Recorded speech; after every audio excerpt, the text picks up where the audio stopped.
The Great Gatsby by F. Scott Fitzgerald once again to Zelda, then wear the gold hat, if that will move her.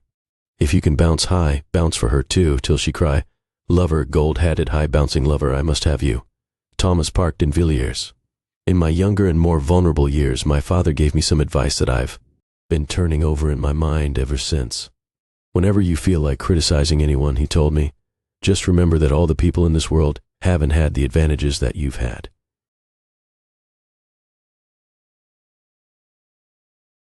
He didn't say any more, but we've always been unusually communicative in a reserved way, and I understood that he meant a great deal more than that. In consequence, I'm inclined to reserve all judgments, a habit that has opened up many curious natures to me, and also made me the victim of not a few veteran bores. The abnormal mind is quick to detect and attach itself to this quality when it appears in a normal person, and so it came about that in college I was unjustly accused of being a politician, because I was privy to the secret griefs of wild, unknown men. Most of the confidences were unsought. Frequently I have feigned sleep, preoccupation, or a hostile levity when I realized by some unmistakable sign that an intimate revelation was quivering on the horizon.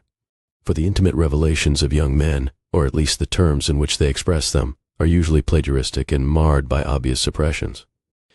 Reserving judgments is a matter of infinite hope.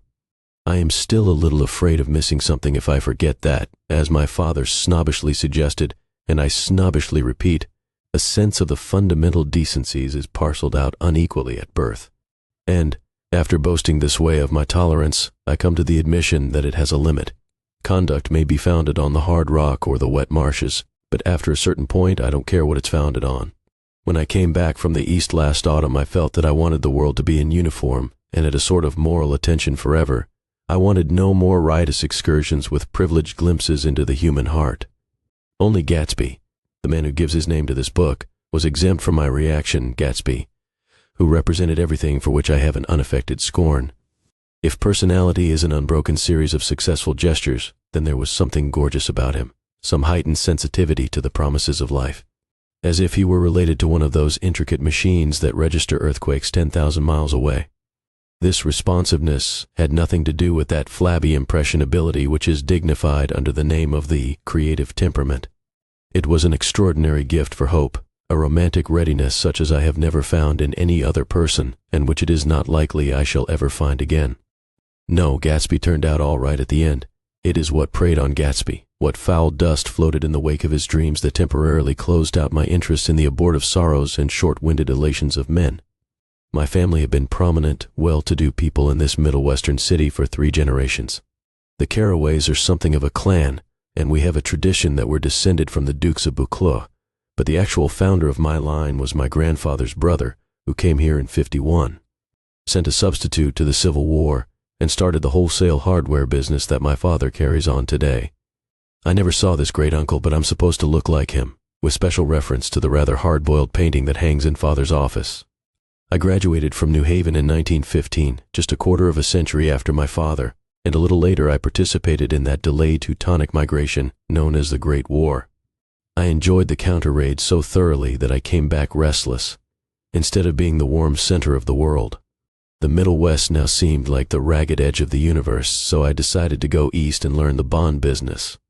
Everybody I knew was in the bond business, so I supposed it could support one more single man. All my aunts and uncles talked it over as if they were choosing a prep school for me, and finally said, "Why?" "Yes," with very grave, hesitant faces.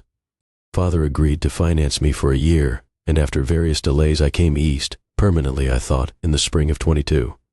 The practical thing was to find rooms in the city, but it was a warm season and I had just left a country of wide lawns and friendly trees.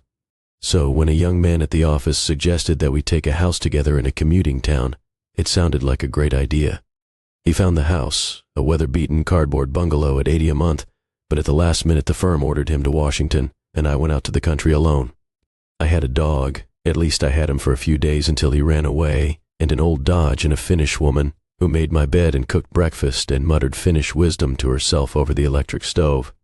It was lonely for a day or so until one morning some man, more recently arrived than I, stopped me on the road. "How do you get to West Egg Village?" he asked helplessly. I told him, and as I walked on I was lonely no longer. I was a guide, a pathfinder, an original settler. He had casually conferred on me the freedom of the neighborhood. And so with the sunshine and the great bursts of leaves growing on the trees, just as things grow in fast movies, I had that familiar conviction that life was beginning over again with the summer. There was so much to read, for one thing, and so much fine health to be pulled down out of the young, breath-giving air. I bought a dozen volumes on banking and credit and investment securities, and they stood on my shelf in red and gold like new money from the mint, promising to unfold the shining secrets that only Midas and Morgan and Maecenas knew. And I had the high intention of reading many other books besides. I was rather literary in college. One year I wrote a series of very solemn and obvious editorials for the Yale News. And now I was going to bring back all such things into my life and become again that most limited of all specialists, the well-rounded man. This isn't just an epigram. Life is much more successfully looked at from a single window after all. It was a matter of chance that I should have rented a house in one of the strangest communities in North America. It was on that slender, riotous island which extends itself due east of New York, and where there are, among other natural curiosities, two unusual formations of land. 20 miles from the city, a pair of enormous eggs, identical in contour and separated only by a courtesy bay, jut out into the most domesticated body of salt water in the Western Hemisphere, the great wet barnyard of Long Island Sound. They are not perfect ovals, like the egg in the Columbus story. They are both crushed flat at the contact end, but their physical resemblance must be a source of perpetual wonder to the gulls that fly overhead. To the wingless, a more interesting phenomenon is their dissimilarity in every particular except shape and size. I lived at West Egg, the less fashionable of the two, though this is a most superficial tag to express the bizarre and not a little sinister contrast between them. My house was at the very tip of the egg, only 50 yards from the Sound, and squeezed between two huge places that rented for $12,000 or $15,000 a season. The one on my right was a colossal affair by any standard. It was a factual imitation of some Hôtel de Ville in Normandy, with a tower on one side, spanking new under a thin beard of raw ivy and a marble swimming pool, and more than 40 acres of lawn and garden. It was Gatsby's mansion, or rather, as I didn't know Mr. Gatsby, it was a mansion inhabited by a gentleman of that name. My own house was an eyesore, but it was a small eyesore, and it had been overlooked, so I had a view of the water, a partial view of my neighbor's lawn, and the consoling proximity of millionaires, all for $80 a month. Across the courtesy bay, the white palaces of fashionable East Egg glittered along the water, and the history of the summer really begins on the evening I drove over there to have dinner with the Tom Buchanans. Daisy was my second cousin once removed, and I'd known Tom in college, and just after the war I spent 2 days with him in Chicago. Her husband, among various physical accomplishments, had been one of the most powerful ends that ever played football at New Haven. A national figure in a way, one of those men who reach such an acute limited excellence at 21 that everything afterward savors of anticlimax. His family were enormously wealthy. Even in college, his freedom with money was a matter for reproach, but now he'd left Chicago and come east in a fashion that rather took your breath away. For instance, he'd brought down a string of polo ponies from Lake Forest. It was hard to realize that a man in my own generation was wealthy enough to do that. Why they came east, I don't know. They had spent a year in France for no particular reason, and then drifted here and there unrestfully wherever people played polo and were rich together. This was a permanent move, said Daisy over the telephone, but I didn't believe it. I had no sight into Daisy's heart, but I felt that Tom would drift on forever seeking, a little wistfully, for the dramatic turbulence of some irrecoverable football game. And so it happened that on a warm, windy evening I drove over to East Egg to see two old friends whom I scarcely knew at all. Their house was even more elaborate than I expected, a cheerful red and white Georgian colonial mansion overlooking the bay. The lawn started at the beach and ran towards the front door for a quarter of a mile, jumping over sundials and brick walks and burning gardens. Finally, when it reached the house, drifting up the side in bright vines, as though from the momentum of its run, the front was broken by a line of French windows, glowing now with reflected gold and wide open to the warm, windy afternoon, and Tom Buchanan in riding clothes was standing with his legs apart on the front porch. He had changed since his New Haven years. Now he was a sturdy, straw-haired man of 30, with a rather hard mouth and a supercilious manner. Two shining, arrogant eyes had established dominance over his face and gave him the appearance of always leaning aggressively forward. Not even the effeminate swank of his riding clothes could hide the enormous power of that body. He seemed to fill those glistening boots until he strained the top lacing. and you could see a great peck of muscle shifting when his shoulder moved under his thin coat. It was a body capable of enormous leverage, a cruel body. His speaking voice, a gruff husky tenor, added to the impression of fractiousness he conveyed. There was a touch of paternal contempt in it, even toward people he liked, and there were men at New Haven who had hated his guts. Now, don't think my opinion on these matters is final, he seemed to say, just because I'm stronger and more of a man than you are. We were in the same senior society, and while we were never intimate, I always had the impression that he approved of me and wanted me to like him with some harsh, defiant wistfulness of his own. We talked for a few minutes on the sunny porch. "I've got a nice place here," he said, his eyes flashing about restlessly. Turning me around by one arm, he moved a broad, flat hand along the front vista, including in its sweep a sunken Italian garden, a half-acre of deep, pungent roses, and a snub-nosed motorboat that bumped the tide offshore. It belonged to Domain, the oil man. He turned me around again politely and abruptly. "We'll go inside." We walked through a high hallway into a bright, rosy-colored space, fragilely bound into the house by French windows at either end. The windows were ajar and gleaming white against the fresh grass outside that seemed to grow a little way into the house. A breeze blew through the room, blew curtains in at one end and out the other like pale flags, twisting them up toward the frosted wedding cake of the ceiling, and then rippled over the wine-colored rug, making a shadow on it as wind does on the sea.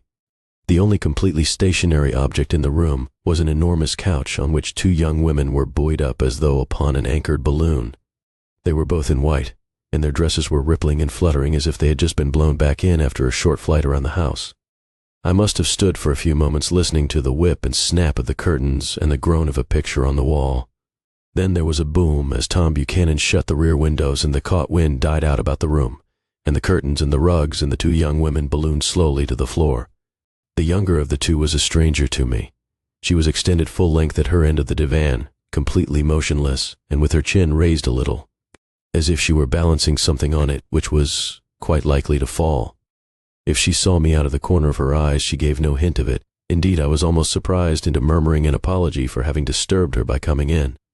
The other girl, Daisy, made an attempt to rise. She leaned slightly forward with a conscientious expression. Then she laughed, an absurd, charming little laugh, and I laughed too and came forward into the room. "I'm paralyzed with happiness." She laughed again, as if she said something very witty, and held my hand for a moment, looking up into my face, promising that there was no one in the world she so much wanted to see. That was a way she had. She hinted in a murmur that the surname of the balancing girl was Baker. I've heard it said that Daisy's murmur was only to make people lean toward her, an irrelevant criticism that made it no less charming. At any rate, Miss Baker's lips fluttered. She nodded at me almost imperceptibly, and then quickly tipped her head back again. The object she was balancing had obviously tottered a little and given her something of a fright. Again, a sort of apology arose to my lips. Almost any exhibition of complete self-sufficiency draws a stunned tribute from me. I looked back at my cousin, who began to ask me questions in her low, thrilling voice. It was the kind of voice that the ear follows up and down, as if each speech is an arrangement of notes that will never be played again. Her face was sad and lovely, with bright things in it, bright eyes and a bright, passionate mouth, but there was an excitement in her voice that men who had cared for her found difficult to forget. A singing compulsion, a whispered listen, a promise that she had done gay, exciting things just a while since and that there were gay, exciting things hovering in the next hour. I told her how I had stopped off in Chicago for a day on my way east, and how a dozen people had sent their love through me. "Do they miss me?" she cried ecstatically. "The whole town is desolate. All the cars have the left rear wheel painted black as a mourning wreath, and there's a persistent wail all night along the North Shore. How gorgeous. Let's go back, Tom, tomorrow." Then she added irrelevantly, "You ought to see the baby." "I'd like to." "She's asleep. She's 3 years old. Haven't you ever seen her?" "Never." "Well, you ought to see her. She's—" Tom Buchanan, who had been hovering restlessly about the room, stopped and rested his hand on my shoulder. "What you doing, Nick?" "I'm a bond man." "Who with?" I told him. "Never heard of them," he remarked decisively. This annoyed me. "You will," I answered shortly. "You will if you stay in the East." "Oh, I'll stay in the East, don't you worry," he said, glancing at Daisy and then back at me as if he were alert for something more. "I'd be a goddamned fool to live anywhere else." At this point, Miss Baker said, "Absolutely," with such suddenness that I started. It was the first word she had uttered since I came into the room. Evidently it surprised her as much as it did me, for she yawned, and with a series of rapid, deft movements stood up into the room. "I'm stiff," she complained. "I've been lying on that sofa for as long as I can remember." "Don't look at me," Daisy retorted. "I've been trying to get you to New York all afternoon." "No, thanks," said Miss Baker to the 4 cocktails just in from the pantry. "I'm absolutely in training." Her host looked at her incredulously. "You are?" He took down his drink as if it were a drop in the bottom of a glass. "How you ever get anything done is beyond me." I looked at Miss Baker, wondering what it was she got done. I enjoyed looking at her. She was a slender, small-breasted girl, with an erect carriage, which she accentuated by throwing her body backward at the shoulders like a young cadet.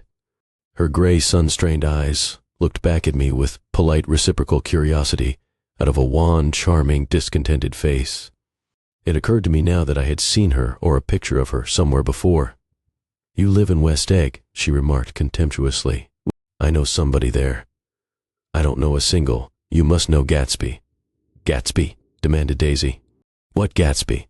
Before I could reply that he was my neighbor, dinner was announced. Wedging his tense arm imperatively under mine, Tom Buchanan compelled me from the room as though he were moving a checker to another square. Slenderly, languidly, their hands set lightly on their hips, the 2 young women preceded us out onto a rosy-colored porch, open toward the sunset, where 4 candles flickered on the table in the diminished wind. "Why candles?" objected Daisy, frowning. She snapped them out with her fingers. "In 2 weeks it'll be the longest day in the year." She looked at us all radiantly. "Do you always watch for the longest day of the year and then miss it?" "I always watch for the longest day in the year and then miss it." "We ought to plan something," yawned Miss Baker, sitting down at the table as if she were getting into bed. "All right," said Daisy. "What'll we plan?"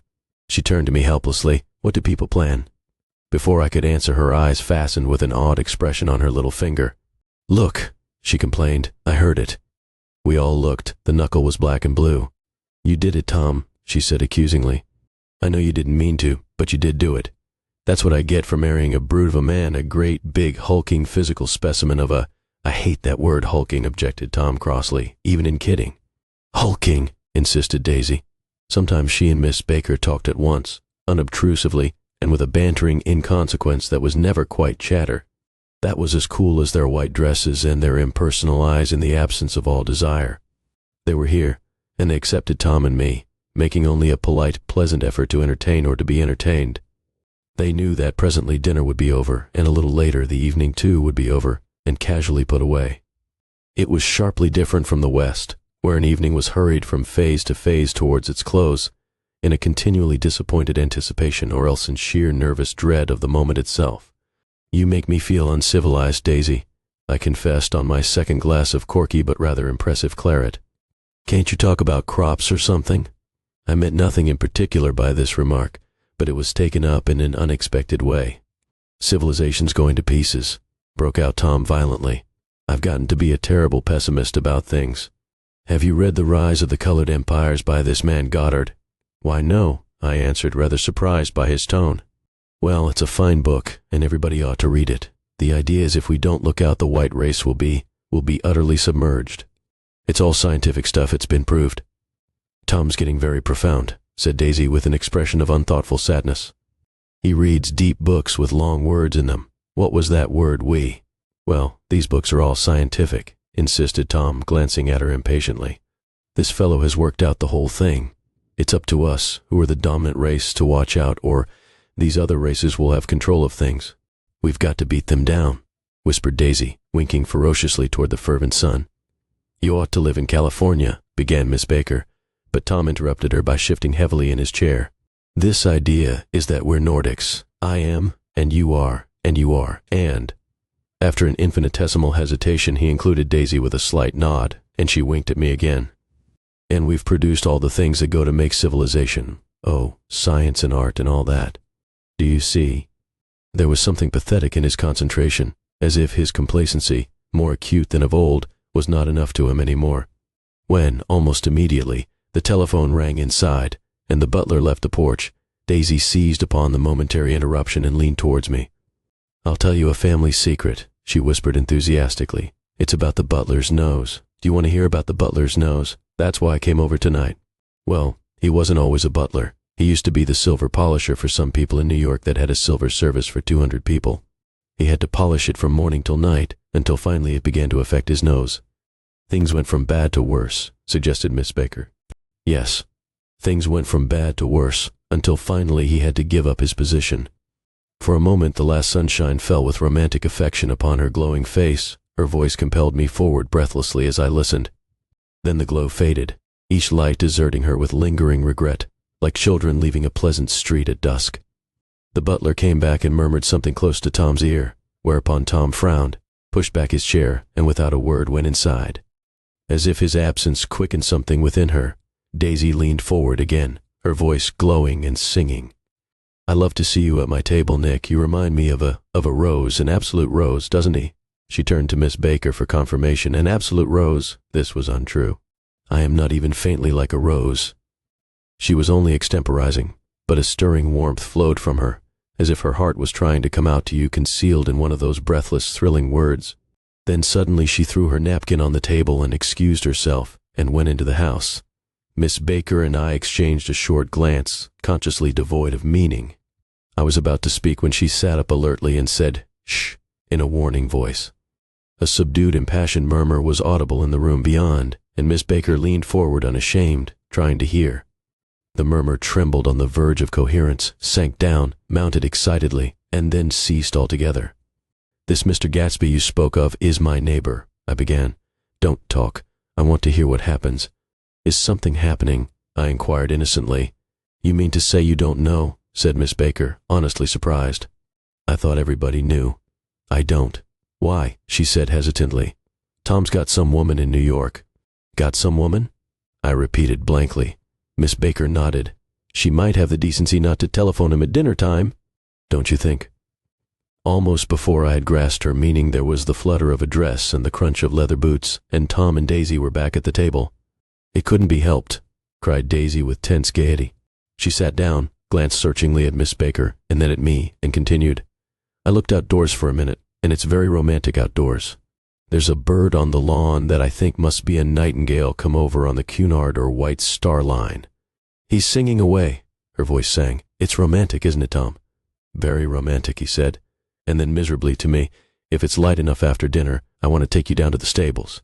The telephone rang inside startlingly, and as Daisy shook her head decisively at Tom, the subject of the stables, in fact all subjects, vanished into air. Among the broken fragments of the last 5 minutes at table, I remember the candles being lit again, pointlessly, and I was conscious of wanting to look squarely at everyone, and yet to avoid all eyes.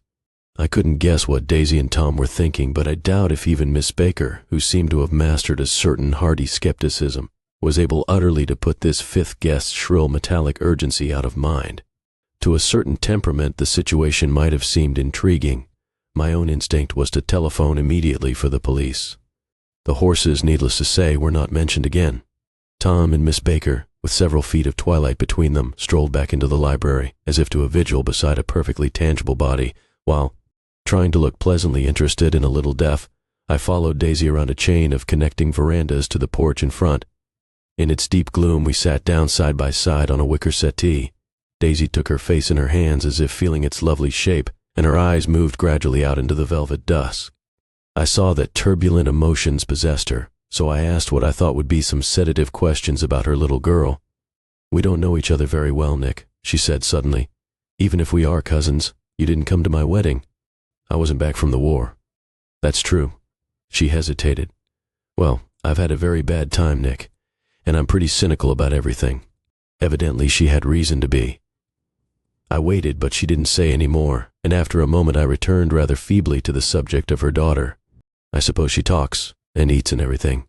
"Oh, yes." She looked at me absently. "Listen, Nick, let me tell you what I said when she was born. Would you like to hear?" "Very much.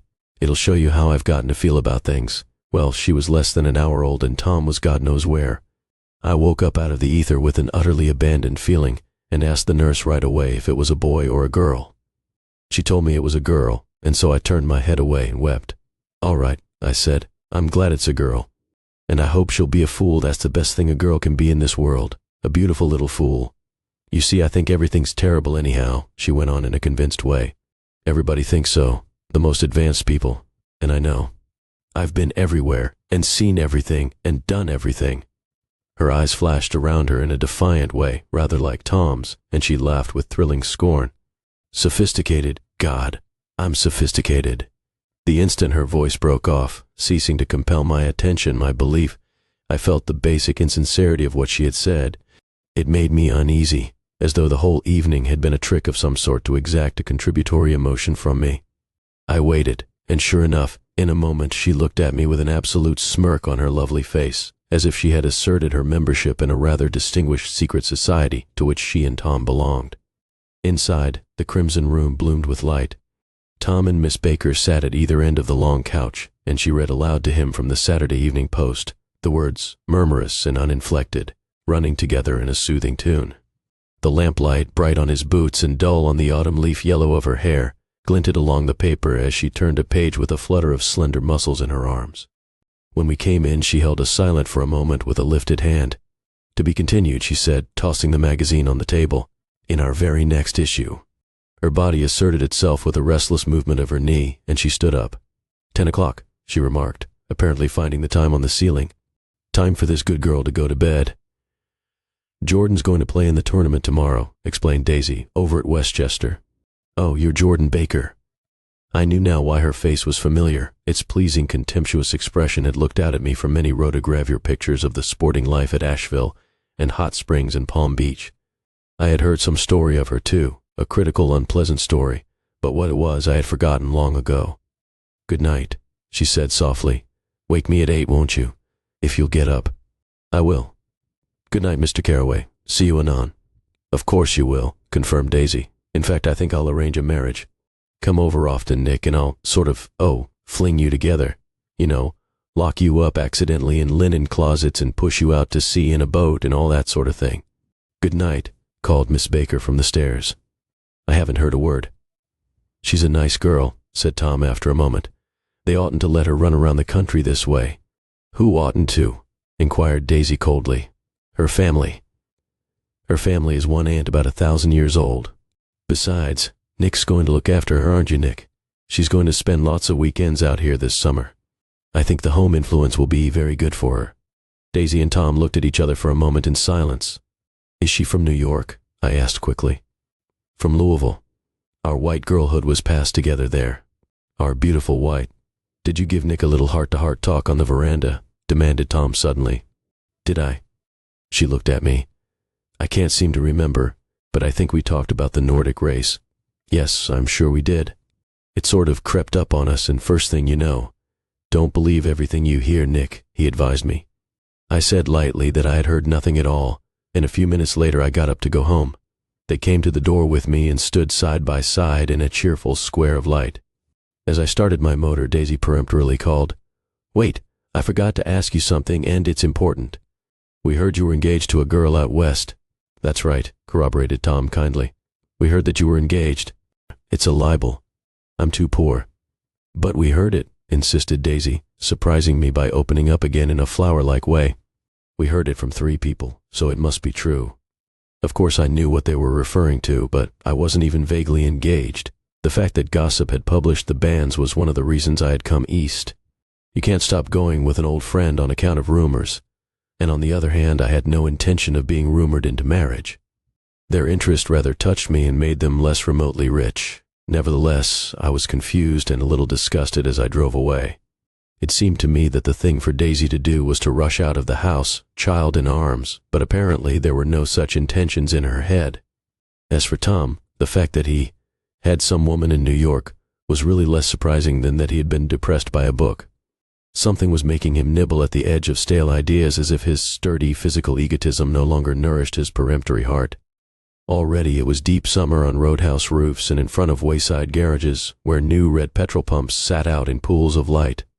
And when I reached my estate at West Egg, I ran the car under its shed and sat for a while on an abandoned grass roller in the yard. The wind had blown off, leaving a loud, bright night, with wings beating in the trees and a persistent organ sound as the full bellows of the earth blew the frogs full of life. The silhouette of a moving cat wavered across the moonlight, and, turning my head to watch it, I saw that I was not alone. 50 feet away, a figure had emerged from the shadow of my neighbor's mansion and was standing with his hands in his pockets regarding the silver pepper of the stars. Something in his leisurely movements and the secure position of his feet upon the lawn suggested that it was Mr. Gatsby himself come out to determine what share was his of our local heavens. I decided to call to him.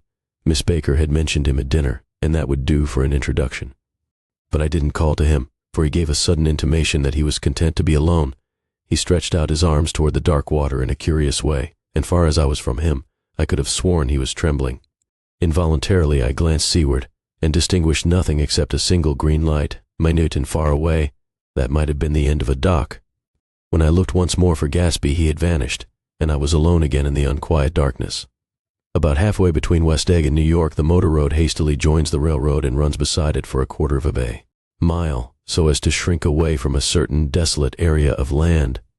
This is a valley of ashes, a fantastic farm where ashes grow like wheat into ridges and hills and grotesque gardens, where ashes take the forms of houses and chimneys and rising smoke, and finally, with a transcendent effort, of ash-gray men who move dimly and already crumbling through the powdery air.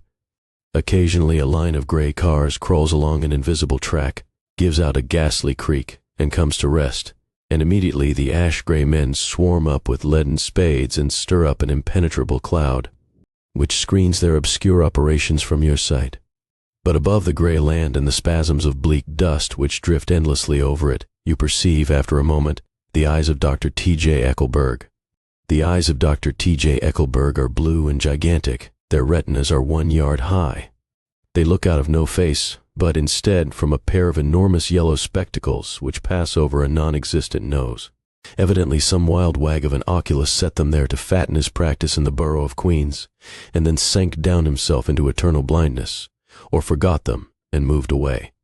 But his eyes, dimmed a little by many paintless days, under sun and rain, brood on over the solemn dumping ground. The Valley of Ashes is bounded on one side by a small foul river, and, when the drawbridge is up to let barges through, the passengers on waiting trains can stare at the dismal scene for as long as half an hour. There is always a halt there of at least a minute, and it was because of this that I first met Tom Buchanan's mistress. The fact that he had one was insisted upon wherever he was known. His acquaintances resented the fact that he turned up in popular cafes with her, and leaving her at a table, sauntered about, chatting with whomsoever he knew. Though I was curious to see her, I had no desire to meet her, but I did. I went up to New York with Tom on the train one afternoon, and when we stopped by the ash heaps, he jumped to his feet and, taking hold of my elbow, literally forced me from the car. "We're getting off," he insisted. "I want you to meet my girl."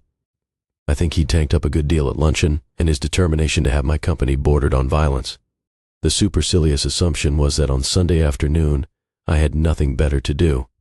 I followed him over a low whitewashed railroad fence, and we walked back 100 yards along the road under Dr. Eckelberg's persistent stare. The only building in sight was a small block of yellow brick sitting on the edge of the wasteland, a sort of compact main street ministering to it, and contiguous to absolutely nothing. One of the 3 shops it contained was for rent, and another was an all-night restaurant, approached by a trail of ashes. The third was a garage, repairs. George B. Wilson. Cars bought and sold, and I followed Tom inside. The interior was unprosperous and bare. The only car visible was the dust-covered wreck of a Ford which crouched in a dim corner. It had occurred to me that this shadow of a garage must be a blind, and that sumptuous and romantic apartments were concealed overhead, when the proprietor himself appeared in the door of an office, wiping his hands on a piece of waste. He was a blond, spiritless man, anemic, and faintly handsome. When he saw us, a damp gleam of hope sprang into his light blue eyes. "Hello, Wilson, old man," said Tom, slapping him jovially on the shoulder. "How's business?" "I can't complain," answered Wilson unconvincingly. "When are you going to sell me that car?" "Next week. I've got my man working on it now." "Works pretty slow, don't he?" "No, he doesn't," said Tom coldly. "And if you feel that way about it, maybe I'd better sell it somewhere else after all." "I don't mean that," explained Wilson quickly. "I just meant—" His voice faded off, and Tom glanced impatiently around the garage.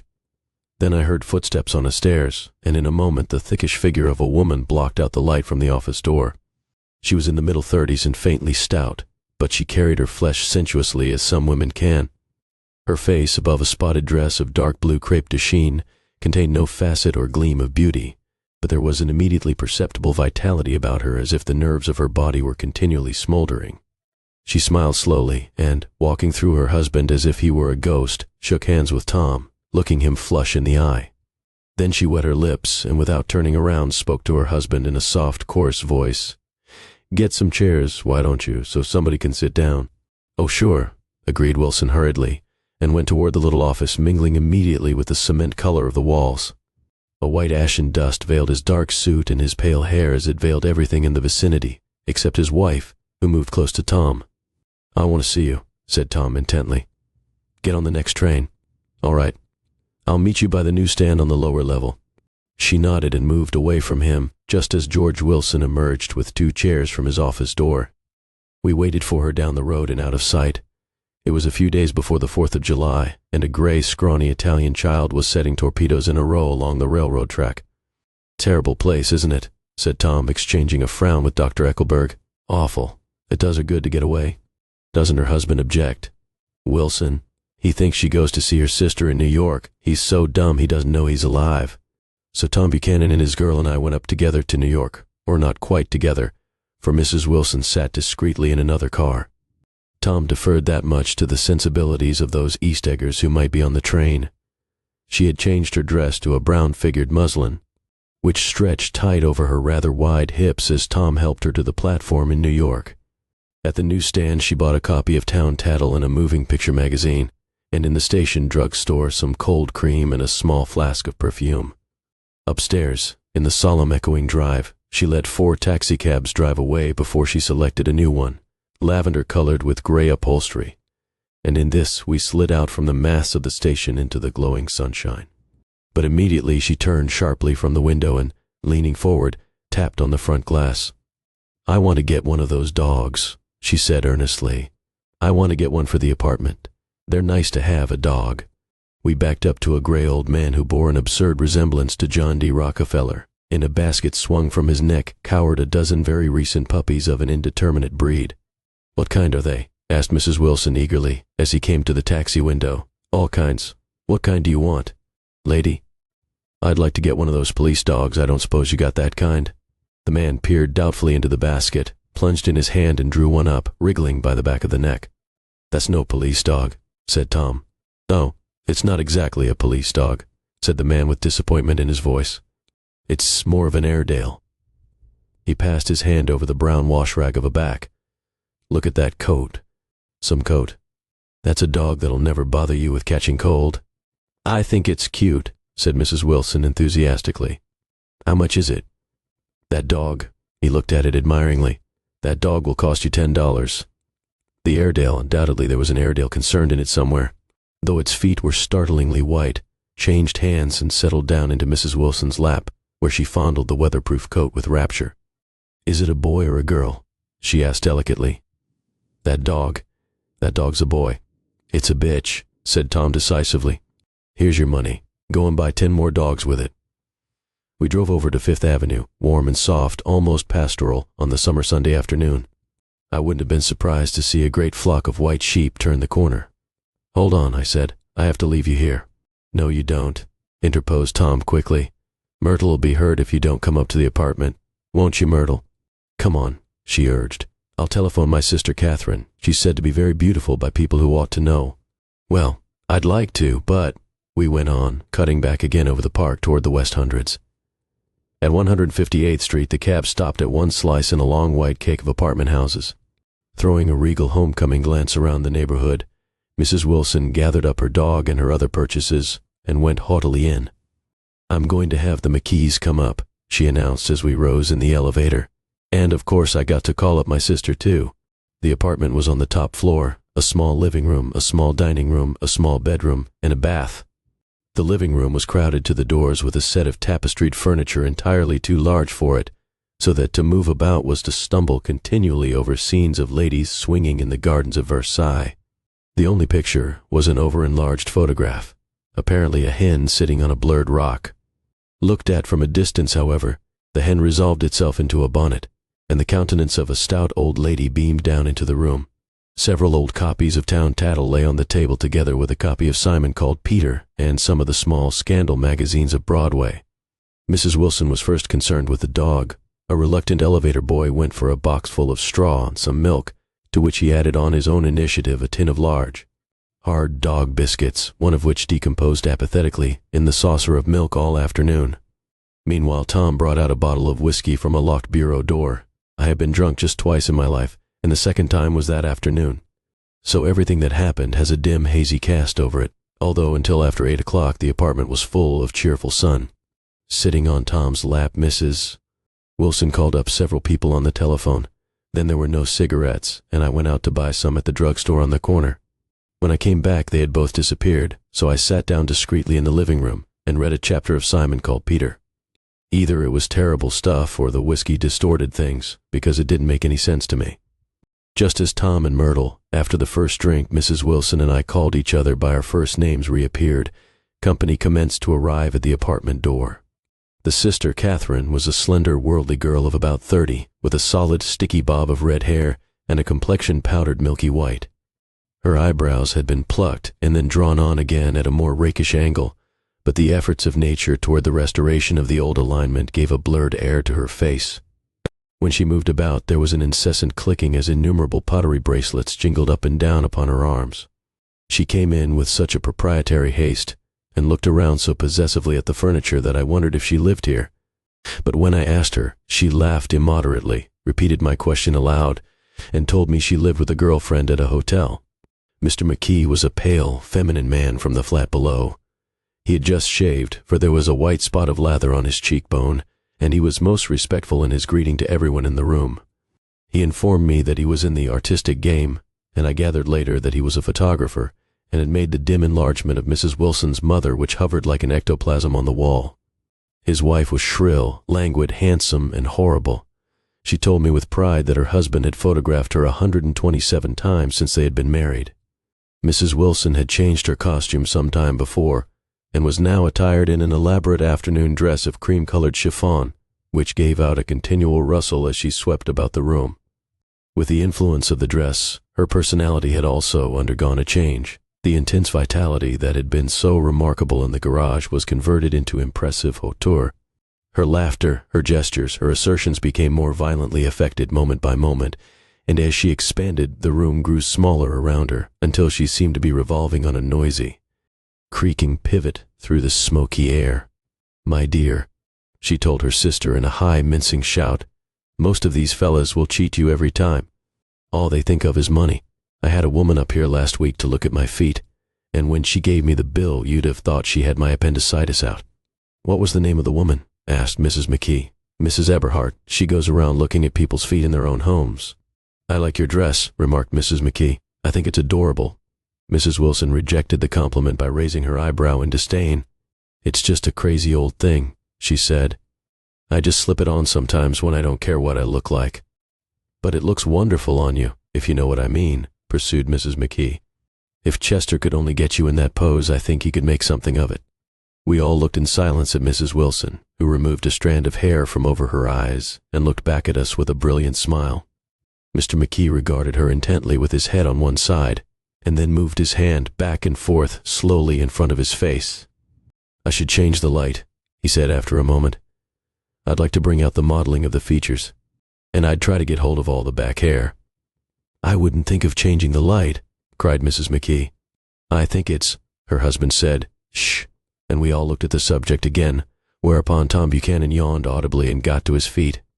"You McKees have something to drink," he said. "Get some more ice and mineral water, Myrtle, before everybody goes to sleep." I told that boy about the ice. Myrtle raised her eyebrows in despair at the shiftlessness of the lower orders. "These people, you have to keep after them all the time." She looked at me and laughed pointlessly. Then she flounced over to the dog, kissed it with ecstasy, and swept into the kitchen, implying that a dozen chefs awaited her orders there. "I've done some nice things out on Long Island," asserted Mr. McKee. Tom looked at him blankly. "2 of them we have framed downstairs." "2 what?" demanded Tom. "2 studies. One of them I call Montauk Point, the gulls, and the other I call Montauk Point, the sea." The sister Catherine sat down beside me on the couch. "Do you live down on Long Island too?" she inquired. "I live at West Egg." "Really? I was down there at a party about a month ago, at a man named Gatsby's. Do you know him?" "I live next door to him." "Well, they say he's a nephew or a cousin of Kaiser Wilhelm's. That's where all his money comes from." "Really?" She nodded. "I'm scared of him. I'd hate to have him get anything on me." This absorbing information about my neighbor was interrupted by Mrs. McKee's pointing suddenly at Catherine. "Chester, I think you could do something with her," she broke out, but Mr. McKee only nodded in a bored way and turned his attention to Tom. "I'd like to do more work on Long Island, if I could get the entry. All I ask is that they should give me a start." "Ask Myrtle," said Tom, breaking into a short shout of laughter as Mrs. Wilson entered with a tray. "She'll give you a letter of introduction, won't you, Myrtle?" "Do what?" she asked, startled. "You'll give McKee a letter of introduction to your husband so he can do some studies of him." His lips moved silently for a moment as he invented George B. Wilson at the gasoline pump or something like that. Catherine leaned close to me and whispered in my ear, "Neither of them can stand the person they're married to. Can't they?" "Can't stand them." She looked at Myrtle and then at Tom. "What I say is, why go on living with them if they can't stand them? If I was them, I'd get a divorce and get married to each other right away." "Doesn't she like Wilson either?" The answer to this was unexpected. It came from Myrtle, who had overheard the question, and it was violent and obscene. "You see," cried Catherine triumphantly. She lowered her voice again. "It's really his wife that's keeping them apart. She's a Catholic and they don't believe in divorce." Daisy was not a Catholic, and I was a little shocked at the elaborateness of the lie. "When they do get married," continued Catherine, "they're going west to live for a while until it blows over. It'd be more discreet to go to Europe." "Oh, do you like Europe?" she exclaimed surprisingly. "I just got back from Monte Carlo." "Really?" "Just last year. I went over there with another girl." "Stay long?" "No, we just went to Monte Carlo and back. We went by way of Marseille. We had over $1,200 when we started, but we got jiped out of it all in 2 days in the private rooms. We had an awful time getting back, I can tell you. God, how I hated that town." The late afternoon sky bloomed in the window for a moment, like the blue honey of the Mediterranean. Then the shrill voice of Mrs. McKee called me back into the room. "I almost made a mistake, too," she declared vigorously. "I almost married a little kike who'd been after me for years. I knew he was below me. Everybody kept saying to me, 'Lucille, that man's way below you.' But if I hadn't met Chester, he'd have got me sure." "Yes, but listen," said Myrtle Wilson, nodding her head up and down. "At least you didn't marry him." "I know I didn't." "Well, I married him," said Myrtle ambiguously. "And that's the difference between your case and mine." "Why did you, Myrtle?" demanded Catherine. "Nobody forced you to." Myrtle considered. "I married him because I thought he was a gentleman," she said finally. "I thought he knew something about breeding, but he wasn't fit to lick my shoe." "You were crazy about him for a while," said Catherine. "Crazy about him?" cried Myrtle incredulously. "Who said I was crazy about him? I never was any more crazy about him than I was about that man there." She pointed suddenly at me, and everyone looked at me accusingly. I tried to show by my expression that I expected no affection. The only crazy I was when I married him.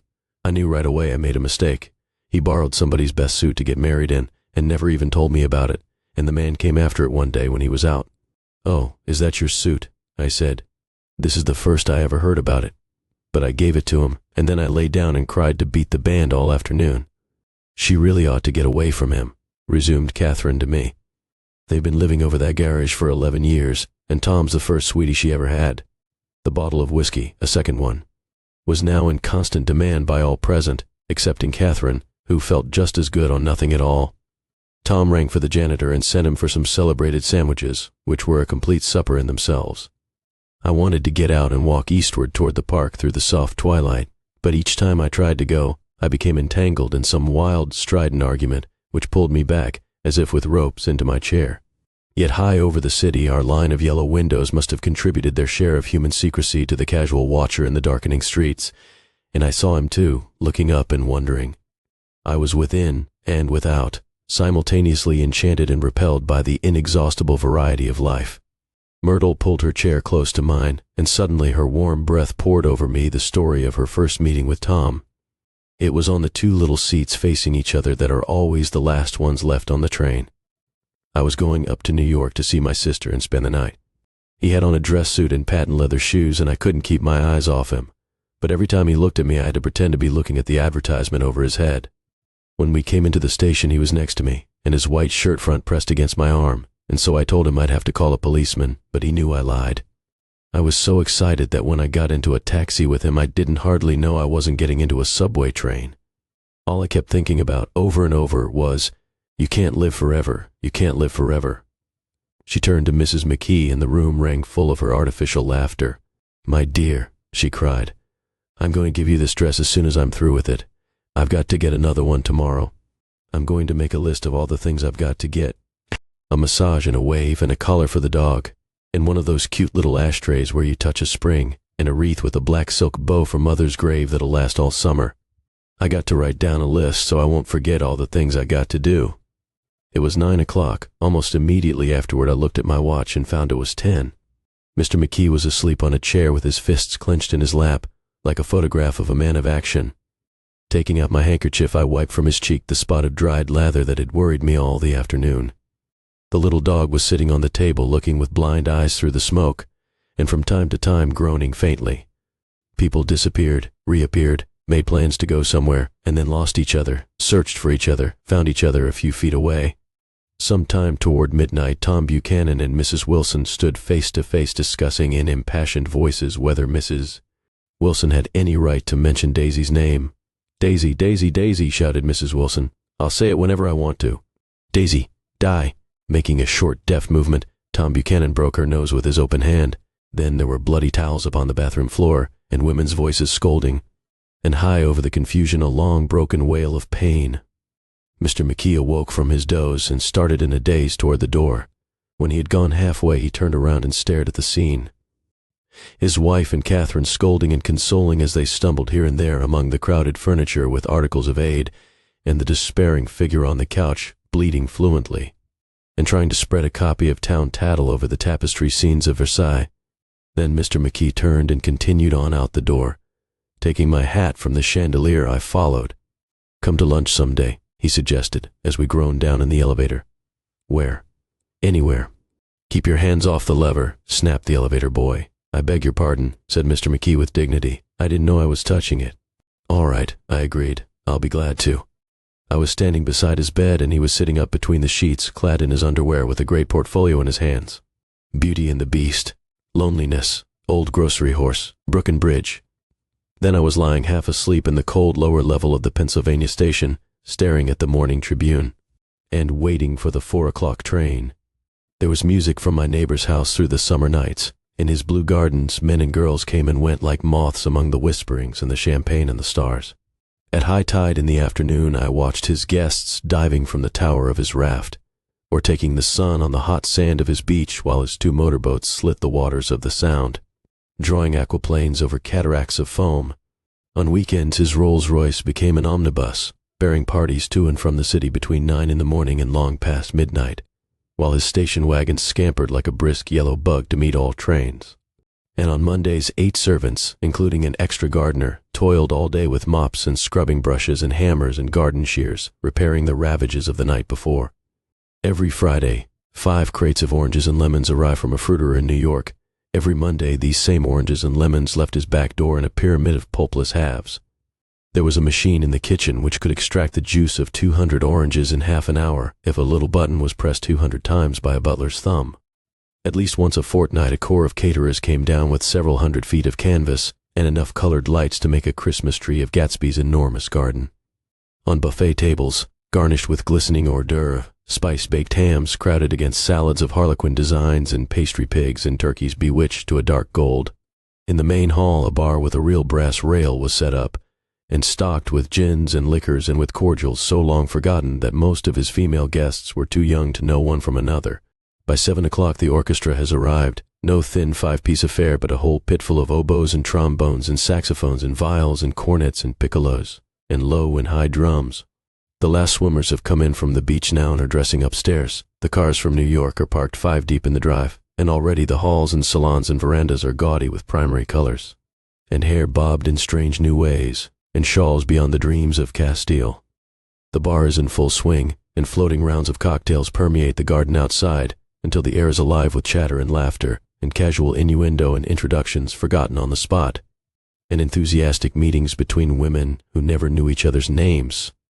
The lights grow brighter as the earth lurches away from the sun, and now the orchestra is playing yellow cocktail music, and the opera of voices pitches a key higher.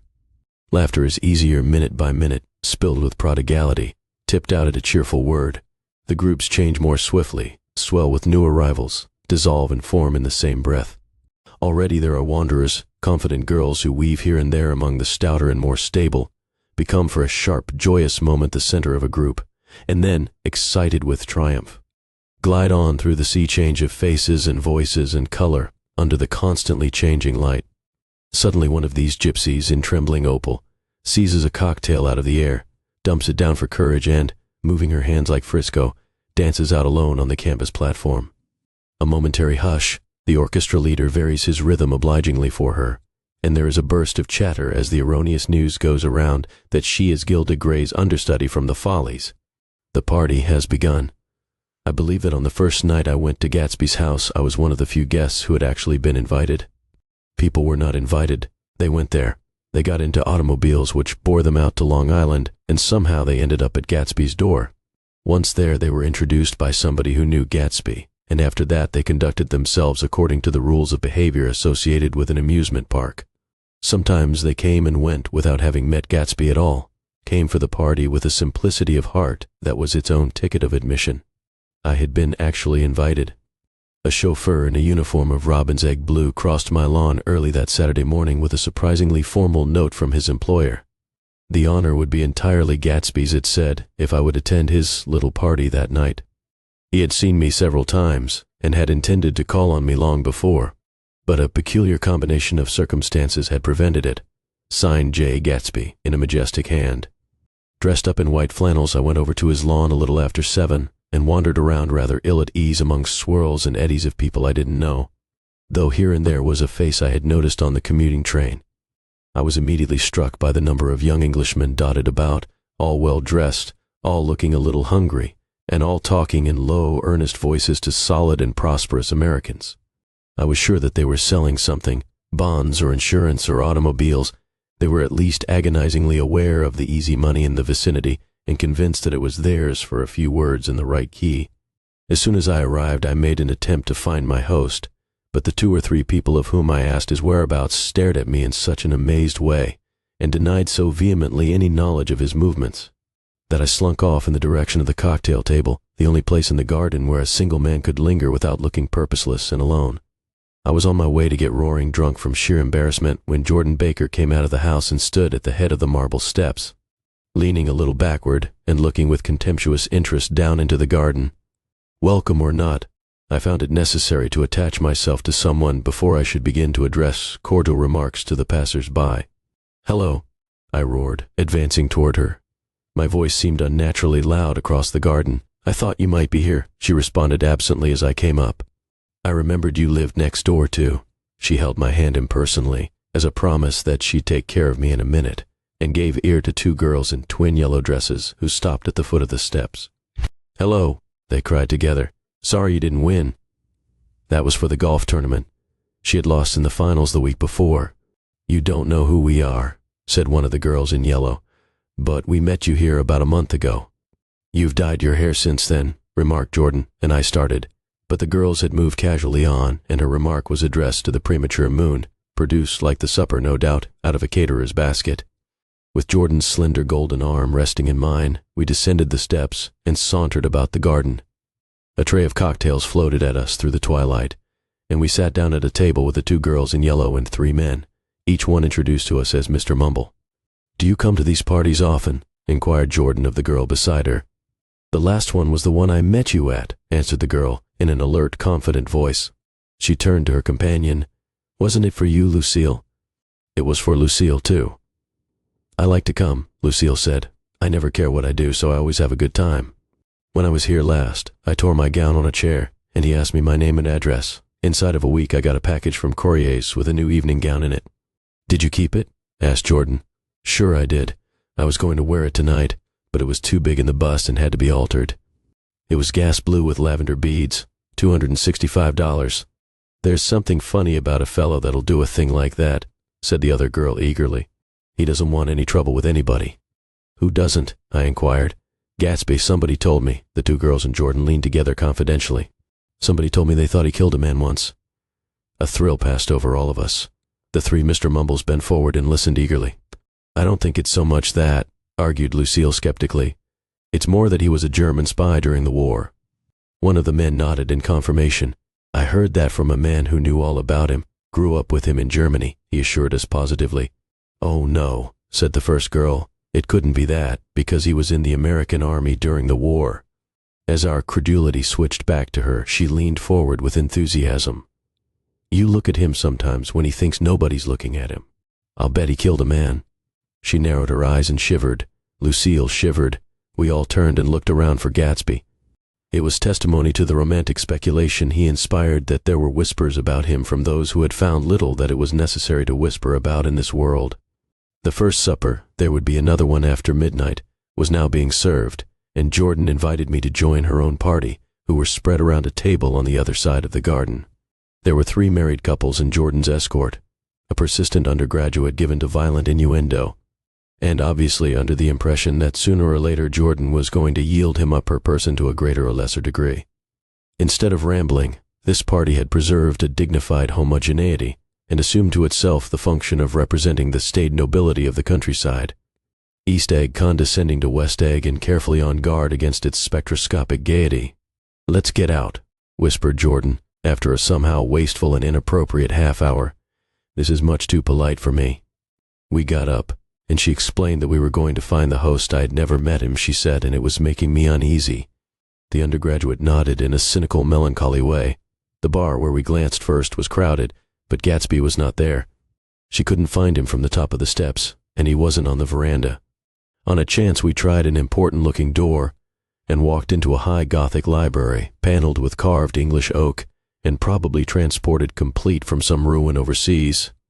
A stout, middle-aged man, with enormous owl-eyed spectacles, was sitting somewhat drunk on the edge of a great table, staring with unsteady concentration at the shelves of books. As we entered, he wheeled excitedly around and examined Jordan from head to foot. What do you think? He demanded impetuously. About what? He waved his hand toward the bookshelves. About that. As a matter of fact, you needn't bother to ascertain. I ascertained. They're real. The books, he nodded. Absolutely real. Have pages and everything. I thought they'd be a nice durable cardboard. Matter of fact, they're absolutely real. Pages and... Here, let me show you. Taking our skepticism for granted, he rushed to the bookcases and returned with Volume 1 of the Stoddard Lectures. See, he cried triumphantly. It's a bona fide piece of printed matter. It fooled me. This fellow's a regular Belasco. It's a triumph. What thoroughness. What realism. Knew when to stop too, didn't cut the pages. But what do you want? What do you expect? He snatched the book from me and replaced it hastily on its shelf, muttering that if one brick was removed, the whole library was liable to collapse. Who brought you? He demanded. Or did you just come? I was brought. Most people were brought. Jordan looked at him alertly, cheerfully, without answering. I was brought by a woman named Roosevelt, he continued. Mrs. Claude Roosevelt. Do you know her? I met her somewhere last night. I've been drunk for about a week now, and I thought it might sober me up to sit in a library. Has it? A little bit, I think. I can't tell yet. I've only been here an hour. Did I tell you about the books? They're real. You told us. We shook hands with him gravely and went back outdoors. There was dancing now on the canvas in the garden, old men pushing young girls backward in eternal graceless circles, superior couples holding each other tortuously, fashionably, and keeping in the corners, and a great number of single girls dancing individually or relieving the orchestra for a moment of the burden of the banjo or the traps. By midnight the hilarity had increased. A celebrated tenor had sung in Italian, and a notorious contralto had sung in jazz, and between the numbers people were doing stunts all over the garden while happy. Vacuous bursts of laughter rose toward the summer sky. A pair of stage twins, who turned out to be the girls in yellow, did a baby act in costume, and champagne was served in glasses bigger than finger bowls. The moon had risen higher, and floating in the sound was a triangle of silver scales, trembling a little to the stiff, tinny drip of the banjos on the lawn. I was still with Jordan Baker. We were sitting at a table with a man of about my age and a rowdy little girl who gave way upon the slightest provocation to uncontrollable laughter. I was enjoying myself now. I had taken 2 finger bowls of champagne, and the scene had changed before my eyes into something significant, elemental, and profound. At a lull in the entertainment, the man looked at me and smiled. Your face is familiar, he said politely. Weren't you in the 1st Division during the war? Why, yes. I was in the 28th Infantry. I was in the 16th until June 1918. I knew I'd seen you somewhere before. We talked for a moment about some wet, gray little villages in France. Evidently he lived in this vicinity, for he told me that he had just bought a hydroplane and was going to try it out in the morning. Want to go with me, old sport? Just near the shore along the Sound. What time? Any time that suits you best. It was on the tip of my tongue to ask his name when Jordan looked around and smiled. Having a gay time now? She inquired. Much better. I turned again to my new acquaintance. This is an unusual party for me. I haven't even seen the host. I live over there. I waved my hand at the invisible hedge in the distance, and this man Gatsby sent over his chauffeur with an invitation. For a moment he looked at me as if he failed to understand. I'm Gatsby, he said suddenly. What? I exclaimed. Oh, I beg your pardon. I thought you knew, old sport. I'm afraid I'm not a very good host. He smiled understandingly, much more than understandingly. It was one of those rare smiles with a quality of eternal reassurance in it that you may come across 4 or 5 times in life. It faced, or seemed to face, the whole eternal world for an instant, and then concentrated on you with an irresistible prejudice in your favor. It understood you just so far as you wanted to be understood, believed in you as you would like to believe in yourself, and assured you that it had precisely the impression of you that, at your best, you hoped to convey. Precisely at that point it vanished, and I was looking at an elegant young roughneck, a year or 2 over 30, whose elaborate formality of speech just missed being absurd. Some time before he introduced himself, I'd got a strong impression that he was picking his words with care. Almost at the moment when Mr. Gatsby identified himself, a butler hurried toward him with the information that Chicago was calling him on the wire. He excused himself with a small bow that included each of us in turn. If you want anything, just ask for it, old sport, he urged me. Excuse me, I will rejoin you later. When he was gone, I turned immediately to Jordan, constrained to assure her of my surprise. I had expected that Mr. Gatsby would be a florid and corpulent person in his middle years. Who is he? I demanded. Do you know? He's just a man named Gatsby. Where is he from, I mean? And what does he do? Now you're started on the subject, she answered with a wan smile. Well, he told me once he was an Oxford man. A dim background started to take shape behind him, but at her next remark it faded away. However, I don't believe it. Why not? I don't know, she insisted. I just don't think he went there. Something in her tone reminded me of the other girls. I think he killed a man, and had the effect of stimulating my curiosity. I would have accepted without question the information that Gatsby sprang from the swamps of Louisiana or from the Lower East Side of New York. That was comprehensible. But young men didn't, at least in my provincial inexperience I believed they didn't, drift coolly out of nowhere and buy a palace on Long Island Sound. Anyhow, he gives large parties, said Jordan, changing the subject with an urban distaste for the concrete. And I like large parties. They're so intimate. At small parties there isn't any privacy. There was the boom of a bass drum, and the voice of the orchestra leader rang out suddenly above the echolalia of the garden. Ladies and gentlemen, he cried, at the request of Mr. Gatsby, we are going to play for you Mr. Vladimir Tostof's latest work, which attracted so much attention at Carnegie Hall last May. If you read the papers, you know there was a big sensation. He smiled with jovial condescension and added, some sensation? Whereupon everybody laughed. The piece is known, he concluded lustily, as Vladimir Tostof's Jazz History of the World.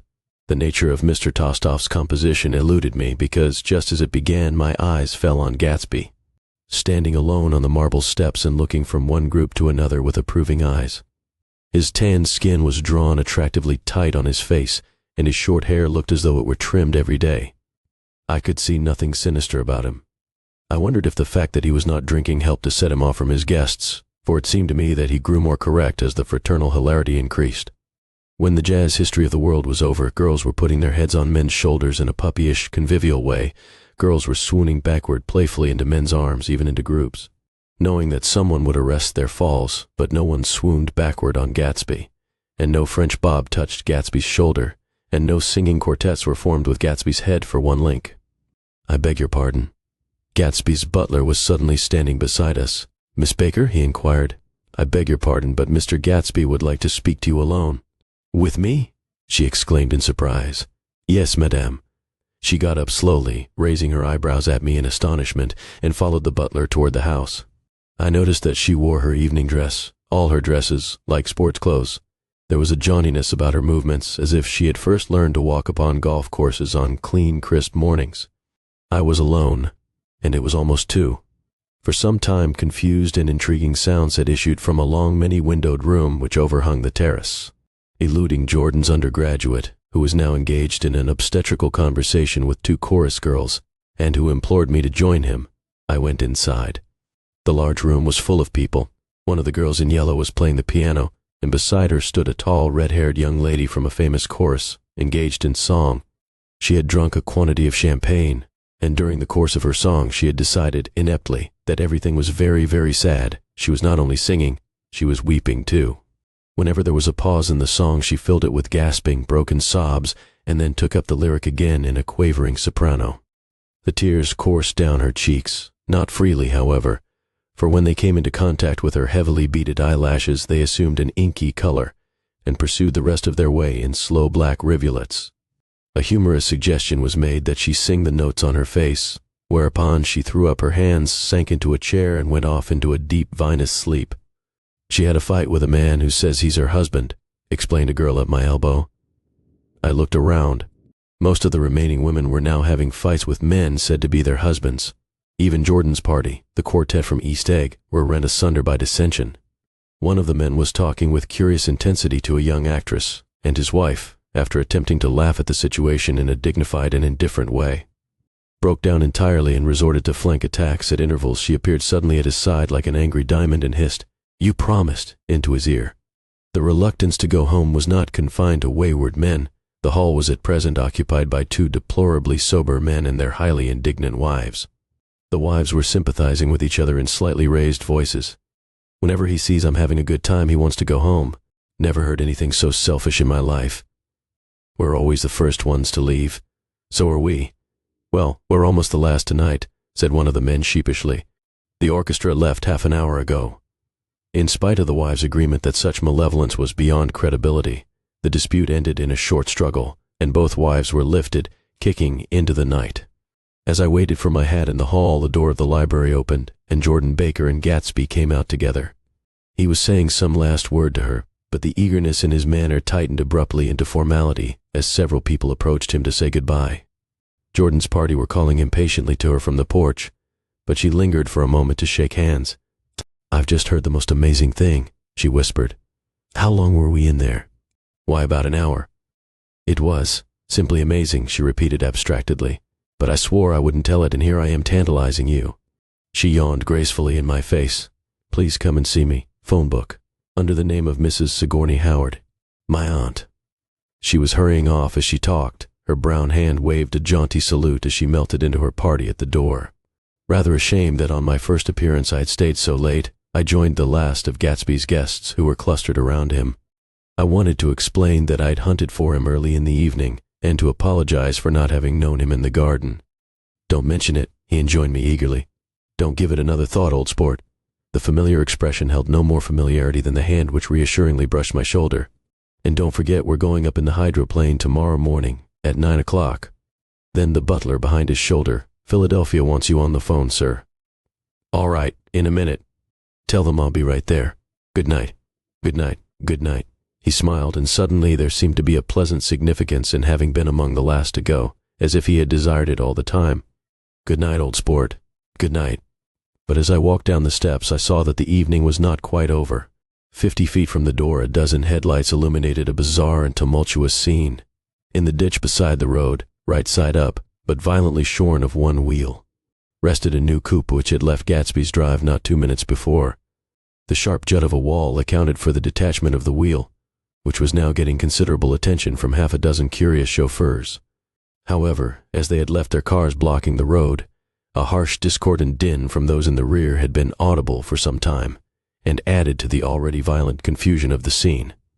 A man in a long duster had dismounted from the wreck and now stood in the middle of the road, looking from the car to the tire, and from the tire to the observers in a pleasant, puzzled way. "See," he explained, "it went in the ditch." The fact was infinitely astonishing to him, and I recognized first the unusual quality of wonder, and then the man. It was the late patron of Gatsby's library. "How'd it happen?" He shrugged his shoulders. "I know nothing whatever about mechanics," he said decisively. "But how did it happen? Did you run into the wall?" "Don't ask me," said Owl Eyes, washing his hands of the whole matter. "I know very little about driving, next to nothing. It happened, and that's all I know." Well, if you're a poor driver, you oughtn't to try driving at night. But I wasn't even trying, he explained indignantly. I wasn't even trying. An awed hush fell upon the bystanders. Do you want to commit suicide? You're lucky it was just a wheel. A bad driver, and not even trying. You don't understand, explained the criminal.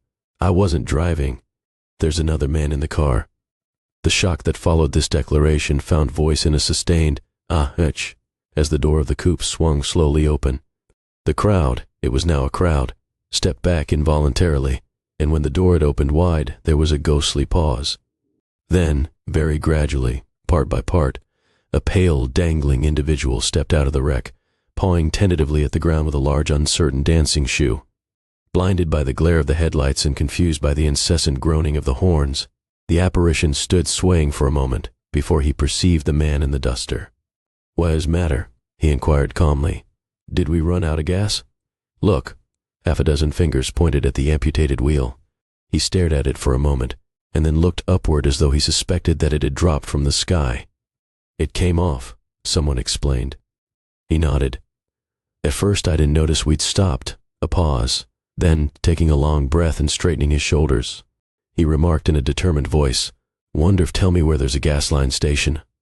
At least a dozen men, some of them a little better off than he was, explained to him that wheel and car were no longer joined by any physical bond. "Back out," he suggested after a moment. "Put her in reverse." "But the wheel's off." He hesitated. "No harm in trying," he said. The caterwauling horns had reached a crescendo, and I turned away and cut across the lawn toward home. I glanced back once. A wafer of a moon was shining over Gatsby's house, making the night fine as before, and surviving the laughter and the sound of his still glowing garden. A sudden emptiness seemed to flow now from the windows and the great doors, endowing with complete isolation the figure of the host, who stood on the porch, his hand up in a formal gesture of farewell. Reading over what I have written so far, I see I have given the impression that the events of 3 nights several weeks apart were all that absorbed me. On the contrary, they were merely casual events in a crowded summer, and until much later, they absorbed me infinitely less than my personal affairs. Most of the time I worked. In the early morning the sun threw my shadow westward as I hurried down the white chasms of lower New York to the Probity Trust. I knew the other clerks and young bond salesmen by their first names, and lunched with them in dark, crowded restaurants on little pig sausages and mashed potatoes and coffee. I even had a short affair with a girl who lived in Jersey City and worked in the accounting department, but her brother began throwing mean looks in my direction. So when she went on her vacation in July, I let it blow quietly away. I took dinner usually at the Yale Club. For some reason it was the gloomiest event of my day, and then I went upstairs to the library and studied investments and securities for a conscientious hour. There were generally a few rioters around, but they never came into the library, so it was a good place to work. After that, if the night was mellow, I strolled down Madison Avenue past the old Murray Hill Hotel and over 33rd Street to the Pennsylvania Station. I began to like New York, the racy, adventurous feel of it at night, and the satisfaction that the constant flicker of men and women and machines gives to the restless eye. I liked to walk up Fifth Avenue and pick out romantic women from the crowd, and imagine that in a few minutes I was going to enter into their lives, and no one would ever know or disapprove.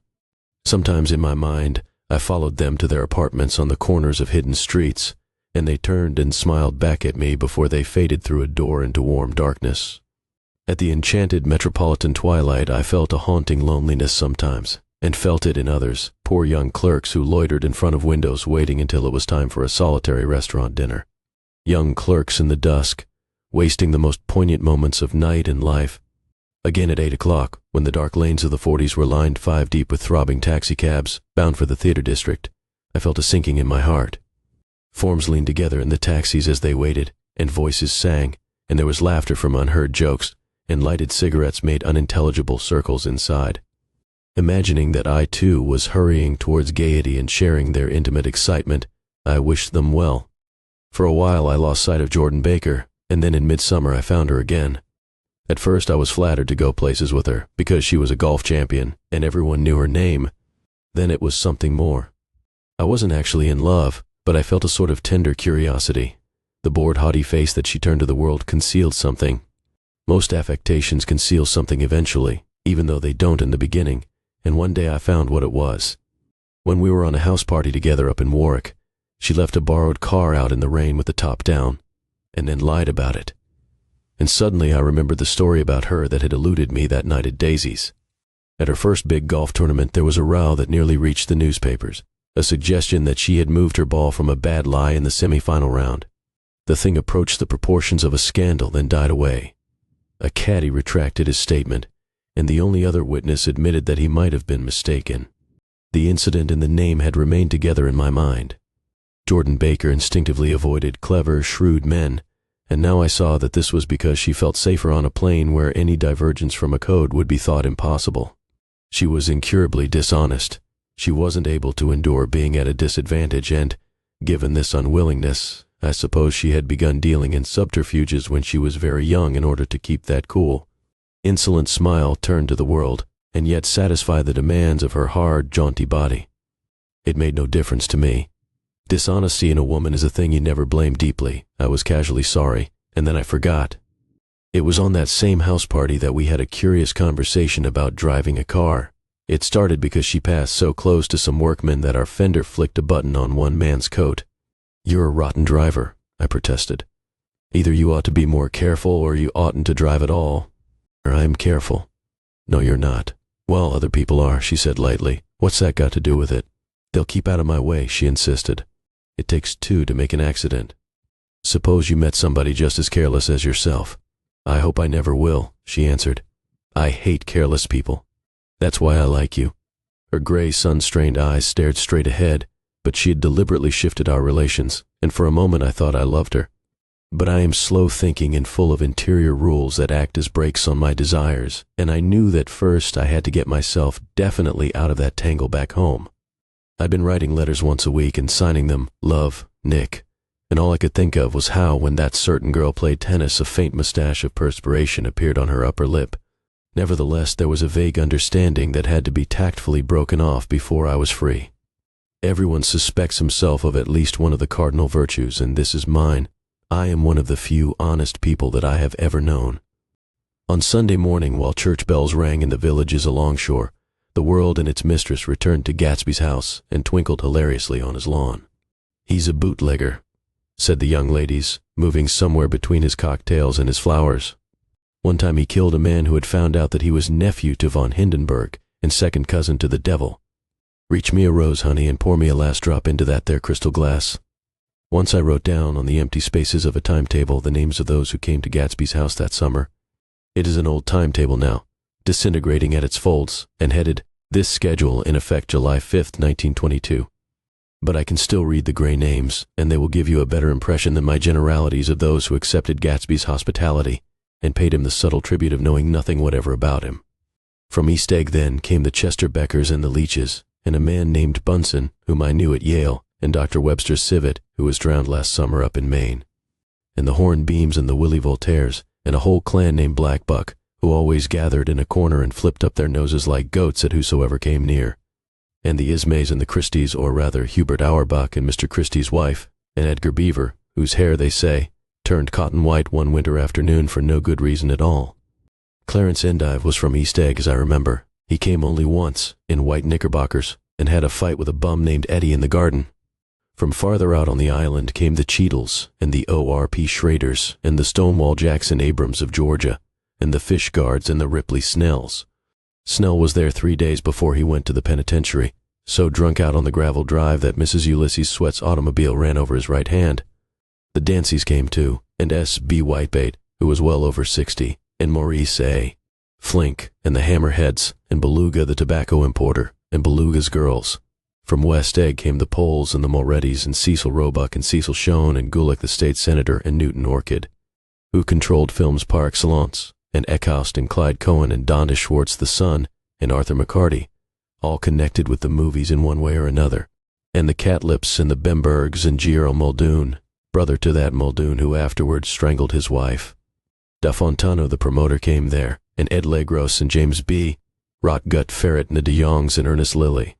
They came to gamble, and when Ferret wandered into the garden it meant he was cleaned out and Associated Traction would have to fluctuate profitably next day. A man named Klipspringer was there so often that he became known as the Boarder. I doubt if he had any other home. Of theatrical people there were Gus Ways and Horace O'Donovan and Lester Meyer and George Duckweed and Francis Bull. Also from New York were the Cromes and the Backissons and the Denekers and Russell Betty and the Corrigans and the Kellehers and the Dewars and the Scullys and S.W. Belcher and the Smirks and the young Quinns. Divorced now, and Henry L. Palmetto, who killed himself by jumping in front of a subway train in Times Square. Benny McClenahan arrived always with 4 girls. They were never quite the same ones in physical person, but they were so identical one with another that it inevitably seemed they had been there before. I have forgotten their names. Jacqueline, I think, or else Consuela, or Gloria, or Judy, or June, and their last names were either the melodious names of flowers and months, or the sterner ones of the great American capitalists, whose cousins, if pressed, they would confess themselves to be. In addition to all these, I can remember that Faustina O'Brien came there at least once, and the Baedeker girls and young Brewer, who had his nose shot off in the war, and Mr. Albrucksberger and Miss Hogg, his fiancée, and Ardita Fitzpeters and Mr. P. Jewett, once head of the American Legion, and Miss Claudia Hipp, with a man reputed to be her chauffeur, and a prince of something, whom we called Duke, and whose name, if I ever knew it, I have forgotten. All these people came to Gatsby's house in the summer, at 9 o'clock, one morning late in July.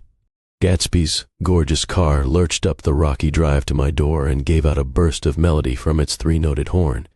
It was the first time he had called on me, though I had gone to 2 of his parties, mounted in his hydroplane, and, at his urgent invitation, made frequent use of his beach.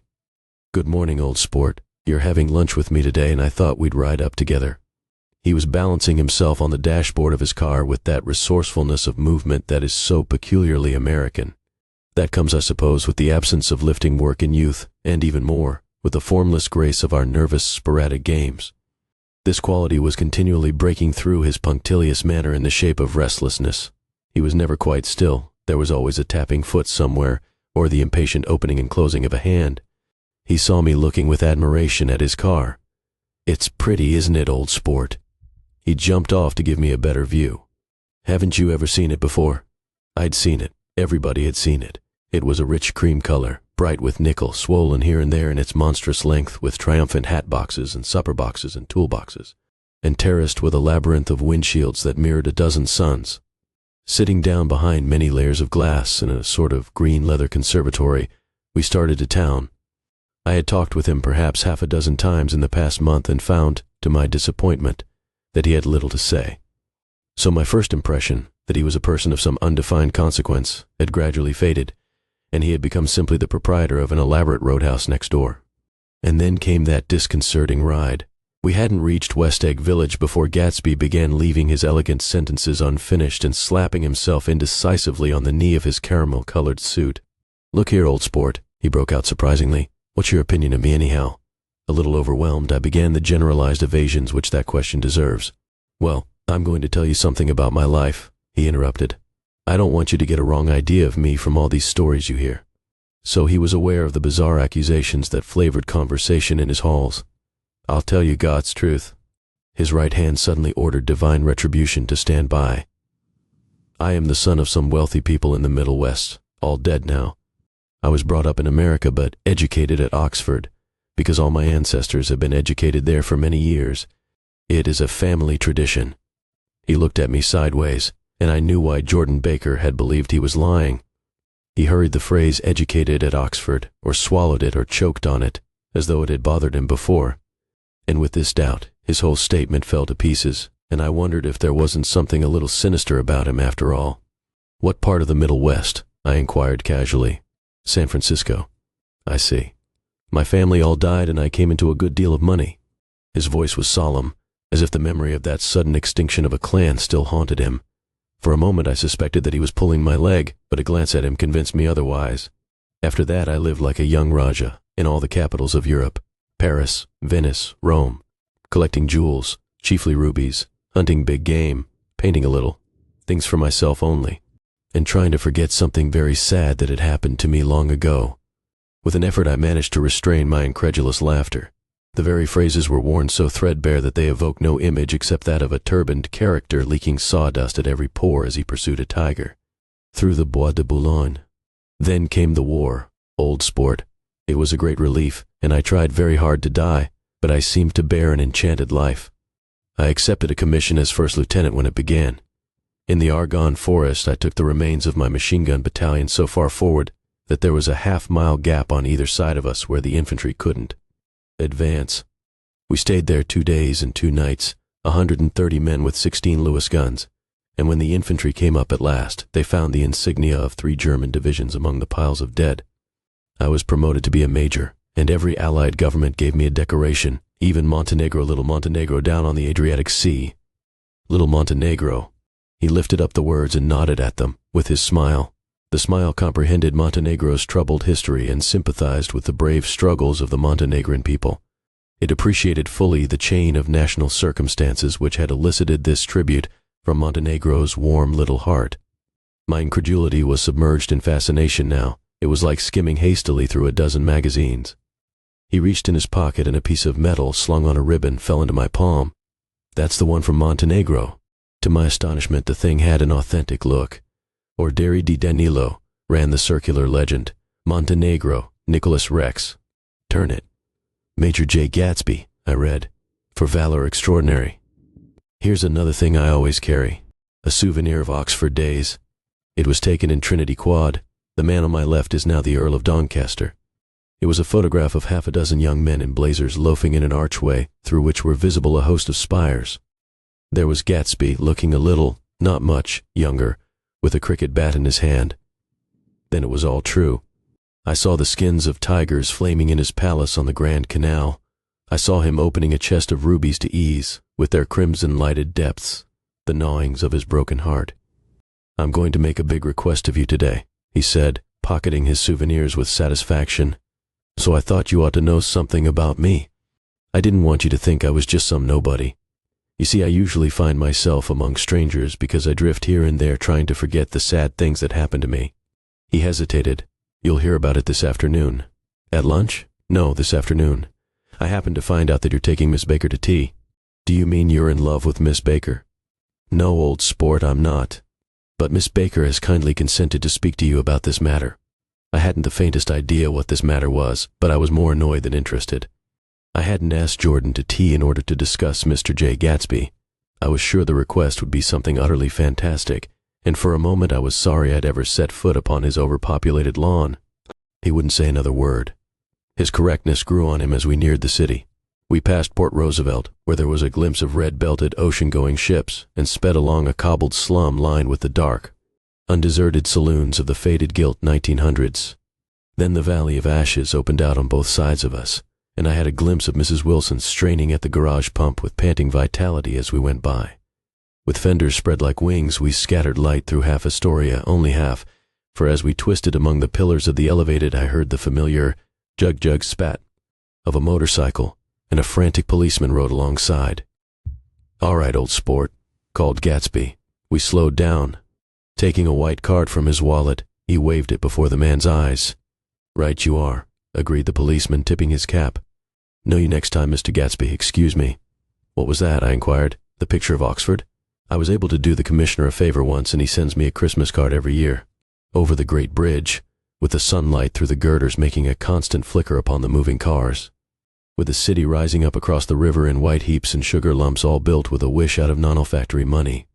The city seen from the Queensboro Bridge is always the city seen for the first time, in its first wild promise of all the mystery and the beauty in the world.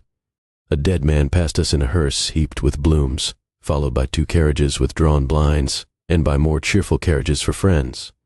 The friends looked out at us with the tragic eyes and short upper lips of southeastern Europe, and I was glad that the sight of Gatsby's splendid car was included in their somber holiday.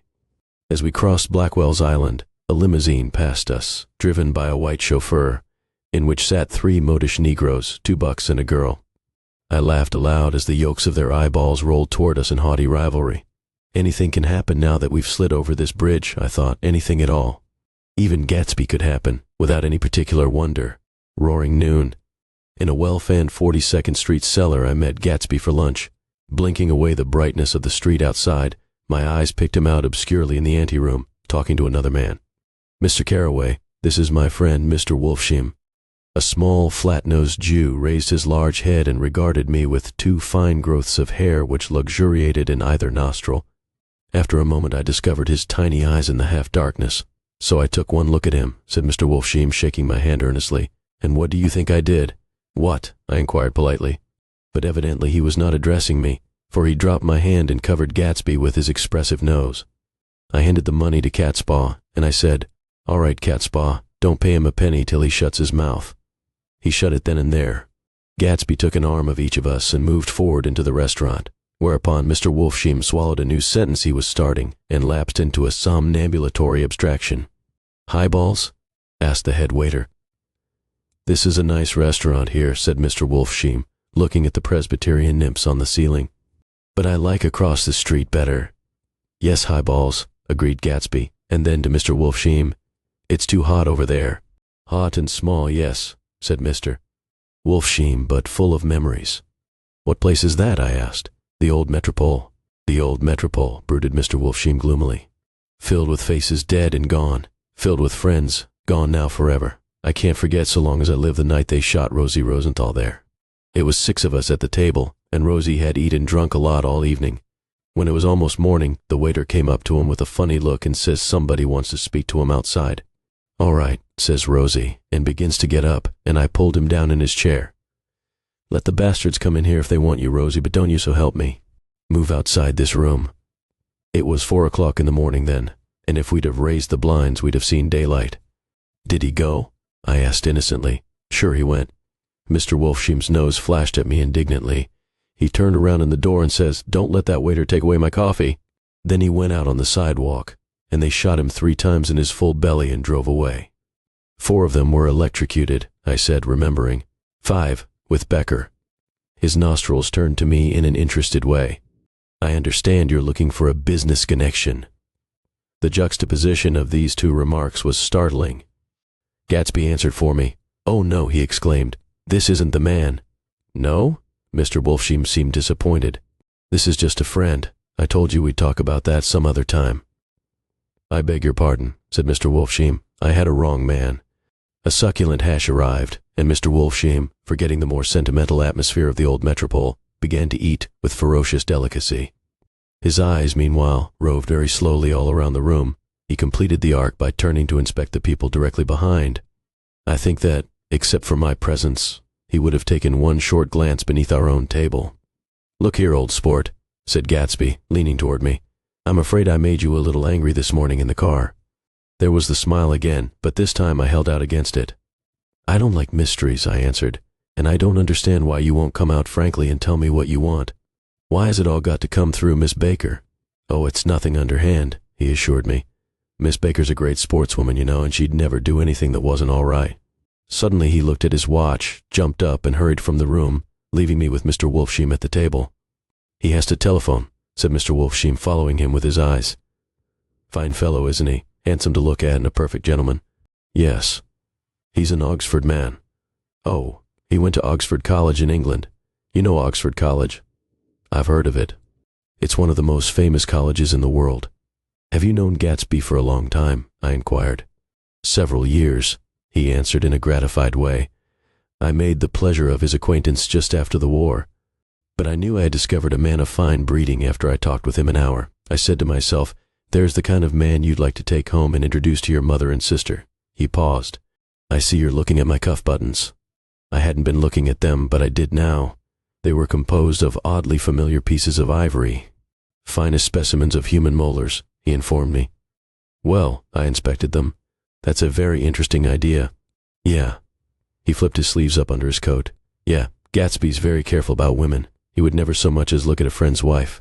When the subject of this instinctive trust returned to the table and sat down, Mr. Wolfsheim drank his coffee with a jerk and got to his feet. "I have enjoyed my lunch," he said, "and I'm going to run off from you 2 young men before I outstay my welcome." "Don't hurry, Meyer," said Gatsby, without enthusiasm. Mr. Wolfsheim raised his hand in a sort of benediction. "You're very polite, but I belong to another generation," he announced solemnly. "You sit here and discuss your sports and your young ladies and your—" He supplied an imaginary noun with another wave of his hand.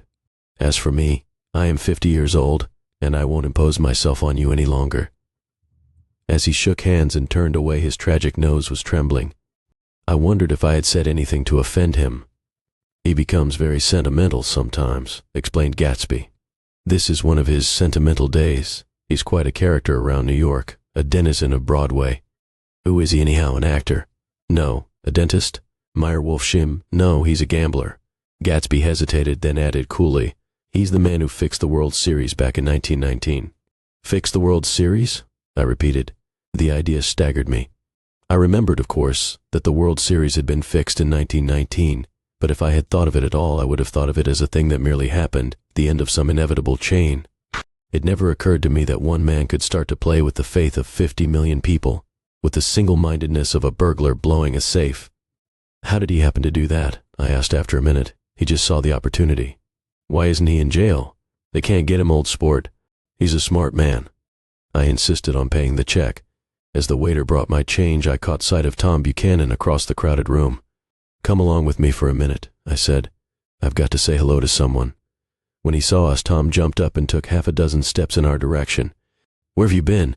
He demanded eagerly. Daisy's furious because you haven't called up. This is Mr. Gatsby, Mr. Buchanan. They shook hands briefly, and a strained, unfamiliar look of embarrassment came over Gatsby's face. How have you been, anyhow? Demanded Tom of me. How'd you happen to come up this far to eat? I've been having lunch with Mr. Gatsby. I turned toward Mr. Gatsby, but he was no longer there. One October day in 1917, said Jordan Baker that afternoon. Sitting up very straight on a straight chair in the tea garden at the Plaza Hotel, I was walking along from one place to another, half on the sidewalks and half on the lawns. I was happier on the lawns because I had on shoes from England with rubber knobs on the soles that bit into the soft ground. I had on a new plaid skirt also that blew a little in the wind, and whenever this happened, the red, white, and blue banners in front of all the houses stretched out stiff and said, "Tut, tut, tut, tut," in a disapproving way. The largest of the banners and the largest of the lawns belonged to Daisy Fay's house. She was just 18, 2 years older than me, and by far the most popular of all the young girls in Louisville. She dressed in white and had a little white roadster, and all day long the telephone rang in her house, and excited young officers from Camp Taylor demanded the privilege of monopolizing her that night. Anyways, for an hour. When I came opposite her house that morning, her white roadster was beside the curb, and she was sitting in it with a lieutenant I had never seen before. They were so engrossed in each other that she didn't see me until I was 5 feet away. "Hello, Jordan," she called unexpectedly. "Please come here." I was flattered that she wanted to speak to me. Because of all the older girls, I admired her most. She asked me if I was going to the Red Cross to make bandages. I was. Well then, would I tell them that she couldn't come that day? The officer looked at Daisy while she was speaking, in a way that every young girl wants to be looked at sometime, and because it seemed romantic to me, I have remembered the incident ever since. His name was Jay Gatsby, and I didn't lay eyes on him again for over 4 years. Even after I'd met him on Long Island, I didn't realize it was the same man. That was 1917. By the next year, I had a few beaux myself, and I began to play in tournaments, so I didn't see Daisy very often. She went with a slightly older crowd, when she went with anyone at all. Wild rumors were circulating about her, how her mother had found her packing her bag one winter night to go to New York and say goodbye to a soldier who was going overseas. She was effectually prevented, but she wasn't on speaking terms with her family for several weeks after that. She didn't play around with the soldiers anymore, but only with a few flat-footed, short-sighted young men in town, who couldn't get into the army at all. By the next autumn, she was gay again, gay as ever. She had a debut after the armistice, and in February she was presumably engaged to a man from New Orleans. In June, she married Tom Buchanan of Chicago, with more pomp and circumstance than Louisville ever knew before. He came down with 100 people in 4 private cars, and hired a whole floor of the Mobach Hotel, and the day before the wedding he gave her a string of pearls valued at $350,000. I was a bridesmaid. I came into her room half an hour before the bridal dinner, and found her lying on her bed as lovely as the June night in her flowered dress, and as drunk as a monkey. She had a bottle of Sauterne in one hand and a letter in the other. "Gratulate me," she muttered. "I never had a drink before, but oh how I do enjoy it." "What's the matter, Daisy?" I was scared, I can tell you. I'd never seen a girl like that before. "Here, dearies." She groped around in a wastebasket she had with her on the bed, and pulled out the string of pearls. "Take 'em downstairs and give 'em back to whoever they belong to. Tell 'em all Daisy's changed her mind. Say Daisy's changed her mind." She began to cry. She cried and cried. I rushed out and found her mother's maid, and we locked the door and got her into a cold bath. She wouldn't let go of the letter. She took it into the tub with her and squeezed it up in a wet ball, and only let me leave it in the soap dish when she saw that it was coming to pieces like snow. But she didn't say another word. We gave her spirits of ammonia, and put ice on her forehead and hooked her back into her dress, and half an hour later, when we walked out of the room, the pearls were around her neck and the incident was over. Next day at 5 o'clock, she married Tom Buchanan without so much as a shiver and started off on a 3-month trip to the South Seas. I saw them in Santa Barbara when they came back, and I thought I'd never seen a girl so mad about her husband. If he left the room for a minute, she'd look around uneasily and say, "Where's Tom gone?" and wear the most abstracted expression until she saw him coming in the door. She used to sit on the sand with his head in her lap by the hour, rubbing her fingers over his eyes and looking at him with unfathomable delight. It was touching to see them together. It made you laugh in a hushed, fascinated way. That was in August. A week after I left Santa Barbara, Tom ran into a wagon on the Ventura Road one night and ripped a front wheel off his car. The girl who was with him got into the papers too, because her arm was broken. She was one of the chambermaids in the Santa Barbara hotel. The next April, Daisy had her little girl, and they went to France for a year. I saw them one spring in Cannes and later in Deauville, and then they came back to Chicago to settle down. Daisy was popular in Chicago, as you know. They moved with a fast crowd, all of them young and rich and wild, but she came out with an absolutely perfect reputation. Perhaps because she doesn't drink. It's a great advantage not to drink among hard-drinking people. You can hold your tongue, and moreover, you can time any little irregularity of your own so that everybody else is so blind that they don't see or care. Perhaps Daisy never went in for a more at all, and yet there's something in that voice of hers. Well, about 6 weeks ago, she heard the name Gatsby for the first time in years. It was when I asked you, do you remember, if you knew Gatsby in West Egg? After you had gone home, she came into my room and woke me up and said, "What Gatsby?" And when I described him, I was half asleep. She said in the strangest voice that it must be the man she used to know. It wasn't until then that I connected this Gatsby with the officer in her white car. When Jordan Baker had finished telling all this, we had left the plaza for half an hour and were driving in a Victoria through Central Park. The sun had gone down behind the tall apartments of the movie stars in the West 50s, and the clear voices of children, already gathered like crickets on the grass, rose through the hot twilight. I'm the Sheik of Araby. Your love belongs to me. At night when you're asleep, into your tent I'll creep. It was a strange coincidence, I said, but it wasn't a coincidence at all. Why not? Gatsby bought that house so that Daisy would be just across the bay. Then it had not been merely the stars to which he had aspired on that June night. He came alive to me, delivered suddenly from the womb of his purposeless splendor. He wants to know, continued Jordan, if you'll invite Daisy to your house some afternoon, and then let him come over. The modesty of the demand shook me. He'd waited 5 years and bought a mansion where he dispensed starlight to casual moths so that he could come over some afternoon to a stranger's garden. Did I have to know all this before he could ask such a little thing? He's afraid he's waited so long. He thought you might be offended. You see, he's regular tough underneath it all. Something worried me. Why didn't he ask you to arrange a meeting? He wants her to see his house, she explained, and your house is right next door. Oh, I think he half expected her to wander into one of his parties some night, went on Jordan, but she never did. Then he began asking people casually if they knew her, and I was the first one he found. It was that night he sent for me at his dance, and you should have heard the elaborate way he worked up to it. Of course, I immediately suggested a luncheon in New York, and I thought he'd go mad.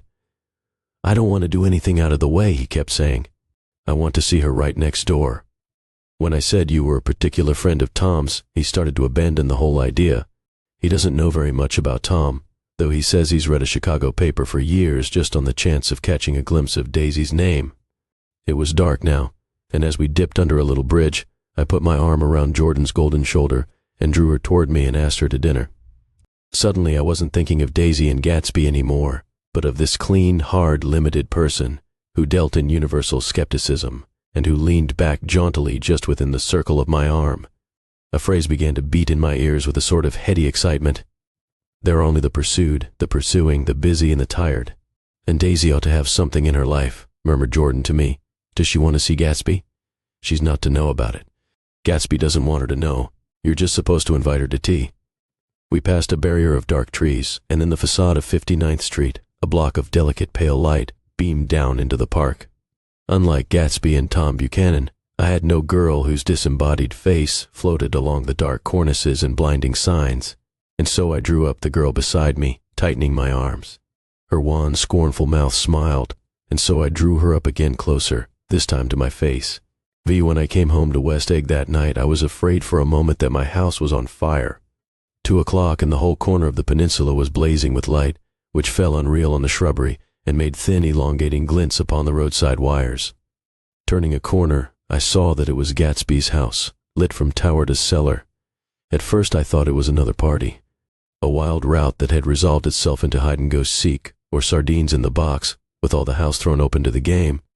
But there wasn't a sound, only wind in the trees, which blew the wires and made the lights go off and on again, as if the house had winked into the darkness. As my taxi groaned away, I saw Gatsby walking toward me across his lawn. "Your place looks like the World's Fair," I said. "Or does it?" He turned his eyes toward it absently. "I have been glancing into some of the rooms. Let's go to Coney Island, old sport." "In my car." "It's too late." "Well, suppose we take a plunge in the swimming pool. I haven't made use of it all summer. I've got to go to bed."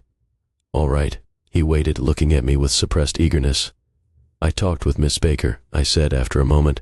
"I'm going to call up Daisy tomorrow and invite her over here to tea." "Oh, that's all right," he said carelessly. "I don't want to put you to any trouble. What day would suit you?" "What day would suit you?" he corrected me quickly. "I don't want to put you to any trouble, you see." "How about the day after tomorrow?" He considered for a moment. Then, with reluctance, "I want to get the grass cut," he said. We both looked down at the grass. There was a sharp line where my ragged lawn ended, and the darker, well-kept expanse of his began. I suspected that he meant my grass. "There's another little thing," he said uncertainly, and hesitated. "Would you rather put it off for a few days?" I asked. "Oh, it isn't about that. At least," he fumbled with a series of beginnings. "Why?" I thought. "Why, look here, old sport, you don't make much money, do you?"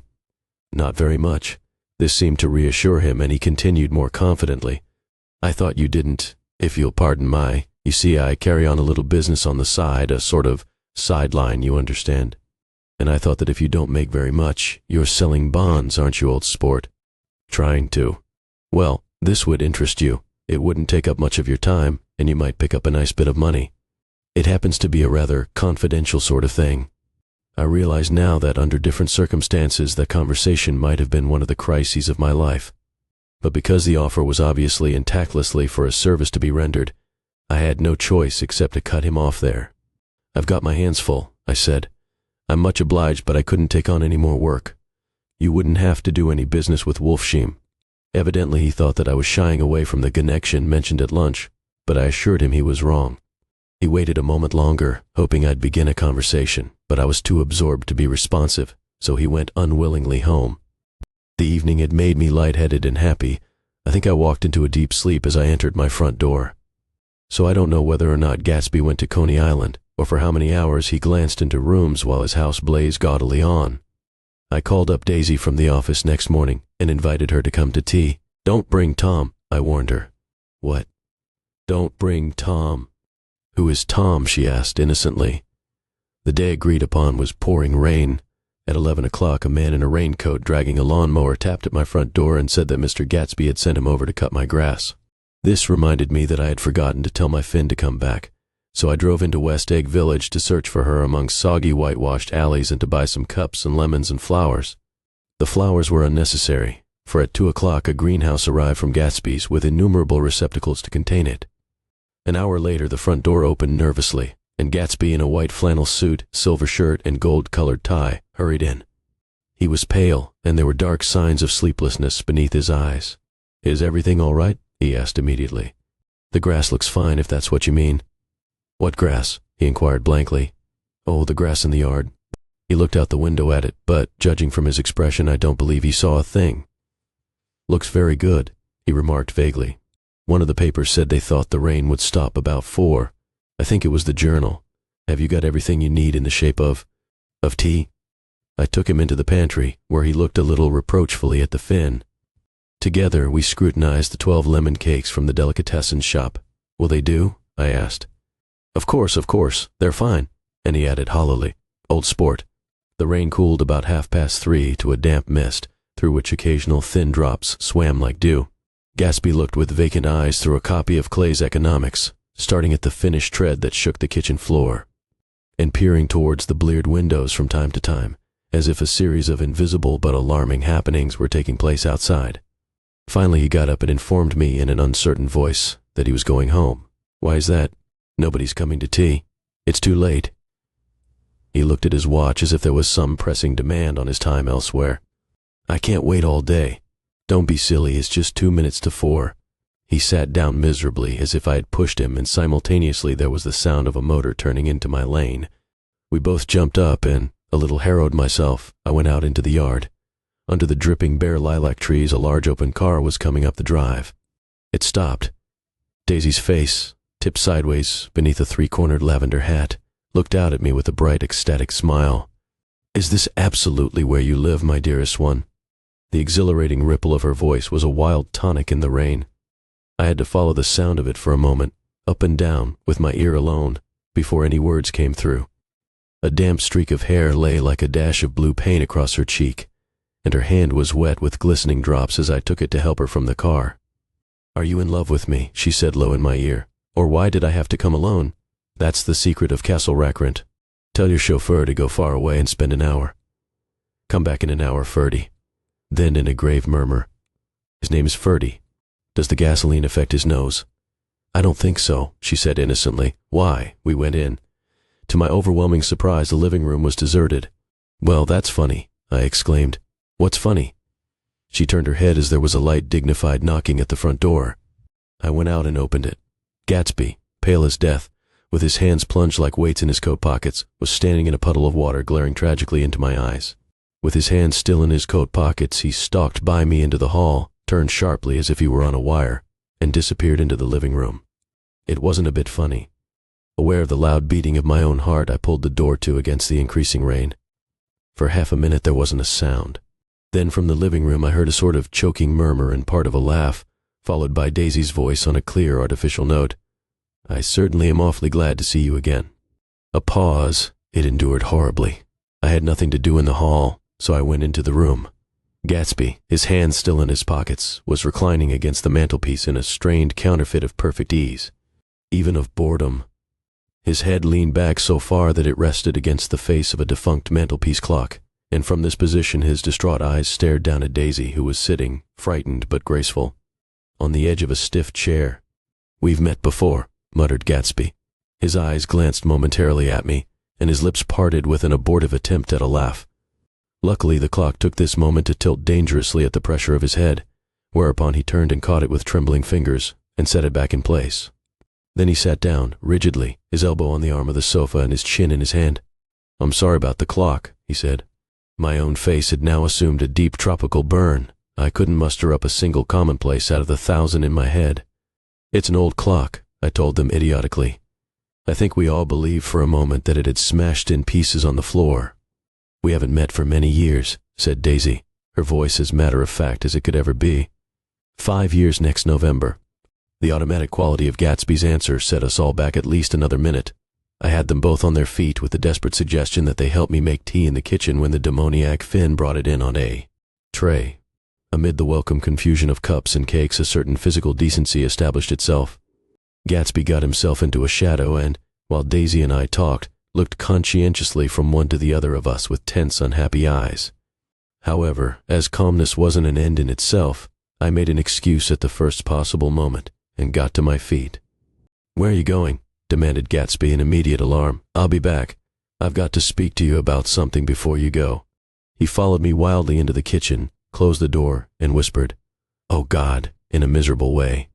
What's the matter? This is a terrible mistake, he said, shaking his head from side to side. A terrible, terrible mistake. You're just embarrassed, that's all. And luckily, I added, Daisy's embarrassed too.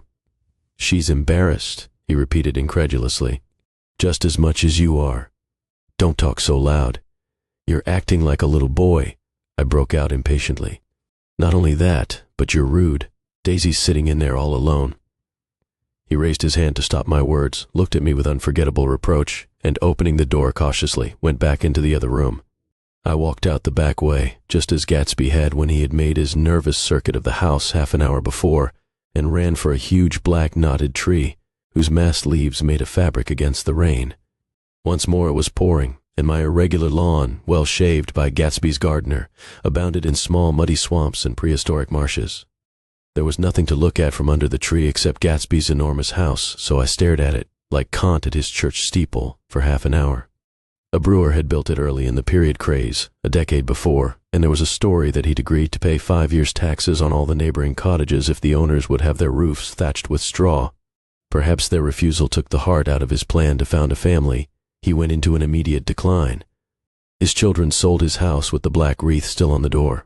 Americans, while willing, even eager to be serfs, have always been obstinate about being peasantry. After half an hour, the sun shone again, and the grocer's automobile rounded Gatsby's drive with the raw material for his servant's dinner. I felt sure he wouldn't eat a spoonful. A maid began opening the upper windows of his house, appeared momentarily in each, and, leaning from the large central bay, spat meditatively into the garden. It was time I went back. While the rain continued, it had seemed like the murmur of their voices, rising and swelling a little now and then with gusts of emotion. But in the new silence, I felt that silence had fallen within the house too. I went in, after making every possible noise in the kitchen, short of pushing over the stove, but I don't believe they heard a sound. They were sitting at either end of the couch, looking at each other as if some question had been asked, or was in the air, and every vestige of embarrassment was gone. Daisy's face was smeared with tears, and when I came in, she jumped up and began wiping at it with her handkerchief before a mirror. But there was a change in Gatsby that was simply confounding. He literally glowed. Without a word or a gesture of exultation, a new well-being radiated from him and filled the little room. "Oh, hello, old sport," he said, as if he hadn't seen me for years. I thought for a moment he was going to shake hands. "It stopped raining." "Has it?" When he realized what I was talking about, that there were twinkle bells of sunshine in the room, he smiled like a weatherman, like an ecstatic patron of recurrent light, and repeated the news to Daisy. "What do you think of that? It stopped raining." "I'm glad, Jay." Her throat, full of aching, grieving beauty, told only of her unexpected joy. "I want you and Daisy to come over to my house," he said. "I'd like to show her around." "You're sure you want me to come?" "Absolutely, old sport." Daisy went upstairs to wash her face, too late, I thought, with humiliation of my towels, while Gatsby and I waited on the lawn. "My house looks well, doesn't it?" he demanded. "See how the whole front of it catches the light?" I agreed that it was splendid. "Yes." His eyes went over it, every arched door and square tower. "It took me just 3 years to earn the money that bought it." "I thought you inherited your money." "I did, old sport," he said automatically, "but I lost most of it in the big panic, a panic of the war." I think he hardly knew what he was saying, for when I asked him what business he was in, he answered, "That's my affair," before he realized that it wasn't an appropriate reply. "Oh, I've been in several things," he corrected himself. "I was in the drug business, and then I was in the oil business. But I'm not in either one now." He looked at me with more attention. "Do you mean you've been thinking over what I proposed the other night?" Before I could answer, Daisy came out of the house and 2 rows of brass buttons on her dress gleamed in the sunlight. "That huge place there," she cried, pointing. "Do you like it?" "I love it, but I don't see how you live there all alone." "I keep it always full of interesting people night and day. People who do interesting things. Celebrated people." Instead of taking the shortcut along the Sound, we went down to the road and entered by the big postern. With enchanting murmurs, Daisy admired this aspect, or that of the feudal silhouette against the sky, admired the gardens, the sparkling odor of jonquils and the frothy odor of hawthorn and plum blossoms, and the pale gold odor of kiss me at the gate. It was strange to reach the marble steps and find no stir of bright dresses in and out the door, and hear no sound but bird voices in the trees. And inside, as we wandered through Marie Antoinette music rooms and restoration salons, I felt that there were guests concealed behind every couch and table, under orders to be breathlessly silent until we had passed through. As Gatsby closed the door of the Merton College library, I could have sworn I heard the owl-eyed man break into ghostly laughter. We went upstairs, through period bedrooms swathed in rose and lavender silk and vivid with new flowers, through dressing rooms and pool rooms, and bathrooms with sunken baths, intruding into one chamber where a disheveled man in pajamas was doing liver exercises on the floor. It was Mr. Klipspringer, the boarder. I had seen him wandering hungrily about the beach that morning. Finally we came to Gatsby's own apartment, a bedroom and a bath and an Adam's study, where we sat down and drank a glass of some chartreuse he took from a cupboard in the wall. He hadn't once ceased looking at Daisy, and I think he revalued everything in his house according to the measure of response it drew from her well-loved eyes. Sometimes, too, he stared around at his possessions in a dazed way, as though in her actual and astounding presence none of it was any longer real. Once he nearly toppled down a flight of stairs. His bedroom was the simplest room of all. except where the dresser was garnished with a toilet set of pure dull gold. Daisy took the brush with delight and smoothed her hair, whereupon Gatsby sat down and shaded his eyes and began to laugh. "It's the funniest thing, old sport," he said hilariously. "I can't when I try to." He had passed visibly through 2 states and was entering upon a third. After his embarrassment and his unreasoning joy, he was consumed with wonder at her presence. He had been full of the idea so long, dreamed it right through to the end, waited with his teeth set, so to speak, at an inconceivable pitch of intensity. Now, in the reaction, he was running down like an overwound clock. Recovering himself in a minute, he opened for us 2 hulking patent cabinets, which held his massed suits and dressing gowns and ties, and his shirts, piled like bricks in stacks a dozen high. "I've got a man in England who buys me clothes. He sends over a selection of things at the beginning of each season, spring and fall." He took out a pile of shirts and began throwing them, one by one, before us, shirts of sheer linen and thick silk and fine flannel, which lost their folds as they fell and covered the table in many-colored disarray. While we admired, he brought more, and the soft, rich heap mounted higher. Shirts with stripes and scrolls, and plaids in coral and apple green, and lavender and faint orange, with monograms of Indian blue. Suddenly, with a strained sound, Daisy bent her head into the shirts and began to cry stormily. "They're such beautiful shirts," she sobbed, her voice muffled in the thick folds. "It makes me sad because I've never seen such beautiful shirts before." After the house, we were to see the grounds and the swimming pool and the hydroplane and the midsummer flowers, but outside Gatsby's window it began to rain again, so we stood in a row looking at the corrugated surface of the Sound. "If it wasn't for the mist, we could see your home across the bay," said Gatsby. "You always have a green light that burns all night at the end of your dock." Daisy put her arm through his abruptly, but he seemed absorbed in what he had just said. Possibly it had occurred to him that the colossal significance of that light had now vanished forever. Compared to the great distance that had separated him from Daisy, it had seemed very near to her, almost touching her. It had seemed as close as a star to the moon. Now it was again a green light on a dock. His count of enchanted objects had diminished by 1. I began to walk about the room, examining various indefinite objects in the half-darkness. A large photograph of an elderly man in yachting costume attracted me, hung on the wall over his desk. "Who's this?" That's Mr. Dan Cody, old sport." The name sounded faintly familiar. "He's dead now. He used to be my best friend years ago." There was a small picture of Gatsby, also in yachting costume, on the bureau, Gatsby with his head thrown back defiantly, taken apparently when he was about 18. "I adore it," exclaimed Daisy. "The pompadour. You never told me you had a pompadour or a yacht." "Look at this," said Gatsby quickly. "Here's a lot of clippings about you." They stood side by side examining it. I was going to ask to see the rubies when the phone rang, and Gatsby took up the receiver. "Yes. Well, I can't talk now. I can't talk now, old sport. I said a small town. He must know what a small town is." "Well, he's no use to us if Detroit is his idea of a small town." He rang off. "Come here quick," cried Daisy at the window. The rain was still falling, but the darkness had parted in the west, and there was a pink and golden billow of foamy clouds above the sea. "Look at that," she whispered. And then after a moment, "I'd like to just get one of those pink clouds and put you in it and push you around." I tried to go then, but they wouldn't hear of it. Perhaps my presence made them feel more satisfactorily alone.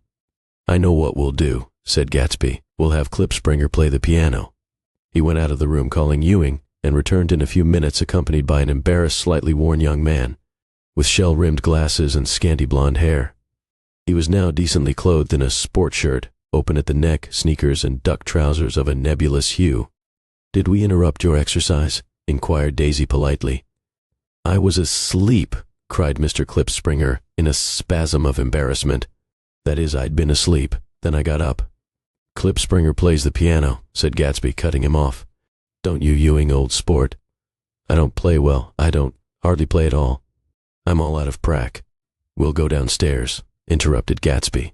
He flipped a switch. The gray windows disappeared as the house glowed full of light. In the music room, Gatsby turned on a solitary lamp beside the piano. He lit Daisy's cigarette from a trembling match and sat down with her on a couch far across the room, where there was no light save what the gleaming floor bounced in from the hall. When Klipspringer had played the Love Nest, he turned around on the bench and searched unhappily for Gatsby in the gloom. "I'm all out of practice, you see. I told you I couldn't play. I'm all out of prac." "Don't talk so much, old sport," commanded Gatsby.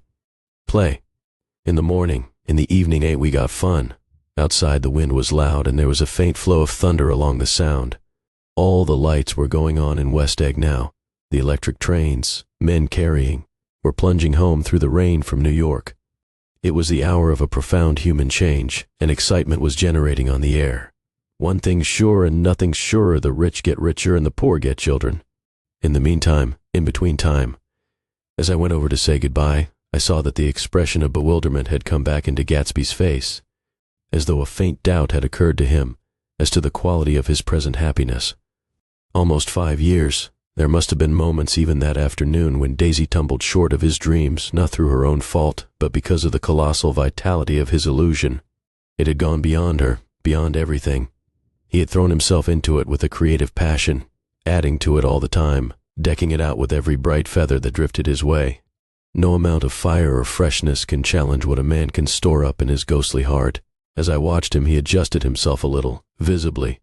His hand took hold of hers, and as she said something low in his ear, he turned toward her with a rush of emotion. I think that voice held him most, with its fluctuating, feverish warmth, because it couldn't be overdreamed. That voice was a deathless song. They had forgotten me, but Daisy glanced up and held out her hand. Gatsby didn't know me now at all.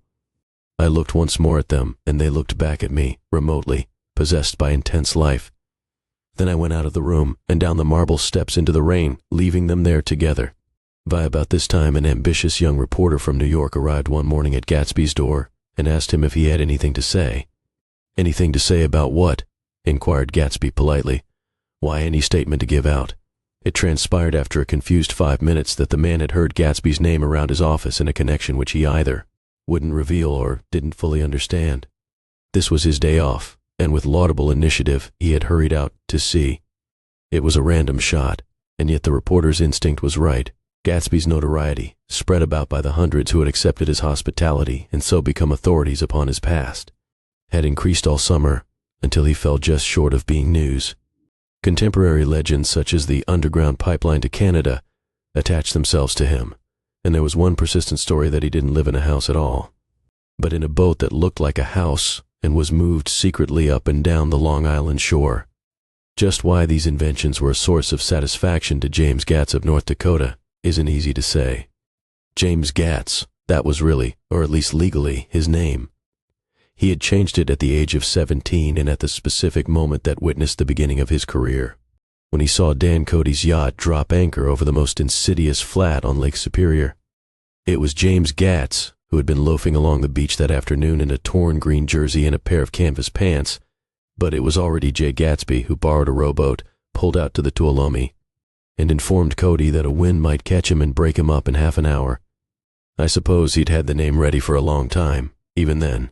His parents were shiftless and unsuccessful farm people. His imagination had never really accepted them as his parents at all.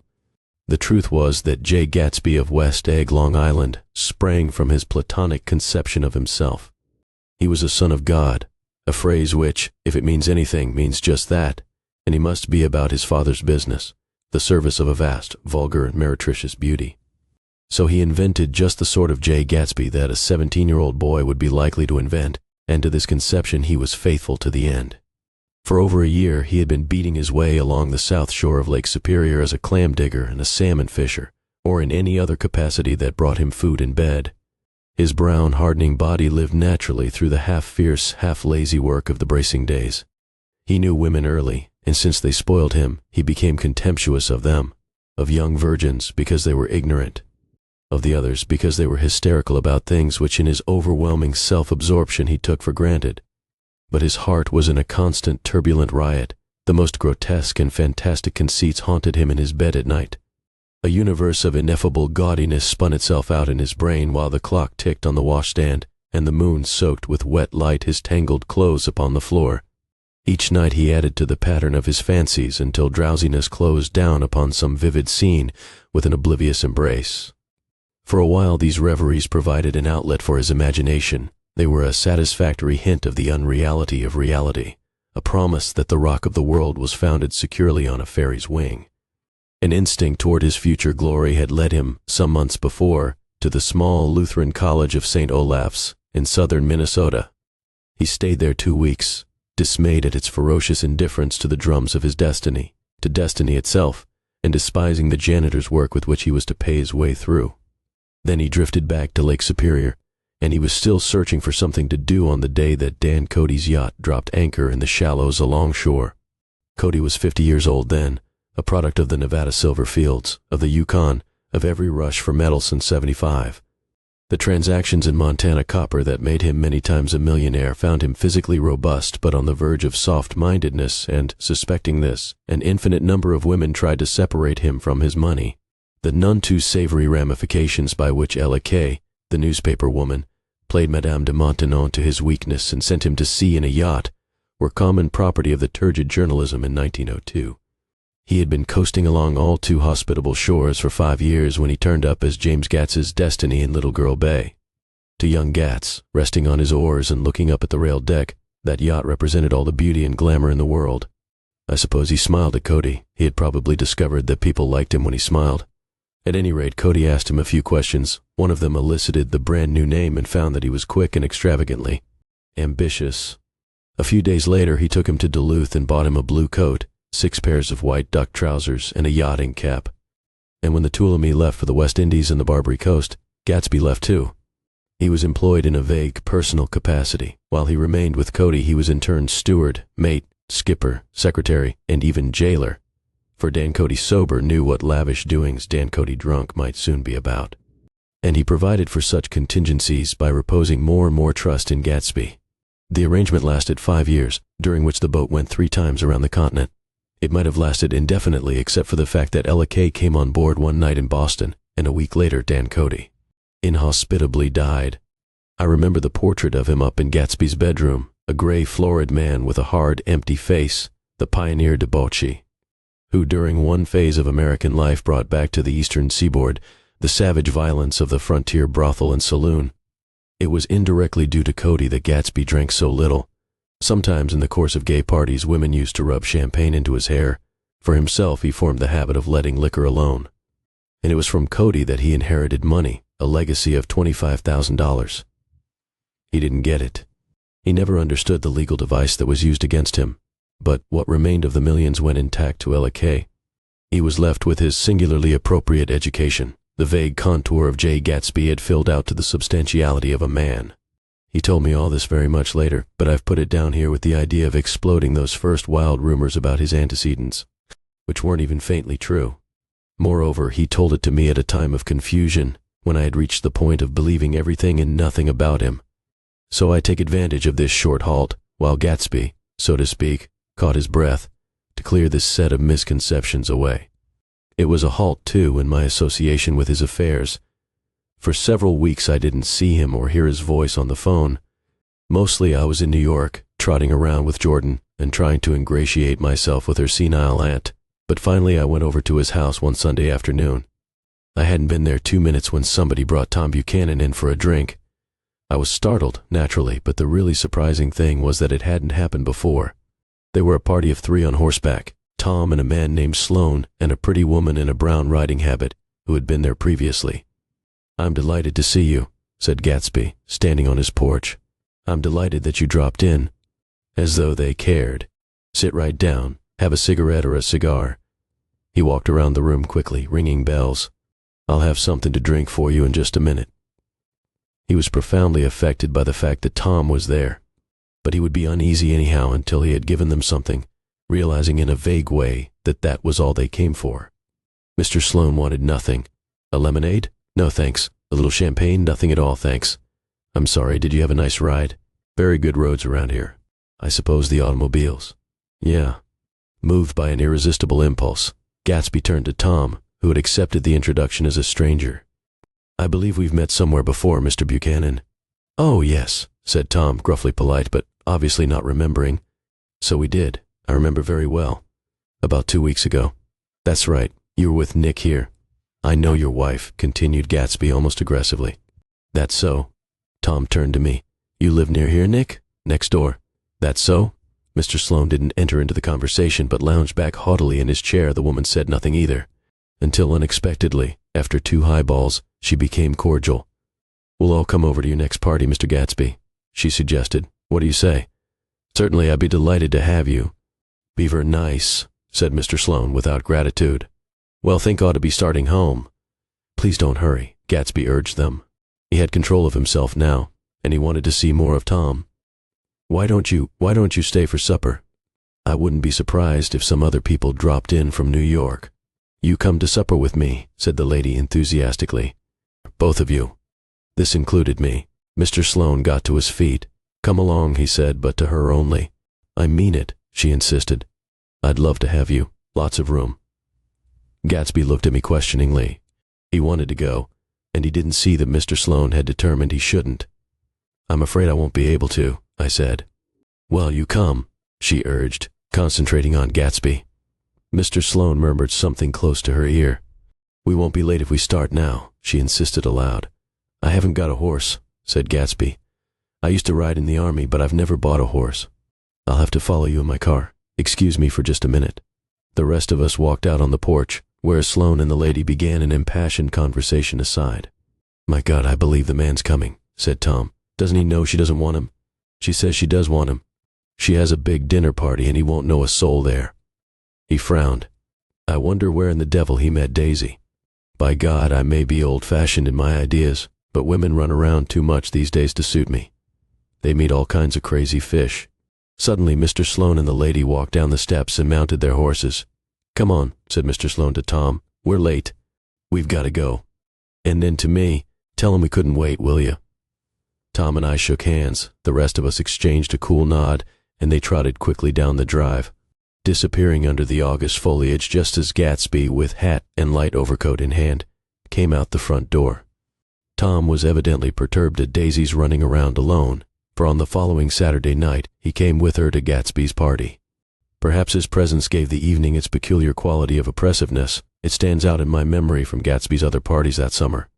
There were the same people, or at least the same sort of people, the same profusion of champagne, the same many-colored, many-keyed commotion, but I felt an unpleasantness in the air, a pervading harshness that hadn't been there before.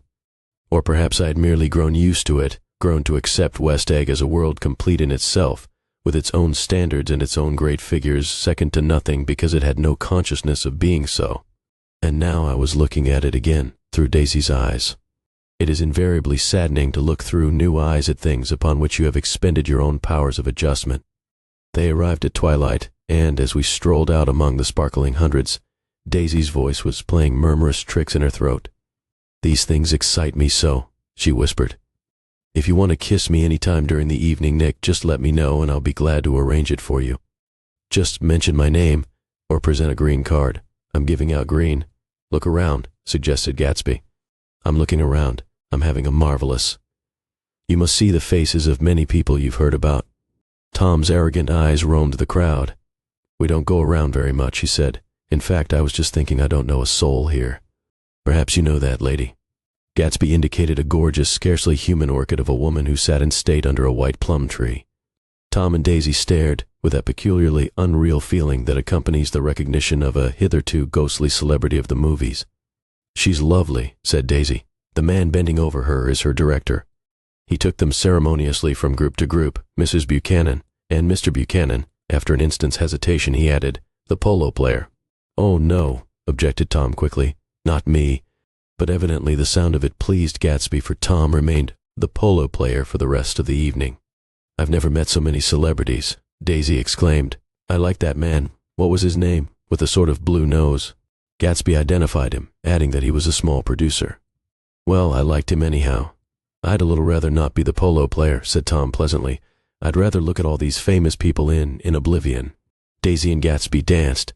I remember being surprised by his graceful conservative foxtrot. I had never seen him dance before. Then they sauntered over to my house and sat on the steps for half an hour, while at her request I remained watchfully in the garden. In case there's a fire or a flood, she explained, or any act of God. Tom appeared from his oblivion as we were sitting down to supper together. Do you mind if I eat with some people over here? He said. A fellow's getting off some funny stuff. Go ahead, answered Daisy genially, and if you want to take down any addresses, here's my little gold pencil. She looked around after a moment and told me the girl was common but pretty, and I knew that except for the half hour she'd been alone with Gatsby, she wasn't having a good time. We were at a particularly tipsy table. That was my fault. Gatsby had been called to the phone, and I'd enjoyed these same people only 2 weeks before. But what had amused me then turned septic on the air now. "How do you feel, Miss Baedeker?" The girl addressed was trying unsuccessfully to slump against my shoulder. At this inquiry, she sat up and opened her eyes. Wow, a massive and lethargic woman, who'd been urging Daisy to play golf with her at the local club tomorrow, spoke in Miss Baedeker's defense. "Oh, she's all right now. When she's had 5 or 6 cocktails, she always starts screaming like that. I tell her she ought to leave it alone." "I do leave it alone," affirmed the accused hollowly. "We heard you yelling, so I said to Doc Civet here, 'There's somebody that needs your help, Doc.'" "She's much obliged, I'm sure," said another friend without gratitude. "But you got her dress all wet when you stuck her head in the pool." "Anything I hate is to get my head stuck in a pool," mumbled Miss Baedeker. "They almost drowned me once over in New Jersey." "Then you ought to leave it alone," countered Dr. Civet. "Speak for yourself," cried Miss Baedeker violently. "Your hand shakes. I wouldn't let you operate on me." It was like that. Almost the last thing I remember was standing with Daisy and watching the moving picture director and his star. They were still under the white plum tree, and their faces were touching, except for a pale, thin ray of moonlight between. It occurred to me that he had been very slowly bending toward her all evening to attain this proximity. And even while I watched, I saw him stoop one ultimate degree and kiss at her cheek. "I like her," said Daisy. "I think she's lovely." But the rest offended her, and inarguably because it wasn't a gesture but an emotion. She was appalled by West Egg, this unprecedented place that Broadway had begotten upon a Long Island fishing village. Appalled by its raw vigor that chafed under the old euphemisms and by the too obtrusive fate that herded its inhabitants along a shortcut from nothing to nothing. She saw something awful in the very simplicity she failed to understand. I sat on the front steps with them while they waited for their car. It was dark here in front. Only the bright door sent 10 square feet of light volleying out into the soft black morning. Sometimes a shadow moved against a dressing room blind above, gave way to another shadow, an indefinite procession of shadows, who rouged and powdered in an invisible glass. "Who is this Gatsby, anyhow?" demanded Tom suddenly. "Some big bootlegger?" "Where'd you hear that?" I inquired. "I didn't hear it. I imagined it. A lot of these newly rich people are just big bootleggers, you know." "Not Gatsby," I said shortly. He was silent for a moment. The pebbles of the drive crunched under his feet. Well, he certainly must have strained himself to get this menagerie together. A breeze stirred the gray haze of Daisy's fur collar. "At least they are more interesting than the people we know," she said with an effort. "You didn't look so interested." "Well, I was." Tom laughed and turned to me. "Did you notice Daisy's face when that girl asked her to put her under a cold shower?" Daisy began to sing with the music in a husky, rhythmic whisper, bringing out a meaning in each word that it had never had before and would never have again. When the melody rose, her voice broke up sweetly, following it in a way contralto voices have, and each change tipped out a little of her warm human magic upon the air. "Lots of people come who haven't been invited," she said suddenly. "That girl hadn't been invited. They simply forced their way in, and he's too polite to object." "I'd like to know who he is and what he does," insisted Tom, "and I think I'll make a point of finding out." "I can tell you right now," she answered. "He owns some drugstores, a lot of drugstores. He built them up himself." The dilatory limousine came rolling up the drive. "Good night, Nick," said Daisy. Her glance left me and sought the lighted top of the steps where, 3 o'clock in the morning, a neat, sad little waltz of that year was drifting out the open door. After all, in the very casualness of Gatsby's party, there were romantic possibilities totally absent from her world. What was it up there in the song that seemed to be calling her back inside? What would happen now in the dim, incalculable hours? Perhaps some unbelievable guest would arrive, a person infinitely rare and to be marveled at, some authentically radiant young girl who, with one fresh glance at Gatsby, one moment of magical encounter, would blot out those 5 years of unwavering devotion. I stayed late that night. Gatsby asked me to wait until he was free, and I lingered in the garden until the inevitable swimming party had run up, chilled and exalted, from the black beach, until the lights were extinguished in the guest rooms overhead. When he came down the steps at last, the tanned skin was drawn unusually tight on his face, and his eyes were bright and tired. "She didn't like it," he said immediately. "Of course she did." "She didn't like it," he insisted. "She didn't have a good time." He was silent, and I guessed at his unutterable depression. "I feel far away from her," he said. "It's hard to make her understand." "You mean about the dance?" "The dance?" He dismissed all the dances he had given with a snap of his fingers. Old sport, the dance is unimportant. He wanted nothing less of Daisy than that she should go to Tom and say, "I never loved you."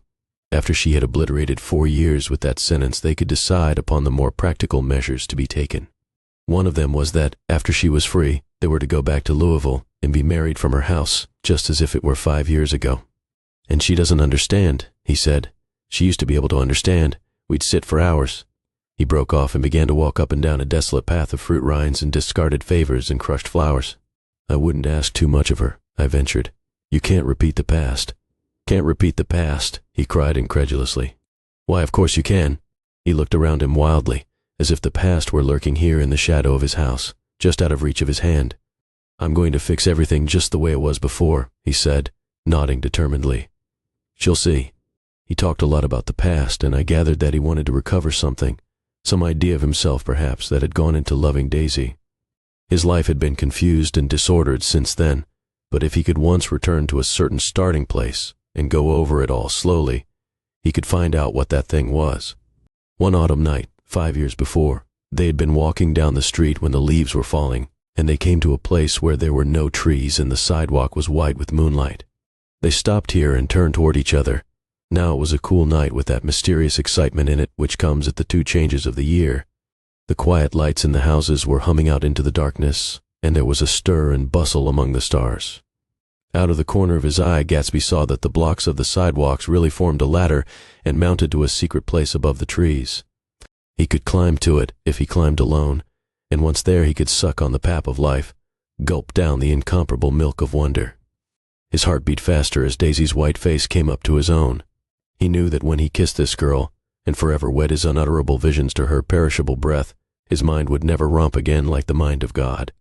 So he waited, listening for a moment longer to the tuning fork that had been struck upon a star. Then he kissed her. At his lips' touch she blossomed for him like a flower, and the incarnation was complete. Through all he said, even through his appalling sentimentality, I was reminded of something. An elusive rhythm, a fragment of lost words that I had heard somewhere a long time ago. For a moment a phrase tried to take shape in my mouth, and my lips parted like a dumb man's, as though there was more struggling upon them than a wisp of startled air. But they made no sound, and what I had almost remembered was uncommunicable forever.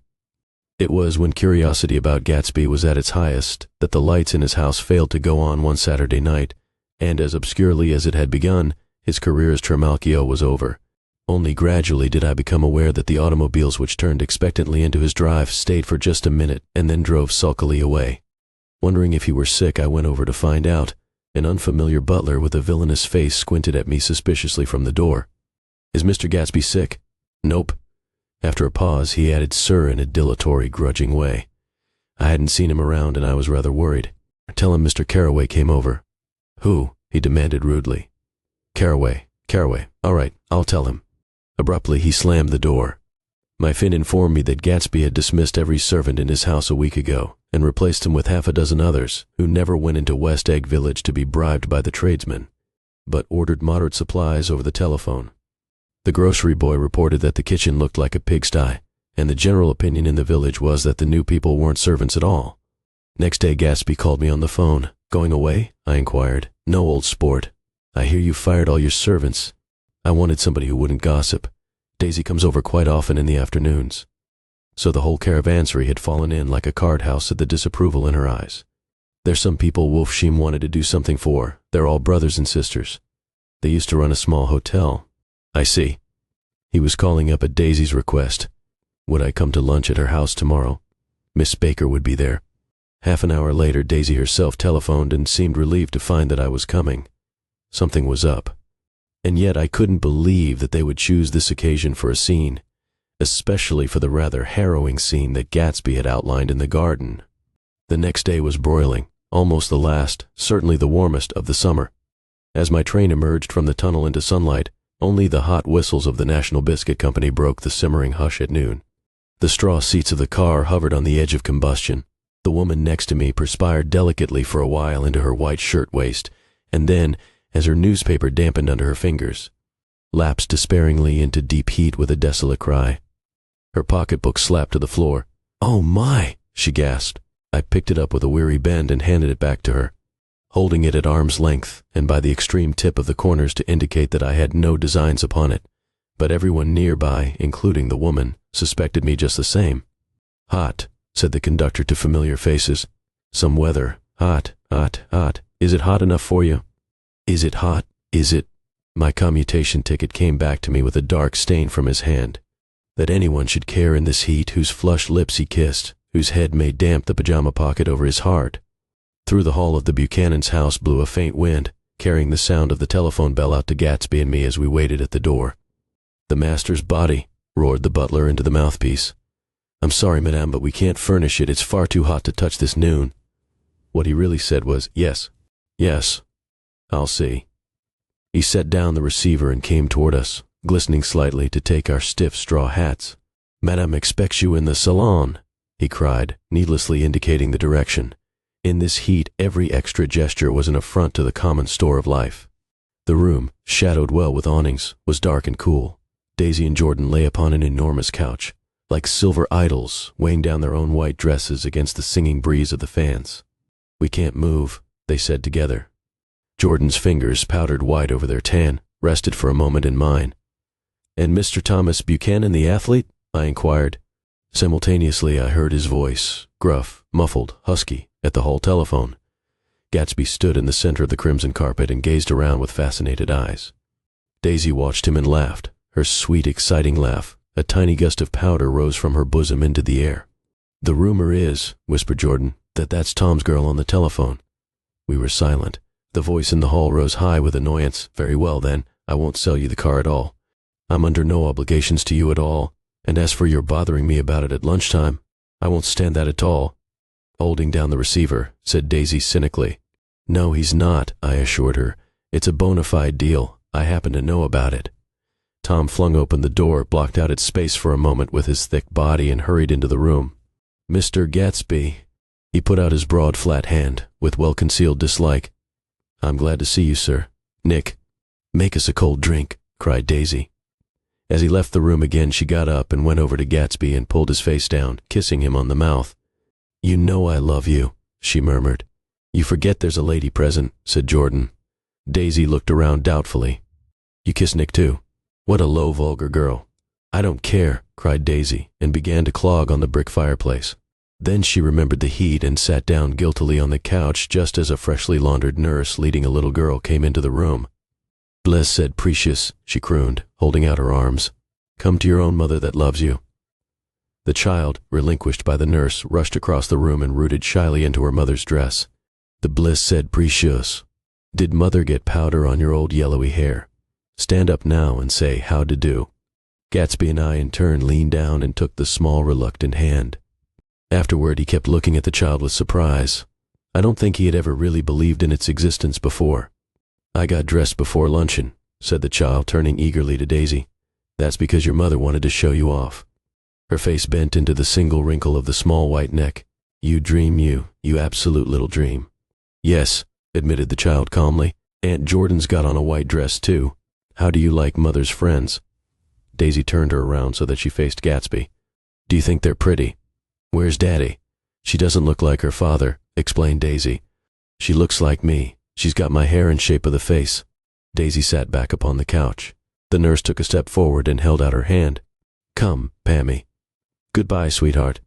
With a reluctant backward glance, the well-disciplined child held to her nurse's hand and was pulled out the door, just as Tom came back, preceding 4 gin rickeys that clicked full of ice. Gatsby took up his drink. "They certainly look cool," he said with visible tension. "We drink in long, greedy swallows."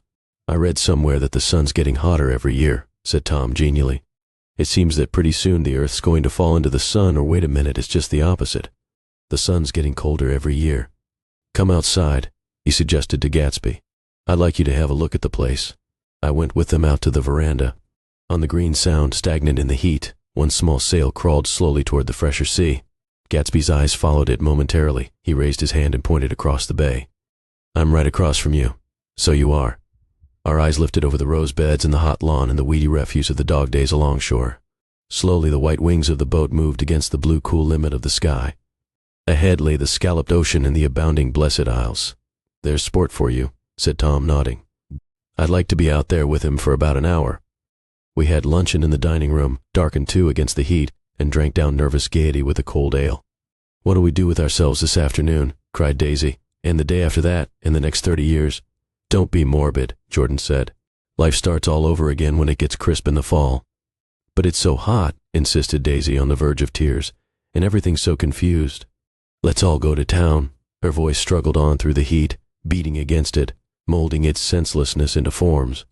"I've heard of making a garage out of a stable," Tom was saying to Gatsby, "but I'm the first man who ever made a stable out of a garage." "Who wants to go to town?" demanded Daisy insistently. Gatsby's eyes floated toward her. "Ah," she cried, "you look so cool." Their eyes met, and they stared together at each other, alone in space. With an effort, she glanced down at the table. "You always look so cool," she repeated. She had told him that she loved him, and Tom Buchanan saw. He was astounded. His mouth opened a little, and he looked at Gatsby, and then back at Daisy as if he had just recognized her as someone he knew a long time ago. "You resemble the advertisement of the man," she went on innocently. "You know the advertisement of the man." "All right," broke in Tom quickly. "I'm perfectly willing to go to town. Come on, we're all going to town." He got up, his eyes still flashing between Gatsby and his wife. No one moved. "Come on." His temper cracked a little. "What's the matter anyhow? If we're going to town, let's start." His hand, trembling with his effort at self-control, bore to his lips the last of his glass of ale. Daisy's voice got us to our feet and out onto the blazing gravel drive. "Are we just going to go?" she objected. "Like this? Aren't we going to let anyone smoke a cigarette first? Everybody smoked all through lunch." "Oh, let's have fun," she begged him. "It's too hot to fuss." He didn't answer.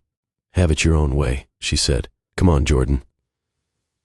They went upstairs to get ready while we three men stood there shuffling the hot pebbles with our feet. A silver curve of the moon hovered already in the western sky. Gatsby started to speak, changed his mind, but not before Tom wheeled and faced him expectantly. "Have you got your stables here?" asked Gatsby with an effort. "About a quarter of a mile down the road." "Oh." A pause. "I don't see the idea of going to town," broke out Tom savagely. "Women get these notions in their heads. Shall we take anything to drink?" called Daisy from an upper window. "I'll get some whiskey," answered Tom. He went inside. Gatsby turned to me rigidly. "I can't say anything in his household sport." "She's got an indiscreet voice," I remarked. "It's full of—" I hesitated.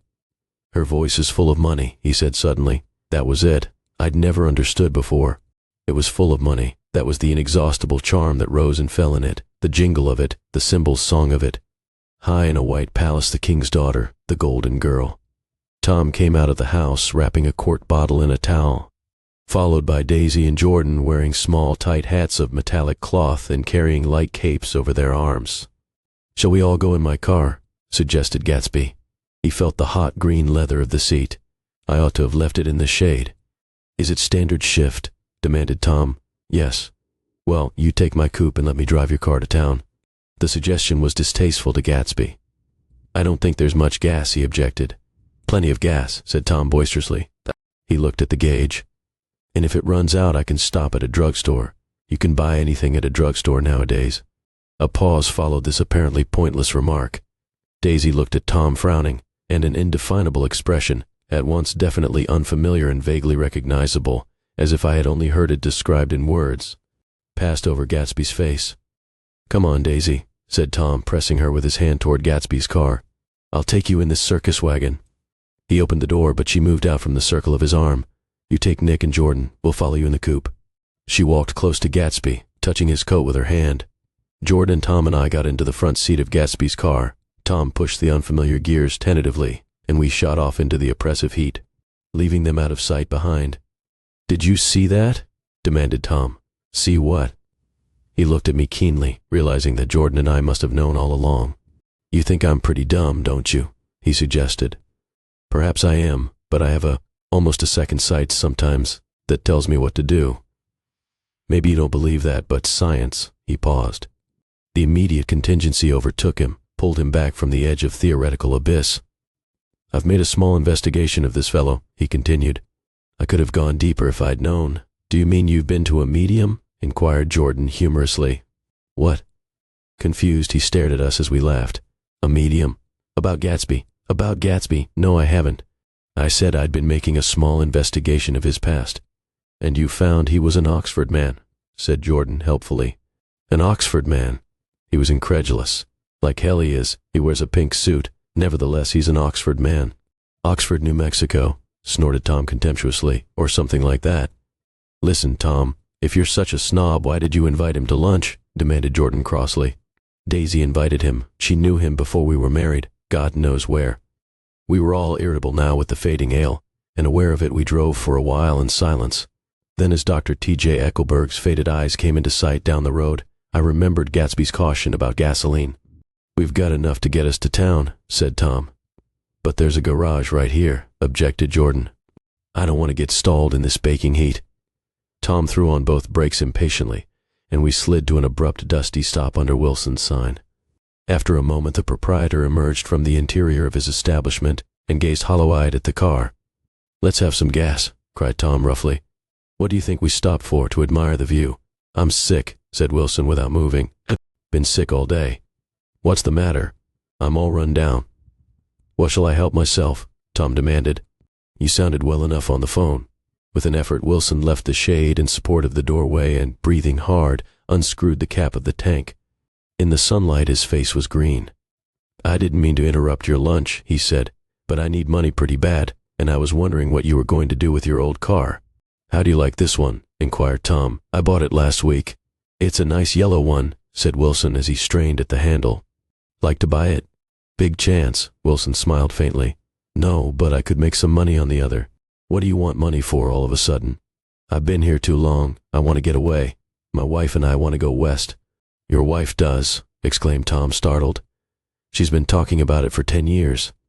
He rested for a moment against the pump, shading his eyes. And now she's going whether she wants to or not. I'm going to get her away.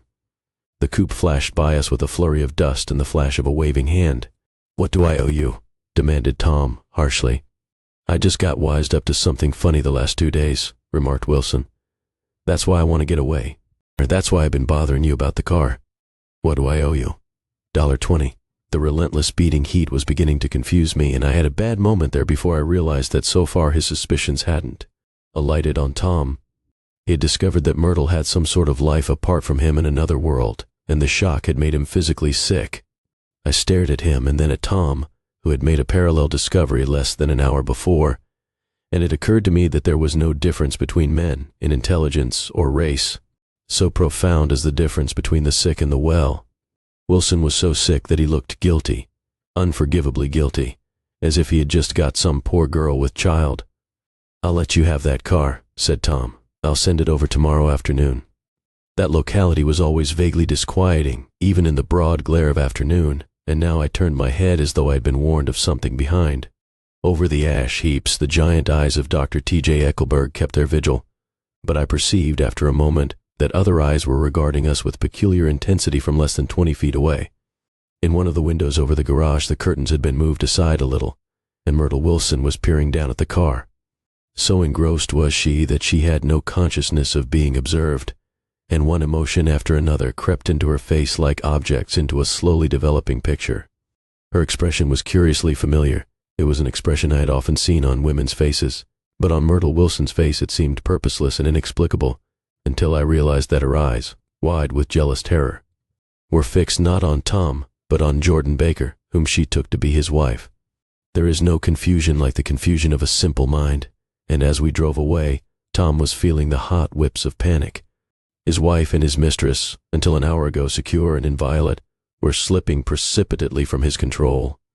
Instinct made him step on the accelerator with the double purpose of overtaking Daisy and leaving Wilson behind, and we sped along toward Astoria at 50 miles an hour, until, among the spidery girders of the elevated, we came in sight of the easy-going blue coupe. Those big movies around 50th Street are cool, suggested Jordan. I love New York on summer afternoons when everyone's away. There's something very sensuous about it, overripe, as if all sorts of funny fruits were going to fall into your hands. The word sensuous had the effect of further disquieting Tom, but before he could invent a protest, the coupe came to a stop, and Daisy signaled us to draw up alongside. Where are we going? She cried. How about the movies? It's so hot, she complained. You go. We'll ride around and meet you after. With an effort, her wit rose faintly. We'll meet you on some corner. I'll be the man smoking 2 cigarettes. We can't argue about it here, Tom said impatiently, as a truck gave out a cursing whistle behind us. You follow me to the south side of Central Park, in front of the plaza. Several times he turned his head and looked back for their car, and if the traffic delayed them, he slowed up until they came into sight. I think he was afraid they would dart down a side street and out of his life forever. But they didn't.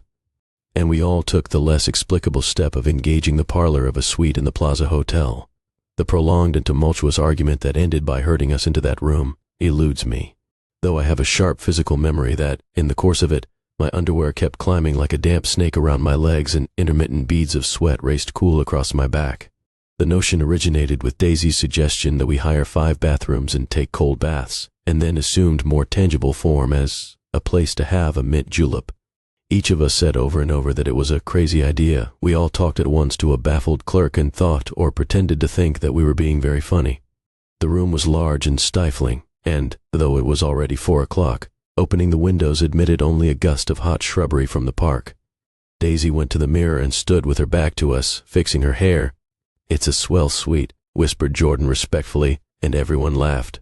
"Open another window," commanded Daisy without turning around. "There aren't any more." "Well, we'd better telephone for an axe. The thing to do is to forget about the heat," said Tom impatiently. "You make it 10 times worse by crabbing about it." He unrolled the bottle of whiskey from the towel and put it on the table. "Why not let her alone, old sport?" remarked Gatsby. "You're the one that wanted to come to town." There was a moment of silence. The telephone book slipped from its nail and splashed to the floor, whereupon Jordan whispered, "Excuse me," but this time no one laughed. "I'll pick it up," I offered. "I've got it." Gatsby examined the parted string, muttered "hum" in an interested way, and tossed the book on a chair. "That's a great expression of yours, isn't it?" said Tom sharply. "What is?" "All this old sport business." "Where'd you pick that up?" "Now see here, Tom," said Daisy, turning around from the mirror. "If you're going to make personal remarks, I won't stay here a minute. Call up and order some ice for the mint julep." As Tom took up the receiver, the compressed heat exploded into sound, and we were listening to the portentous chords of Mendelssohn's Wedding March from the ballroom below. "Imagine marrying anybody in this heat," cried Jordan dismally. "Still, I was married in the middle of June," Daisy remembered. "Louisville, in June." Somebody fainted. "Who was it fainted, Tom?" "Biloxi," he answered shortly. "A man named Biloxi. Blocks Biloxi, and he made boxes, that's a fact, and he was from Biloxi, Tennessee. They carried him into my house," appended Jordan, "because we lived just 2 doors from the church, and he stayed 3 weeks, until Daddy told him he had to get out. The day after he left, Daddy died." After a moment she added, as if she might have sounded irreverent, "There wasn't any connection." "I used to know a Bill Biloxi from Memphis," I remarked. "That was his cousin. I knew his whole family history before he left. He gave me an aluminium putter that I use today." The music had died down as the ceremony began, and now a long cheer floated in at the window, followed by intermittent cries of "yay, yay, yay," and finally by a burst of jazz as the dancing began. "We're getting old," said Daisy. "If we were young, we'd rise and dance." "Remember Biloxi," Jordan warned her. "Where'd you know him, Tom?" "Biloxi." He concentrated with an effort. "I didn't know him. He was a friend of Daisy's." "He was not," she denied. "I'd never seen him before. He came down in the private car. Well, he said he knew you. He said he was raised in Louisville. Asa Bird brought him around at the last minute and asked if we had room for him." Jordan smiled. "He was probably bumming his way home. He told me he was president of your class at Yale." Tom and I looked at each other blankly. "Biloxi?" "First place, we didn't have any president." Gatsby's foot beat a short, restless tattoo, and Tom eyed him suddenly. "By the way, Mr. Gatsby, I understand you're an Oxford man." "Not exactly." "Oh, yes, I understand you went to Oxford." "Yes, I went there." A pause. Then Tom's voice, incredulous and insulting. "You must have gone there about the time Biloxi went to New Haven." Another pause. A waiter knocked and came in with crushed mint and ice, but the silence was unbroken by his "thank you" and the soft closing of the door. This tremendous detail was to be cleared up at last. "I told you I went there," said Gatsby. "I heard you, but I'd like to know when." "It was in 1919. I only stayed 5 months. That's why I can't really call myself an Oxford man." Tom glanced around to see if we mirrored his unbelief, but we were all looking at Gatsby. "It was an opportunity they gave to some of the officers after the armistice," he continued. "We could go to any of the universities in England or France. I wanted to get up and slap him on the back." I had one of those renewals of complete faith in him that I'd experienced before. Daisy rose, smiling faintly, and went to the table. "Open the whiskey, Tom," she ordered, "and I'll make you a mint julep. Then you won't seem so stupid to yourself. Look at the mint." "Wait a minute," snapped Tom. "I want to ask Mr. Gatsby one more question." "Go on," Gatsby said politely. "What kind of a row are you trying to cause in my house anyhow?" They were out in the open at last, and Gatsby was content. "He isn't causing a row." Daisy looked desperately from one to the other. "You're causing a row. Please have a little self-control." "Self-control," repeated Tom incredulously. "I suppose the latest thing is to sit back and let Mr. Nobody from Nowhere make love to your wife. Well, if that's the idea, you can count me out. Nowadays people begin by sneering at family life and family institutions, and next they'll throw everything overboard and have intermarriage between black and white." Flushed with his impassioned gibberish, he saw himself standing alone on the last barrier of civilization. "We're all white here," murmured Jordan. "I know I'm not very popular. I don't give big parties. I suppose you've got to make your house into a pigsty in order to have any friends in the modern world." Angry as I was, as we all were, I was tempted to laugh whenever he opened his mouth. The transition from libertine to prig was so complete. "I've got something to tell you, old sport," began Gatsby. But Daisy guessed at his intention. "Please don't," she interrupted helplessly. "Please let's all go home. Why don't we all go home?" "That's a good idea." I got up. "Come on, Tom. Nobody wants a drink. I want to know what Mr. Gatsby has to tell me." "Your wife doesn't love you," said Gatsby. "She's never loved you. She loves me." "You must be crazy," exclaimed Tom automatically. Gatsby sprang to his feet, vivid with excitement. "She never loved you, do you hear?" he cried. "She only married you because I was poor, and she was tired of waiting for me. It was a terrible mistake, but in her heart she never loved anyone except me." At this point Jordan and I tried to go, but Tom and Gatsby insisted with competitive firmness that we remain, as though neither of them had anything to conceal, and it would be a privilege to partake vicariously of their emotions. "Sit down, Daisy." Tom's voice groped unsuccessfully for the paternal note. "What's been going on? I want to hear all about it." "I told you what's been going on," said Gatsby. "Going on for 5 years and you didn't know." Tom turned to Daisy sharply. "You've been seeing this fellow for 5 years?" "Not seeing," said Gatsby. "No, we couldn't meet. But both of us loved each other all that time, old sport, and you didn't know. I used to laugh sometimes, but there was no laughter in his eyes. To think that you didn't know." "Oh, that's all." Tom tapped his thick fingers together like a clergyman and leaned back in his chair.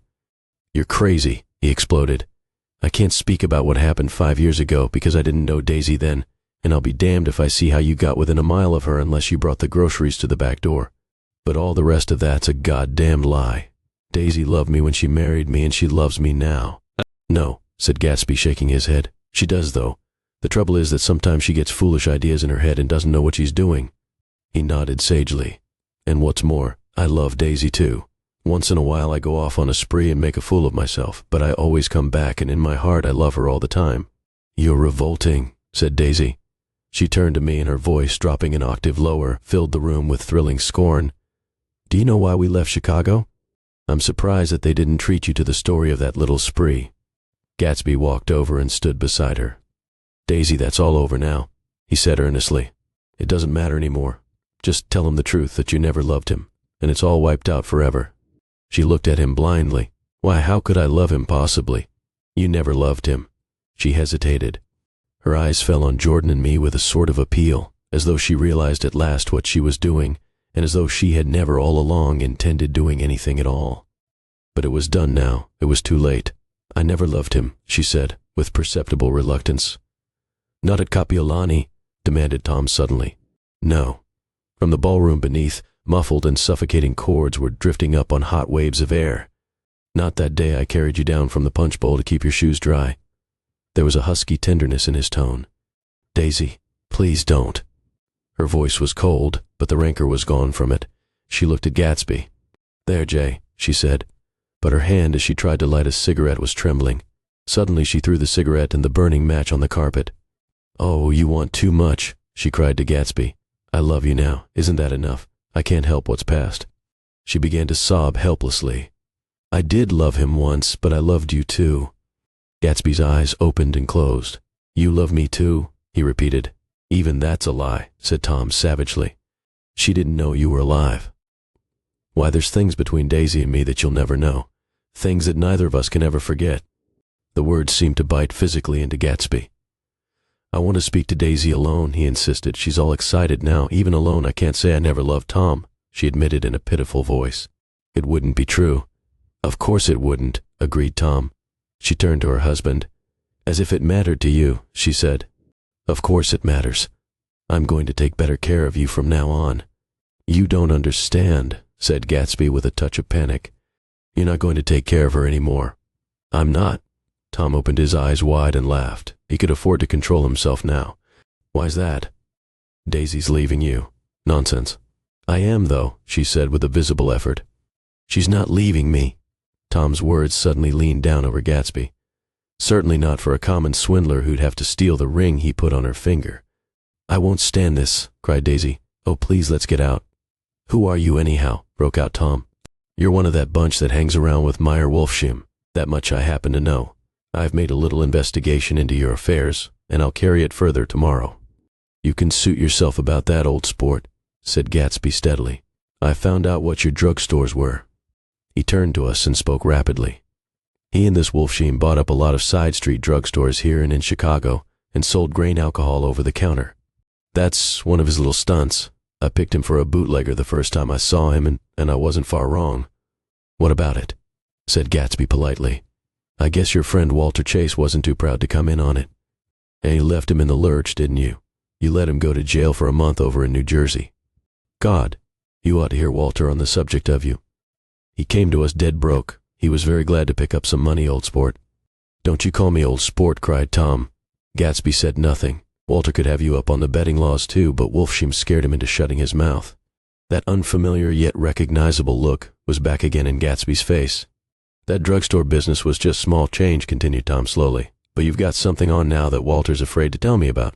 I glanced at Daisy, who was staring terrified between Gatsby and her husband, and at Jordan, who had begun to balance an invisible but absorbing object on the tip of her chin. Then I turned back to Gatsby and was startled at his expression. He looked, and this is said in all contempt for the babbled slander of his garden, as if he had killed a man. For a moment the set of his face could be described in just that fantastic way. It passed, and he began to talk excitedly to Daisy, denying everything, defending his name against accusations that had not been made. But with every word she was drawing further and further into herself, so he gave that up, and only the dead dream fought on as the afternoon slipped away, trying to touch what was no longer tangible, struggling unhappily, undespairingly, toward that lost voice across the room. The voice begged again to go. "Please, Tom, I can't stand this anymore." Her frightened eyes told that whatever intentions, whatever courage she had had, were definitely gone. "You two start on home, Daisy," said Tom, in Mr. Gatsby's car. She looked at Tom alarmed now, but he insisted with magnanimous scorn. "Go on. He won't annoy you. I think he realizes that his presumptuous little flirtation is over." They were gone without a word, snapped out, made accidental, isolated like ghosts, even from our pity. After a moment Tom got up and began wrapping the unopened bottle of whiskey in the towel. "Want any of this stuff?" "Jordan? Nick?" I didn't answer. "Nick," he asked again. "What? Want any?" "No. I just remembered that today's my birthday." I was 30. Before me stretched the portentous, menacing road of a new decade. It was 7 o'clock when we got into the coupe with him and started for Long Island. Tom talked incessantly, exulting and laughing, but his voice was as remote from Jordan and me as the foreign clamor on the sidewalk or the tumult of the elevated overhead. Human sympathy has its limits, and we were content to let all their tragic arguments fade with the city lights behind. 30. The promise of a decade of loneliness, a thinning list of single men to know, a thinning briefcase of enthusiasm, thinning hair. But there was Jordan beside me, who, unlike Daisy, was too wise ever to carry well-forgotten dreams from age to age. As we passed over the dark bridge, her wan face fell lazily against my coat's shoulder, and the formidable stroke of 30 died away with the reassuring pressure of her hand. So we drove on toward death through the cooling twilight. The young Greek, Michaelis, who ran the coffee joint beside the ash heaps, was the principal witness at the inquest. He had slept through the heat until after 5, when he strolled over to the garage and found George Wilson sick in his office, really sick, pale as his own pale hair and shaking all over. Michaelis advised him to go to bed, but Wilson refused, saying that he'd miss a lot of business if he did. While his neighbor was trying to persuade him, a violent racket broke out overhead. "I've got my wife locked in up there," explained Wilson calmly. "She's going to stay there till the day after tomorrow, and then we're going to move away." Michaelis was astonished. They had been neighbors for 4 years, and Wilson had never seemed faintly capable of such a statement. Generally, he was one of these worn-out men. When he wasn't working, he sat on a chair in the doorway and stared at the people and the cars that passed along the road. When anyone spoke to him, he invariably laughed in an agreeable, colorless way. He was his wife's man and not his own. So naturally, Michaelis tried to find out what had happened, but Wilson wouldn't say a word. Instead, he began to throw curious, suspicious glances at his visitor and ask him what he'd been doing at certain times on certain days. Just as the latter was getting uneasy, some workmen came past the door bound for his restaurant, and Michaelis took the opportunity to get away, intending to come back later. But he didn't. He supposed he forgot to, that's all. When he came outside again, a little after 7, he was reminded of the conversation because he heard Mrs. Wilson's voice, loud and scolding, downstairs in the garage. "Beat me," he heard her cry. "Throw me down and beat me, you dirty little coward." A moment later she rushed out into the dusk. Waving her hands and shouting before he could move from his door, the business was over. The death car, as the newspapers called it, didn't stop. It came out of the gathering darkness, wavered tragically for a moment, and then disappeared around the next bend. Mavro Michaelis wasn't even sure of its color. He told the first policeman that it was light green. The other car, the one going toward New York, came to rest 100 yards beyond, and its driver hurried back to where Myrtle Wilson, her life violently extinguished, knelt in the road and mingled her thick dark blood with the dust. Michaelis and this man reached her first, but when they had torn open her shirtwaist, still damp with perspiration, they saw that her left breast was swinging loose like a flap, and there was no need to listen for the heart beneath. The mouth was wide open and ripped a little at the corners, as though she had choked a little in giving up the tremendous vitality she had stored so long. We saw the 3 or 4 automobiles in the crowd when we were still some distance away. "Wreck," said Tom. "That's good. Wilson will have a little business at last." He slowed down, but still without any intention of stopping, until as we came nearer, the hushed, intent faces of the people at the garage door made him automatically put on the brakes. "We'll take a look," he said doubtfully. "Just a look." I became aware now of a hollow, wailing sound which issued incessantly from the garage. A sound which, as we got out of the coupe and walked toward the door, resolved itself into the words, "Oh my God," uttered over and over in a gasping moan. "There's some bad trouble here," said Tom excitedly. He reached up on tiptoes and peered over a circle of heads into the garage, which was lit only by a yellow light and a swinging metal basket overhead. Then he made a harsh sound in his throat, and with a violent thrusting movement of his powerful arms pushed his way through. The circle closed up again with a running murmur of expostulation. It was a minute before I could see anything at all. Then new arrivals deranged the line, and Jordan and I were pushed suddenly inside. Myrtle Wilson's body, wrapped in a blanket, and then in another blanket, as though she suffered from a chill in the hot night, lay on a work table by the wall, and Tom, with his back to us, was bending over it, motionless. Next to him stood a motorcycle policeman taking down names with much sweat and correction in a little book. At first I couldn't find the source of the high groaning words that echoed clamorously through the bare garage. Then I saw Wilson standing on the raised threshold of his office, swaying back and forth and holding to the doorposts with both hands.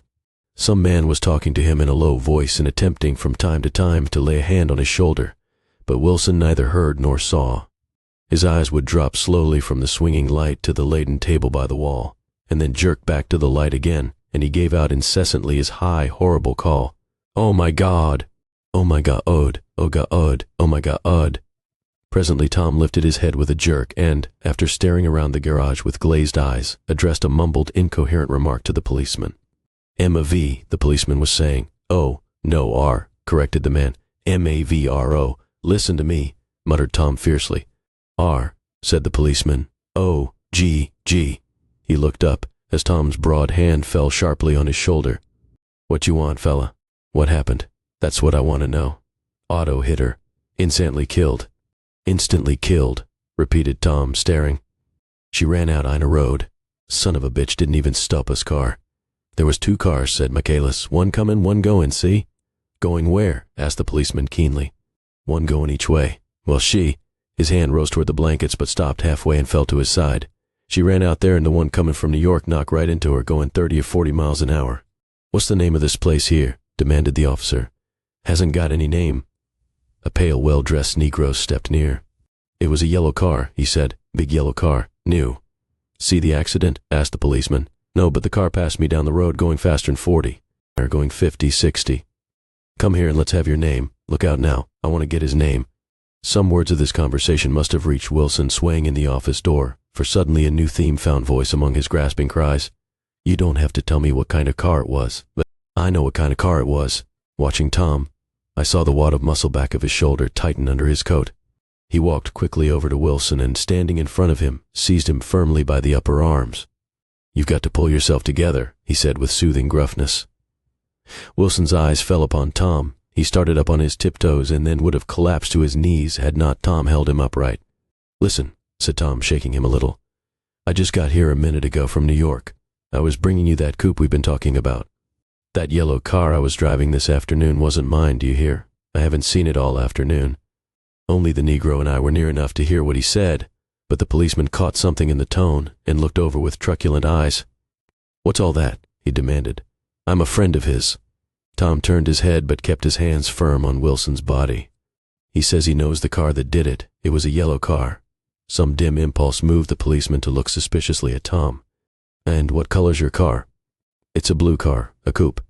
We've come straight from New York, I said. Someone who had been driving a little behind us confirmed this, and the policeman turned away. Now, if you'll let me have that name again correct. Picking up Wilson like a doll, Tom carried him into the office, set him down in a chair, and came back. If somebody'll come here and sit with him, he snapped authoritatively. He watched while the two men standing closest glanced at each other and went unwillingly into the room. Then Tom shut the door on them and came down the single step, his eyes avoiding the table. As he passed close to me, he whispered, Let's get out. Self-consciously, with his authoritative arms breaking the way, we pushed through the still gathering crowd, passing a hurried doctor, case in hand, who had been sent for in wild hope half an hour ago. Tom drove slowly until we were beyond the bend. Then his foot came down hard, and the coupe raced along through the night. In a little while I heard a low, husky sob and saw that the tears were overflowing down his face. The goddamned coward, he whimpered. He didn't even stop his car. The Buchanan's house floated suddenly toward us through the dark, rustling trees. Tom stopped beside the porch and looked up at the second floor, where two windows bloomed with light among the vines.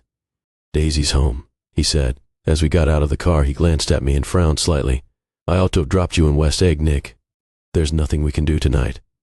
A change had come over him, and he spoke gravely and with decision.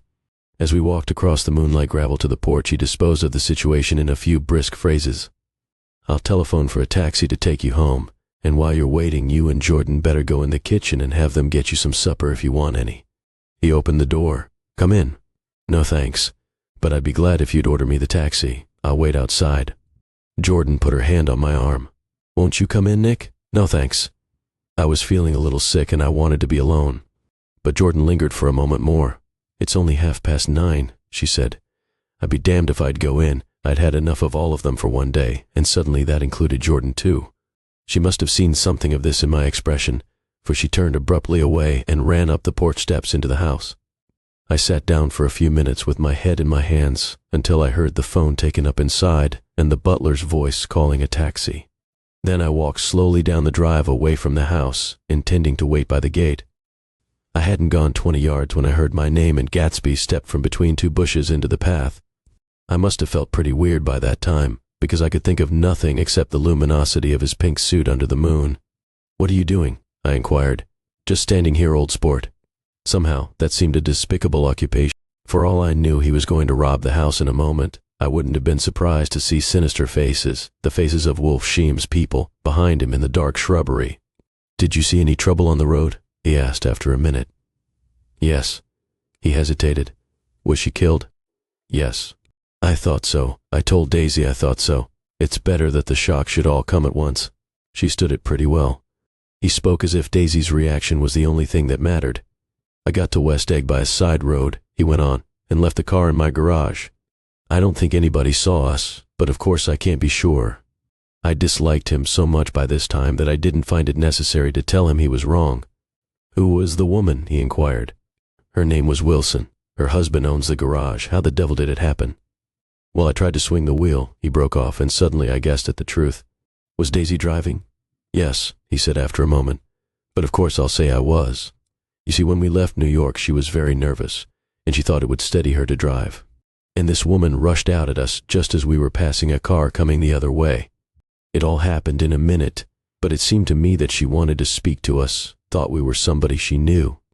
Well, first, Daisy turned away from the woman toward the other car, and then she lost her nerve and turned back. The second my hand reached the wheel, I felt the shock. It must have killed her instantly. It ripped her open. Don't tell me, old sport. He winced. Anyhow, Daisy stepped on it. I tried to make her stop, but she couldn't, so I pulled on the emergency brake. Then she fell over into my lap and I drove on. She'll be all right tomorrow, he said presently. I'm just going to wait here and see if he tries to bother her about that unpleasantness this afternoon. She's locked herself into her room, and if he tries any brutality, she's going to turn the light out and on again. He won't touch her, I said. He's not thinking about her. I don't trust him, old sport. How long are you going to wait? All night if necessary. Anyhow, till they all go to bed. A new point of view occurred to me. Suppose Tom found out that Daisy had been driving. He might think he saw a connection in it. He might think anything. I looked at the house. There were 2 or 3 bright windows downstairs and the pink glow from Daisy's room on the ground floor. You wait here, I said. I'll see if there's any sign of a commotion. I walked back along the border of the lawn, traversed the gravel softly, and tiptoed up the veranda steps. The drawing room curtains were open, and I saw that the room was empty. Crossing the porch where we had dined that June night 3 months before, I came to a small rectangle of light, which I guessed was the pantry window. The blind was drawn, but I found a rift at the sill. Daisy and Tom were sitting opposite each other at the kitchen table, with a plate of cold fried chicken between them and 2 bottles of ale. He was talking intently across the table at her, and in his earnestness his hand had fallen upon and covered her own. Once in a while she looked up at him and nodded in agreement. They weren't happy, and neither of them had touched the chicken or the ale, and yet they weren't unhappy either. There was an unmistakable air of natural intimacy about the picture, and anybody would have said that they were conspiring together. As I tiptoed from the porch, I heard my taxi feeling its way along the dark road toward the house. Gatsby was waiting where I had left him in the drive. Is it all quiet up there? He asked anxiously. Yes, it's all quiet. I hesitated. You'd better come home and get some sleep. He shook his head. I want to wait here till Daisy goes to bed. Good night, old sport. He put his hands in his coat pockets and turned back eagerly to his scrutiny of the house, as though my presence marred the sacredness of the vigil. So I walked away and left him standing there in the moonlight, watching over nothing. I couldn't sleep all night. A foghorn was groaning incessantly on the sound, and I tossed half-sick between grotesque reality and savage, frightening dreams. Toward dawn, I heard a taxi go up Gatsby's drive, and immediately I jumped out of bed and began to dress. I felt that I had something to tell him, something to warn him about, and morning would be too late. Crossing his lawn, I saw that his front door was still open, and he was leaning against a table in the hall, heavy with dejection or sleep. Nothing happened, he said wanly. I waited, and about 4 o'clock she came to the window and stood there for a minute and then turned out the light.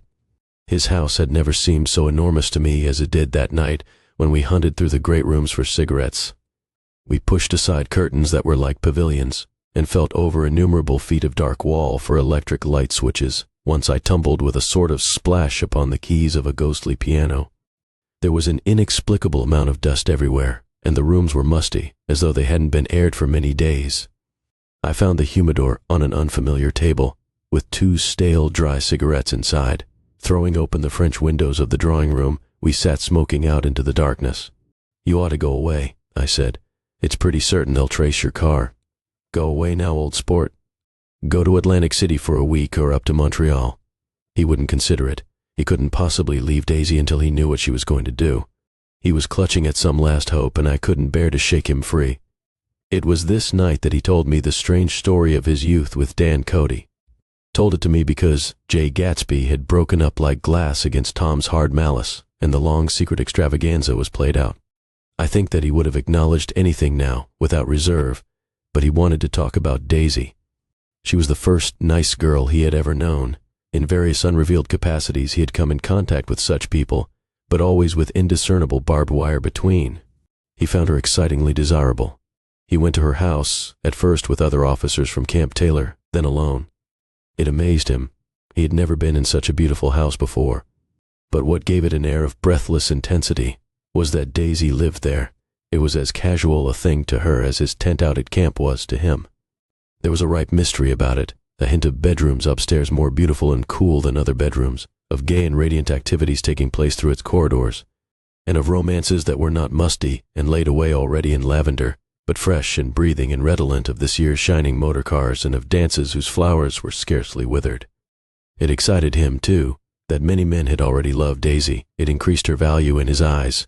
He felt their presence all about the house, pervading the air with the shades and echoes of still vibrant emotions. But he knew that he was in Daisy's house by a colossal accident. However glorious might be his future as J. Gatsby, he was at present a penniless young man without a past, and at any moment the invisible cloak of his uniform might slip from his shoulders. So he made the most of his time. He took what he could get, ravenously and unscrupulously. Eventually he took Daisy one still October night, took her because he had no real right to touch her hand. He might have despised himself, for he had certainly taken her under false pretenses. I don't mean that he had traded on his phantom millions, but he had deliberately given Daisy a sense of security. He let her believe that he was a person from much the same strata as herself, that he was fully able to take care of her. As a matter of fact, he had no such facilities. He had no comfortable family standing behind him, and he was liable at the whim of an impersonal government to be blown anywhere about the world. But he didn't despise himself, and it didn't turn out as he had imagined. He had intended probably to take what he could and go, but now he found that he had committed himself to the following of a grail. He knew that Daisy was extraordinary, but he didn't realize just how extraordinary a nice girl could be. She vanished into her rich house, into her rich full life, leaving Gatsby nothing. He felt married to her, that was all. When they met again, 2 days later, it was Gatsby who was breathless, who was somehow betrayed. Her porch was bright with the bought luxury of starshine. The wicker of the settee squeaked fashionably as she turned toward him, and he kissed her curious and lovely mouth. She had caught a cold, and it made her voice huskier and more charming than ever, and Gatsby was overwhelmingly aware of the youth and mystery that wealth imprisons and preserves, of the freshness of many clothes, and of Daisy, gleaming like silver, safe and proud above the hot struggles of the poor. I can't describe to you how surprised I was to find out I loved her, old sport. I even hoped for a while that she'd throw me over, but she didn't, because she was in love with me too. She thought I knew a lot because I knew different things from her. Well, there I was, way off my ambitions, getting deeper in love every minute, and all of a sudden I didn't care. What was the use of doing great things if I could have a better time telling her what I was going to do? On the last afternoon before he went abroad, he sat with Daisy in his arms for a long, silent time. It was a cold fall day, with fire in the room and her cheeks flushed. Now and then she moved and he changed his arm a little, and once he kissed her dark, shining hair. The afternoon had made them tranquil for a while, as if to give them a deep memory for the long parting the next day promised. They had never been closer in their month of love, nor communicated more profoundly one with another, than when she brushed silent lips against his coat's shoulder, or when he touched the end of her fingers gently, as though she were asleep. He did extraordinarily well in the war. He was a captain before he went to the front, and following the Argonne battles he got his majority in the command of the divisional machine guns. After the armistice, he tried frantically to get home, but some complication or misunderstanding sent him to Oxford instead. He was worried now. There was a quality of nervous despair in Daisy's letters. She didn't see why he couldn't come. She was feeling the pressure of the world outside, and she wanted to see him and feel his presence beside her, and be reassured that she was doing the right thing after all. For Daisy was young, and her artificial world was redolent of orchids and pleasant, cheerful snobbery and orchestras which set the rhythm of the year, summing up the sadness and suggestiveness of life in new tunes. All night the saxophones wailed the hopeless comment of the Beale Street Blues, while 100 pairs of golden and silver slippers shuffled the shining dust. At the great tea hour there were always rooms that throbbed incessantly with this low, sweet fever, while fresh faces drifted here and there like rose petals blown by the sad horns around the floor. Through this twilight universe Daisy began to move again with the season. Suddenly she was again keeping half a dozen dates a day with half a dozen men, and drowsing asleep at dawn with the beads and chiffon of an evening dress tangled among dying orchids on the floor beside her bed. And all the time something within her was crying for a decision. She wanted her life shaped now, immediately, and the decision must be made by some force of love, of money, of unquestionable practicality. That was close at hand. That force took shape in the middle of spring with the arrival of Tom Buchanan. There was a wholesome bulkiness about his person and his position, and Daisy was flattered. Doubtless there was a certain struggle and a certain relief. The letter reached Gatsby while he was still at Oxford. It was dawn now on Long Island, and we went about opening the rest of the windows downstairs, filling the house with gray gold turning light. The shadow of a tree fell abruptly across the dew, and ghostly birds began to sing among the blue leaves. There was a slow, pleasant movement in the air, scarcely a wind, promising a cool, lovely day. I don't think she ever loved him. Gatsby turned around from a window and looked at me challengingly. You must remember, old sport, she was very excited this afternoon. He told her those things in a way that frightened her, that made it look as if I was some kind of cheap sharper. And the result was she hardly knew what she was saying. He sat down gloomily. Of course she might have loved him just for a minute when they were first married, and loved me more even then, do you see? Suddenly he came out with a curious remark. In any case, he said, it was just personal. What could you make of that, except to suspect some intensity in his conception of the affair that couldn't be measured? He came back from France when Tom and Daisy were still on their wedding trip, and made a miserable but irresistible journey to Louisville on the last of his army pay. He stayed there a week, walking the streets where their footsteps had clicked together through the November night, and revisiting the out-of-the-way places to which they had driven in her white car. Just as Daisy's house had always seemed to him more mysterious and gay than other houses, so his idea of the city itself, even though she was gone from it, was pervaded with a melancholy beauty. He left feeling that if he had searched harder, he might have found her, that he was leaving her behind. The day coach, he was penniless now, was hot. He went out to the open vestibule and sat down on a folding chair, and the station slid away, and the backs of unfamiliar buildings moved by. Then out into the spring fields, where a yellow trolley raced them for a minute with people in it who might once have seen the pale magic of her face along the casual street. The track curved, and now it was going away from the sun, which, as it sank lower, seemed to spread itself in benediction over the vanishing city where she had drawn her breath. He stretched out his hand desperately, as if to snatch only a wisp of air, to save a fragment of the spot that she had made lovely for him. But it was all going by too fast now for his blurred eyes, and he knew that he had lost that part of it, the freshest and the best, forever. It was 9 o'clock when we finished breakfast and went out on the porch. The night had made a sharp difference in the weather, and there was an autumn flavor in the air. The gardener, the last one of Gatsby's former servants, came to the foot of the steps. I'm going to drain the pool today, Mr. Gatsby. Leaves will start falling pretty soon, and then there's always trouble with the pipes. Don't do it today, Gatsby answered. He turned to me apologetically. You know, old sport, I've never used that pool all summer. I looked at my watch and stood up. 12 minutes to my train. I didn't want to go to the city. I wasn't worth a decent stroke of work, but it was more than that. I didn't want to leave Gatsby. I missed that train, and then another before I could get myself away. I'll call you up, I said finally. Do, old sport. I'll call you about noon. We walked slowly down the steps. I suppose Daisy'll call too. He looked at me anxiously, as if he hoped I'd corroborate this. I suppose so. Well, goodbye. We shook hands and I started away. Just before I reached the hedge, I remembered something and turned around. They're a rotten crowd, I shouted across the lawn. You're worth the whole damn bunch put together. I've always been glad I said that. It was the only compliment I ever gave him, because I disapproved of him from beginning to end. First he nodded politely, and then his face broke into that radiant and understanding smile, as if we'd been in ecstatic cahoots on that fact all the time. His gorgeous pink rag of a suit made a bright spot of color against the white steps, and I thought of the night when I first came to his ancestral home, 3 months before.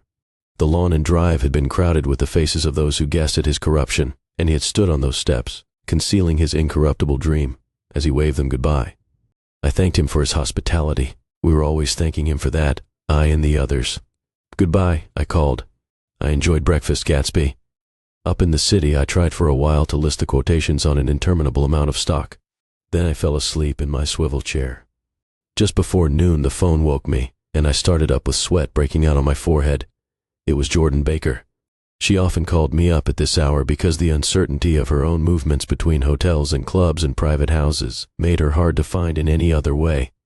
Usually her voice came over the wire as something fresh and cool, as if a divot from a green golf links had come sailing in at the office window, but this morning it seemed harsh and dry. I've left Daisy's house, she said. I'm at Hempstead, and I'm going down to Southampton this afternoon.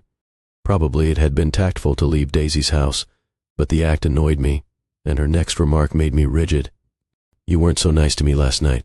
How could it have mattered then? Silence for a moment. Then, however, I want to see you. I want to see you too. Suppose I don't go to Southampton and come into town this afternoon. No, I don't think this afternoon. Very well. It's impossible this afternoon. Various. We talked like that for a while, and then abruptly we weren't talking any longer. I don't know which of us hung up with a sharp click, but I know I didn't care. I couldn't have talked to her across a tea table that day if I never talked to her again in this world. I called Gatsby's house a few minutes later, but the line was busy. I tried 4 times. Finally, an exasperated central told me the wire was being kept open for long distance from Detroit. Taking out my timetable, I drew a small circle around the 3:50 train. Then I leaned back in my chair and tried to think. It was just noon. When I passed the ash heaps on the train that morning, I had crossed deliberately to the other side of the car. I suppose there'd be a curious crowd around there all day with little boys searching for dark spots in the dust, and some garrulous man telling over and over what had happened, until it became less and less real even to him, and he could tell it no longer, and Myrtle Wilson's tragic achievement was forgotten. Now I want to go back a little and tell what happened at the garage after we left there the night before. They had difficulty in locating the sister, Catherine. She must have broken her rule against drinking that night, for when she arrived she was stupid with liquor and unable to understand that the ambulance had already gone to Flushing. When they convinced her of this, she immediately fainted, as if that was the intolerable part of the affair. Someone, kind or curious, took her in his car and drove her in the wake of her sister's body. Until long after midnight, a changing crowd lapped up against the front of the garage, while George Wilson rocked himself back and forth on the couch inside. For a while the door of the office was open, and everyone who came into the garage glanced irresistibly through it. Finally someone said it was a shame and closed the door. Michaelis and several other men were with him. First, 4 or 5 men. Later, 2 or 3 men. Still later, Michaelis had to ask the last stranger to wait there 15 minutes longer, while he went back to his own place and made a pot of coffee. After that, he stayed there alone with Wilson until dawn. About 3 o'clock, the quality of Wilson's incoherent muttering changed. He grew quieter and began to talk about the yellow car. He announced that he had a way of finding out whom the yellow car belonged to, and then he blurted out that a couple of months ago his wife had come from the city with her face bruised and her nose swollen. But when he heard himself say this, he flinched and began to cry, "Oh my God," again in his groaning voice. Michaelis made a clumsy attempt to distract him. "How long have you been married, George? Come on there, try and sit still a minute and answer my question. How long have you been married?" 12 years. Ever had any children? Come on, George, sit still, I asked you a question. Did you ever have any children? The hard brown beetles kept thudding against the dull light, and whenever Michaelis heard a car go tearing along the road outside, it sounded to him like the car that hadn't stopped a few hours before. He didn't like to go into the garage, because the workbench was stained where the body had been lying. So he moved uncomfortably around the office. He knew every object in it before morning, and from time to time sat down beside Wilson, trying to keep him more quiet. Have you got a church you go to sometimes, George?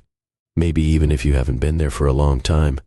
Maybe I could call up the church and get a priest to come over and he could talk to you, see? Don't belong to any. You ought to have a church, George, for times like this. You must have gone to church once. Didn't you get married in a church? Listen, George, listen to me. Didn't you get married in a church? That was a long time ago. The effort of answering broke the rhythm of his rocking. For a moment he was silent. Then the same half-knowing, half-bewildered look came back into his faded eyes. Look in the drawer there, he said, pointing at the desk. Which drawer? That drawer, that one. Michaelis opened the drawer nearest his hand. There was nothing in it but a small, expensive dog leash made of leather and braided silver. It was apparently new. This? He inquired, holding it up. Wilson stared and nodded. I found it yesterday afternoon. She tried to tell me about it, but I knew it was something funny. You mean your wife bought it? She had it wrapped in tissue paper on her bureau. Michaelis didn't see anything odd in that, and he gave Wilson a dozen reasons why his wife might have bought the dog leash. But conceivably, Wilson had heard some of these same explanations before, from Myrtle, because he began saying, "Oh my God." Again in a whisper, his comforter left several explanations in the air. Then he killed her, said Wilson. His mouth dropped open suddenly. Who did? I have a way of finding out. "You're morbid, George," said his friend. "This has been a strain to you, and you don't know what you're saying. You'd better try and sit quiet till morning. He murdered her." "It was an accident, George." Wilson shook his head. His eyes narrowed and his mouth widened slightly with the ghost of a superior. "I know," he said definitely. "I'm one of these trusting fellas, and I don't think any harm to nobody. But when I get to know a thing, I know it. It was the man in that car. She ran out to speak to him, and he wouldn't stop." Michaelis had seen this too, but it hadn't occurred to him that there was any special significance in it. He believed that Mrs. Wilson had been running away from her husband, rather than trying to stop any particular car. How could she have been like that? "She's a deep one," said Wilson, as if that answered the question. He began to rock again, and Michaelis stood twisting the leash in his hand. "Maybe you got some friend that I could telephone for, George." This was a forlorn hope. He was almost sure that Wilson had no friend. There was not enough of him for his wife. He was glad a little later, when he noticed a change in the room, a blue quickening by the window, and realized that dawn wasn't far off.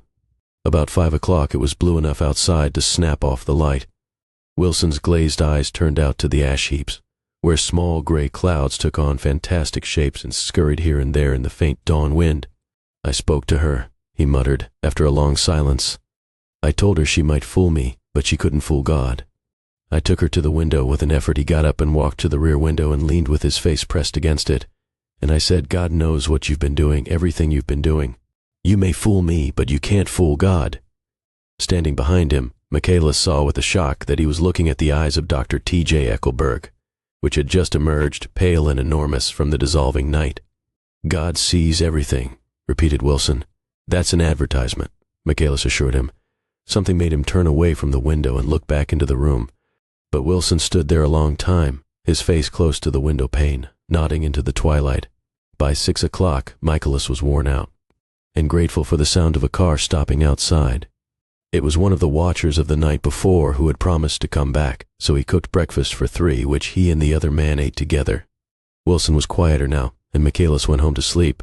When he awoke 4 hours later and hurried back to the garage, Wilson was gone.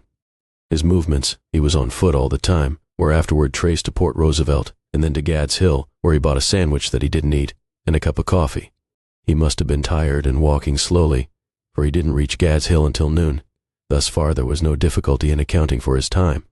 There were boys who had seen a man acting sort of crazy, and motorists at whom he stared oddly from the side of the road.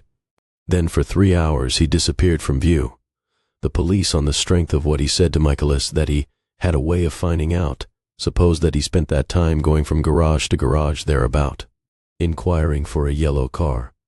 On the other hand, no garage man who had seen him ever came forward, and perhaps he had an easier, surer way of finding out what he wanted to know. By 2:30, he was in West Egg, where he asked someone the way to Gatsby's house. So by that time he knew Gatsby's name. At 2 o'clock, Gatsby put on his bathing suit and left word with the butler that if anyone phoned word was to be brought to him at the pool. He stopped at the garage for a pneumatic mattress that had amused his guests during the summer, and the chauffeur helped him to pump it up. Then he gave instructions that the open car wasn't to be taken out under any circumstances, and this was strange because the front right fender needed repair. Gatsby shouldered the mattress and started for the pool. Once he stopped and shifted it a little, and the chauffeur asked him if he needed help, but he shook his head and in a moment disappeared among the yellowing trees. No telephone message arrived, but the butler went without his sleep and waited for it until 4 o'clock, until long after there was anyone to give it to if it came. I have an idea that Gatsby himself didn't believe it would come, and perhaps he no longer cared. If that was true, he must have felt that he had lost the old warm world, paid a high price for living too long with a single dream. He must have looked up at an unfamiliar sky through frightening leaves and shivered as he found what a grotesque thing a rose is and how raw the sunlight was upon the scarcely created grass. A new world, material without being real, where poor ghosts, breathing dreams like air, drifted fortuitously about, like that ashen, fantastic figure gliding toward him through the amorphous trees. The chauffeur, he was one of Wolfsheim's protégés, heard the shots. Afterwards he could only say that he hadn't thought anything much about them. I drove from the station directly to Gatsby's house, and my rushing anxiously up the front steps was the first thing that alarmed anyone. But they knew then, I firmly believe. With scarcely a word said, 4 of us, the chauffeur, butler, gardener, and I, hurried down to the pool. There was a faint, barely perceptible movement of the water as the fresh flow from one end urged its way toward the drain at the other. With little ripples that were hardly the shadows of waves, the laden mattress moved irregularly down the pool. A small gust of wind that scarcely corrugated the surface was enough to disturb its accidental course with its accidental burden. The touch of a cluster of leaves revolved it slowly, tracing, like the leg of transit, a thin red circle in the water. It was after we started with Gatsby toward the house that the gardener saw Wilson's body a little way off in the grass, and the Holocaust was complete. After 2 years, I remember the rest of that day, and that night and the next day, only as an endless drill of police and photographers and newspaper men in and out of Gatsby's front door. A rope stretched across the main gate, and a policeman by it kept out the curious, but little boys soon discovered that they could enter through my yard. And there were always a few of them clustered open-mouthed about the pool. Someone with a positive manner, perhaps a detective, used the expression "madman" as he bent over Wilson's body that afternoon, and the adventitious authority of his voice set the key for the newspaper reports next morning. Most of those reports were a nightmare, grotesque, circumstantial, eager, and untrue. When Michaelis's testimony at the inquest brought to light Wilson's suspicions of his wife, I thought the whole tale would shortly be served. Up in racy Pasquinade, but Catherine, who might have said anything, didn't say a word. She showed a surprising amount of character about it, too. Looked at the coroner with determined eyes under that corrected brow of hers, and swore that her sister had never seen Gatsby. That her sister was completely happy with her husband, that her sister had been into no mischief whatever.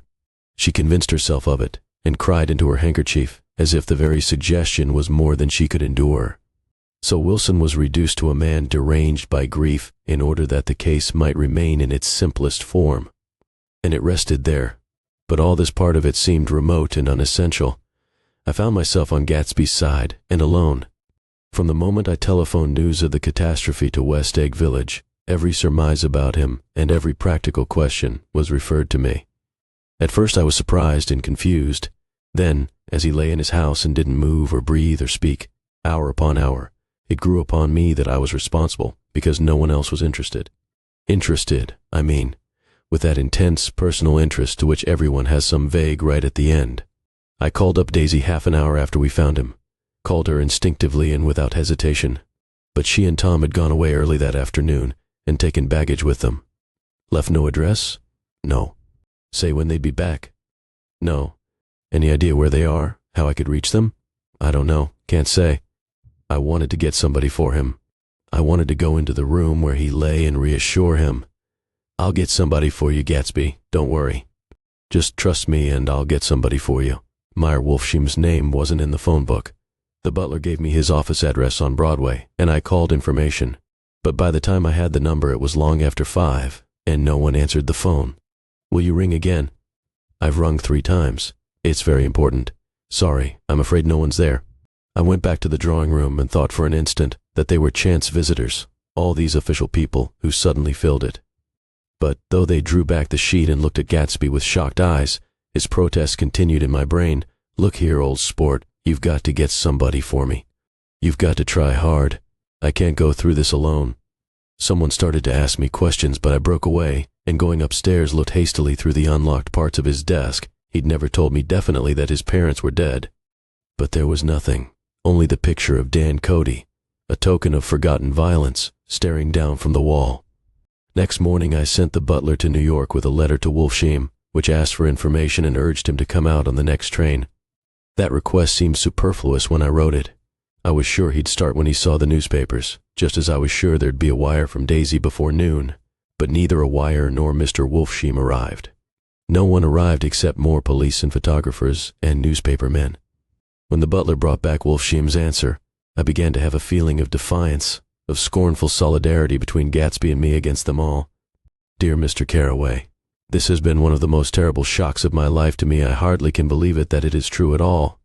Such a mad act as that man did should make us all think. I cannot come down now as I am tied up in some very important business and cannot get mixed up in this thing now. If there is anything I can do a little later, let me know in a letter by Edgar. I hardly know where I am when I hear about a thing like this and am completely knocked down and out. Yours truly, Meyer Wolfsheim, and then hasty addenda beneath. Let me know about the funeral, etc. Do not know his family at all. When the phone rang that afternoon and long distance said Chicago was calling, I thought this would be Daisy at last. but the connection came through as a man's voice, very thin and far away. "This is Slagle speaking." "Yes?" The name was unfamiliar. "Hell of a note, isn't it? Get my wire." "There haven't been any wires." "Young Park's in trouble," he said rapidly. "They picked him up when he handed the bonds over the counter. They got a circular from New York giving him the numbers just 5 minutes before. What do you know about that, hey?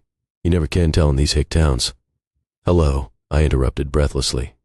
"Look here, this isn't Mr. Gatsby. Mr. Gatsby's dead." There was a long silence on the other end of the wire, followed by an exclamation, then a quick squawk as the connection was broken. I think it was on the third day that a telegram signed Henry C. Gatz arrived from a town in Minnesota. It said only that the sender was leaving immediately and to postpone the funeral until he came. It was Gatsby's father, a solemn old man, very helpless and dismayed, bundled up in a long cheap ulster against the warm September day. His eyes leaked continuously with excitement, and when I took the bag and umbrella from his hands, he began to pull so incessantly at his sparse gray beard that I had difficulty in getting off his coat. He was on the point of collapse, so I took him into the music room and made him sit down while I sent for something to eat. But he wouldn't eat, and the glass of milk spilled from his trembling hand. "I saw it in the Chicago newspaper," he said. "It was all in the Chicago newspaper. I started right away. I didn't know how to reach you." His eyes, seeing nothing, moved ceaselessly about the room. "It was a madman," he said. "He must have been mad." "Wouldn't you like some coffee?" I urged him. "I don't want anything. I'm all right now, Mr. Carraway." "Well, I'm all right now. Where have they got Jimmy?" I took him into the drawing room where his son lay and left him there. Some little boys had come up on the steps and were looking into the hall. When I told them who had arrived, they went reluctantly away. After a little while, Mr. Gatz opened the door and came out, his mouth ajar, his face flushed slightly, his eyes leaking isolated and unpunctual tears.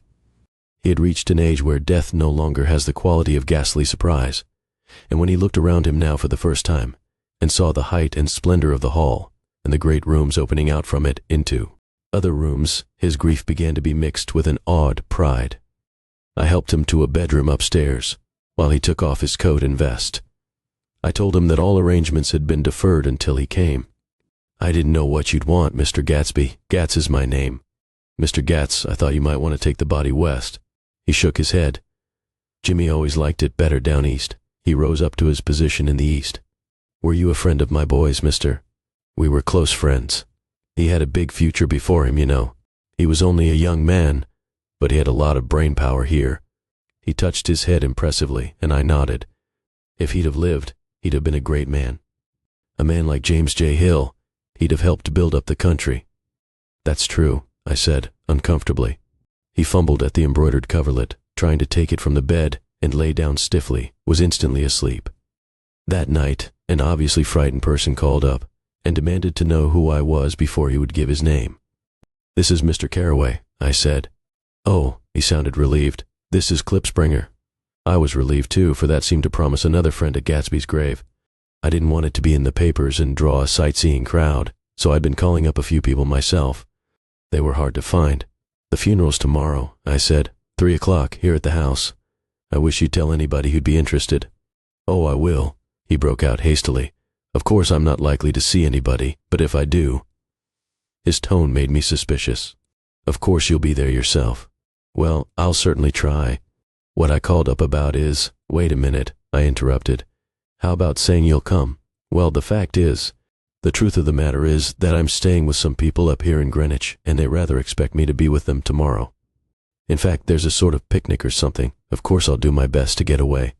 I ejaculated an unrestrained "huh," and he must have heard me, for he went on nervously. "What I called up about was a pair of shoes I left there. I wonder if it'd be too much trouble to have the butler send them on. You see, they're tennis shoes, and I'm sort of helpless without them. My address is care of B.F. I didn't hear the rest of the name because I hung up the receiver. After that I felt a certain shame for Gatsby. One gentleman to whom I telephoned implied that he had got what he deserved.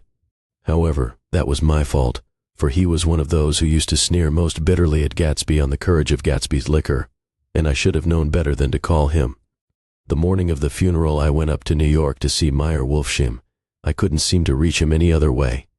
The door that I pushed open, on the advice of an elevator boy, was marked the Swastika Holding Company, and at first there didn't seem to be anyone inside.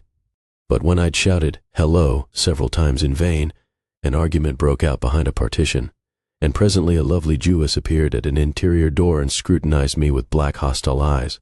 "Nobody's in," she said. "Mr. Wolfsheim's gone to Chicago." The first part of this was obviously untrue, for someone had begun to whistle the rosary tunelessly inside. "Please say that Mr. Carraway wants to see him." "I can't get him back from Chicago, can I?" At this moment a voice unmistakably Wolfsheim's called Stella from the other side of the door. "Leave your name on the desk," she said quickly. "I'll give it to him when he gets back." "But I know he's there." She took a step toward me and began to slide her hands indignantly up and down her hips. "You young men think you can force your way in here any time," she scolded. "We're getting sick and tired of it. When I say he's in Chicago, he's in Chicago." I mentioned Gatsby. "Oh," she looked at me over again. "Will you just— what was your name?" She vanished. In a moment Meyer Wolfsheim stood solemnly in the doorway, holding out both hands. He drew me into his office, remarking in a reverent voice that it was a sad time for all of us, and offered me a cigar. "My memory goes back to when first I met him," he said, "a young major just out of the army and covered over with medals he got in the war. He was so hard up he had to keep on wearing his uniform because he couldn't buy some regular clothes. First time I saw him was when he came into Weinbrenner's pool room at 43rd Street and asked for a job. He hadn't eaten anything for a couple of days. 'Come on, have some lunch with me,' I said. He ate more than $4 worth of food in half an hour." "Did you start him in business?" I inquired. "Start him? I made him. Oh, I raised him up out of nothing, right out of the gutter. I saw right away he was a fine-appearing, gentlemanly young man, and when he told me he was at Oxford, I knew I could use him good. I got him to join the American Legion, and he used to stand high there. Right off he did some work for a client of mine up to Albany. We were so thick like that and everything, he held up two bulbous fingers, always together. I wondered if this partnership had included the World Series transaction in 1919. "Now he's dead," I said after a moment. "You were his closest friend, so I know you'll want to come to his funeral this afternoon." "I'd like to come." "Well, come then." The hair in his nostrils quivered slightly, and as he shook his head his eyes filled with tears. "I can't do it. I can't get mixed up in it," he said. "There's nothing to get mixed up in. It's all over now. When a man gets killed, I never like to get mixed up in it in any way. I keep out. When I was a young man it was different. If a friend of mine died, no matter how, I stuck with him to the end. You may think that's sentimental, but I mean it to the bitter end. I saw that for some reason of his own he was determined not to come, so I stood up." "Are you a college man?" he inquired suddenly. For a moment I thought he was going to suggest a connection, but he only nodded and shook my hand. "Let us learn to show our friendship for a man when he's alive, and not after he is dead," he suggested. "After that my own rule is to let everything alone." When I left his office the sky had turned dark, and I got back to West Egg in a drizzle. After changing my clothes, I went next door and found Mr. Gatz walking up and down excitedly in the hall. His pride in his son and in his son's possessions was continually increasing, and now he had something to show me. "Jimmy sent me this picture." He took out his wallet with trembling fingers. "Look there." It was a photograph of the house, cracked in the corners and dirty with many hands. He pointed out every detail to me eagerly. "Look there," and then sought admiration from my eyes. He had shown it so often that I think it was more real to him now than the house itself. "Jimmy sent it to me. I think it's a very pretty picture. It shows up well." "Very well. Had you seen him lately?" "He come out to see me 2 years ago and bought me the house I live in now. Of course we was broke up when he run off from home, but I see now there was a reason for it. He knew he had a big future in front of him. And ever since he made a success he was very generous with me." He seemed reluctant to put away the picture, held it for another minute, lingeringly, before my eyes. Then he returned the wallet and pulled from his pocket a ragged old copy of a book called Hopalong Cassidy. "Look here, this is a book he had when he was a boy. It just shows you." He opened it at the back cover and turned it around for me to see. On the last flyleaf was printed the word schedule and the date September 12, 1906, and underneath, rise from bed 6 a.m. Dumbbell exercise and wall scaling 6:15 to 6, study electricity, etc. 7:15 to 8:15 work, 8:30 4:30 p.m. Baseball and sports 4:30 to 5, practice elocution, poise and how to attain it 5:0 to 6, study needed inventions 7:0 to 9. 000 general, resolves no wasting time at Shafters, or a name, indecipherable, no more smoking or chewing. Bath every other day, read one improving book or magazine per week, save $5. 000 crossed out $3 per week. Be better to parents. I came across this book by accident, said the old man. It just shows you, don't it? It just shows you. Jimmy was bound to get ahead. He always had some resolves like this or something. Do you notice what he's got about improving his mind? He was always great for that. He told me I ate like a hog once, and I beat him for it. He was reluctant to close the book, reading each item aloud and then looking eagerly at me. I think he rather expected me to copy down the list for my own use. A little before 3, the Lutheran minister arrived from Flushing, and I began to look involuntarily out the windows for other cars. So did Gatsby's father. And as the time passed and the servants came in and stood waiting in the hall, his eyes began to blink anxiously, and he spoke of the rain in a worried, uncertain way. The minister glanced several times at his watch, so I took him aside and asked him to wait for half an hour. But it wasn't any use. Nobody came. About 5 o'clock, our procession of 3 cars reached the cemetery and stopped in a thick drizzle beside the gate. First a motor hearse, horribly black and wet, then Mr. Gatz and the minister and me in the limousine, and a little later 4 or 5 servants and the postman from West Egg, in Gatsby's station wagon, all wet to the skin. As we started through the gate into the cemetery, I heard a car stop, and then the sound of someone splashing after us over the soggy ground. I looked around.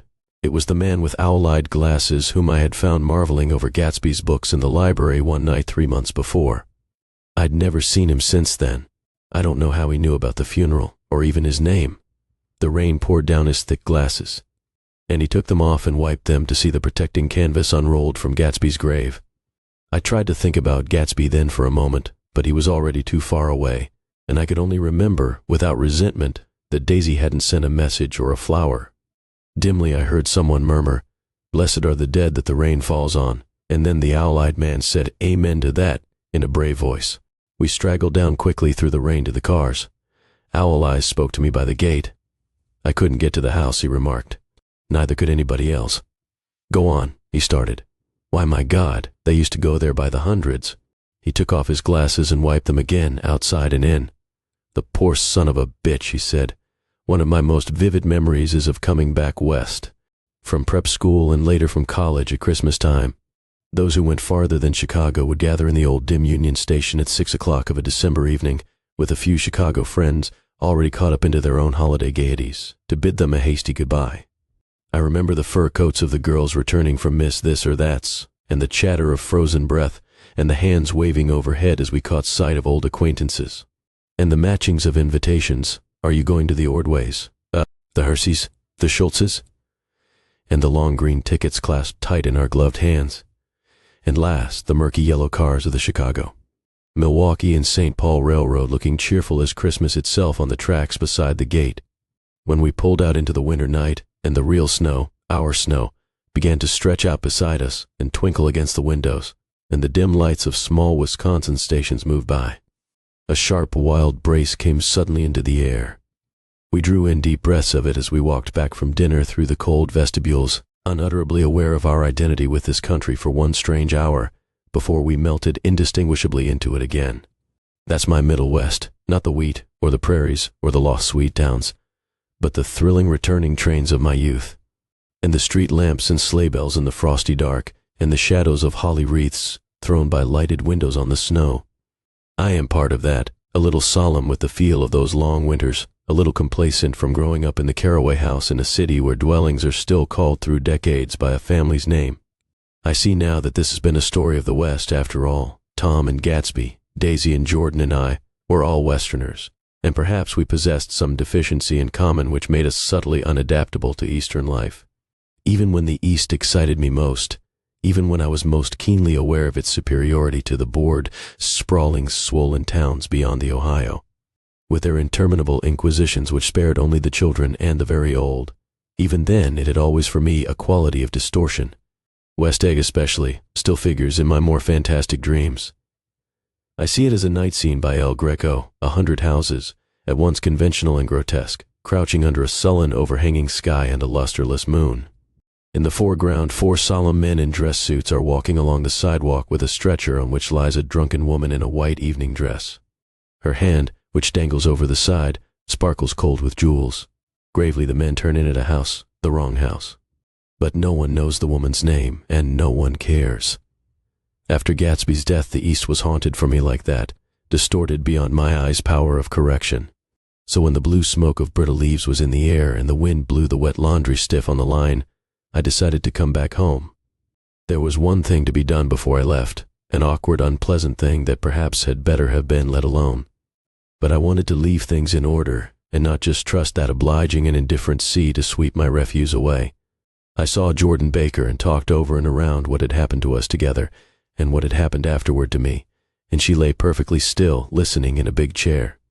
She was dressed to play golf, and I remember thinking she looked like a good illustration, her chin raised a little jauntily, her hair the color of an autumn leaf, her face the same brown tint as the fingerless glove on her knee.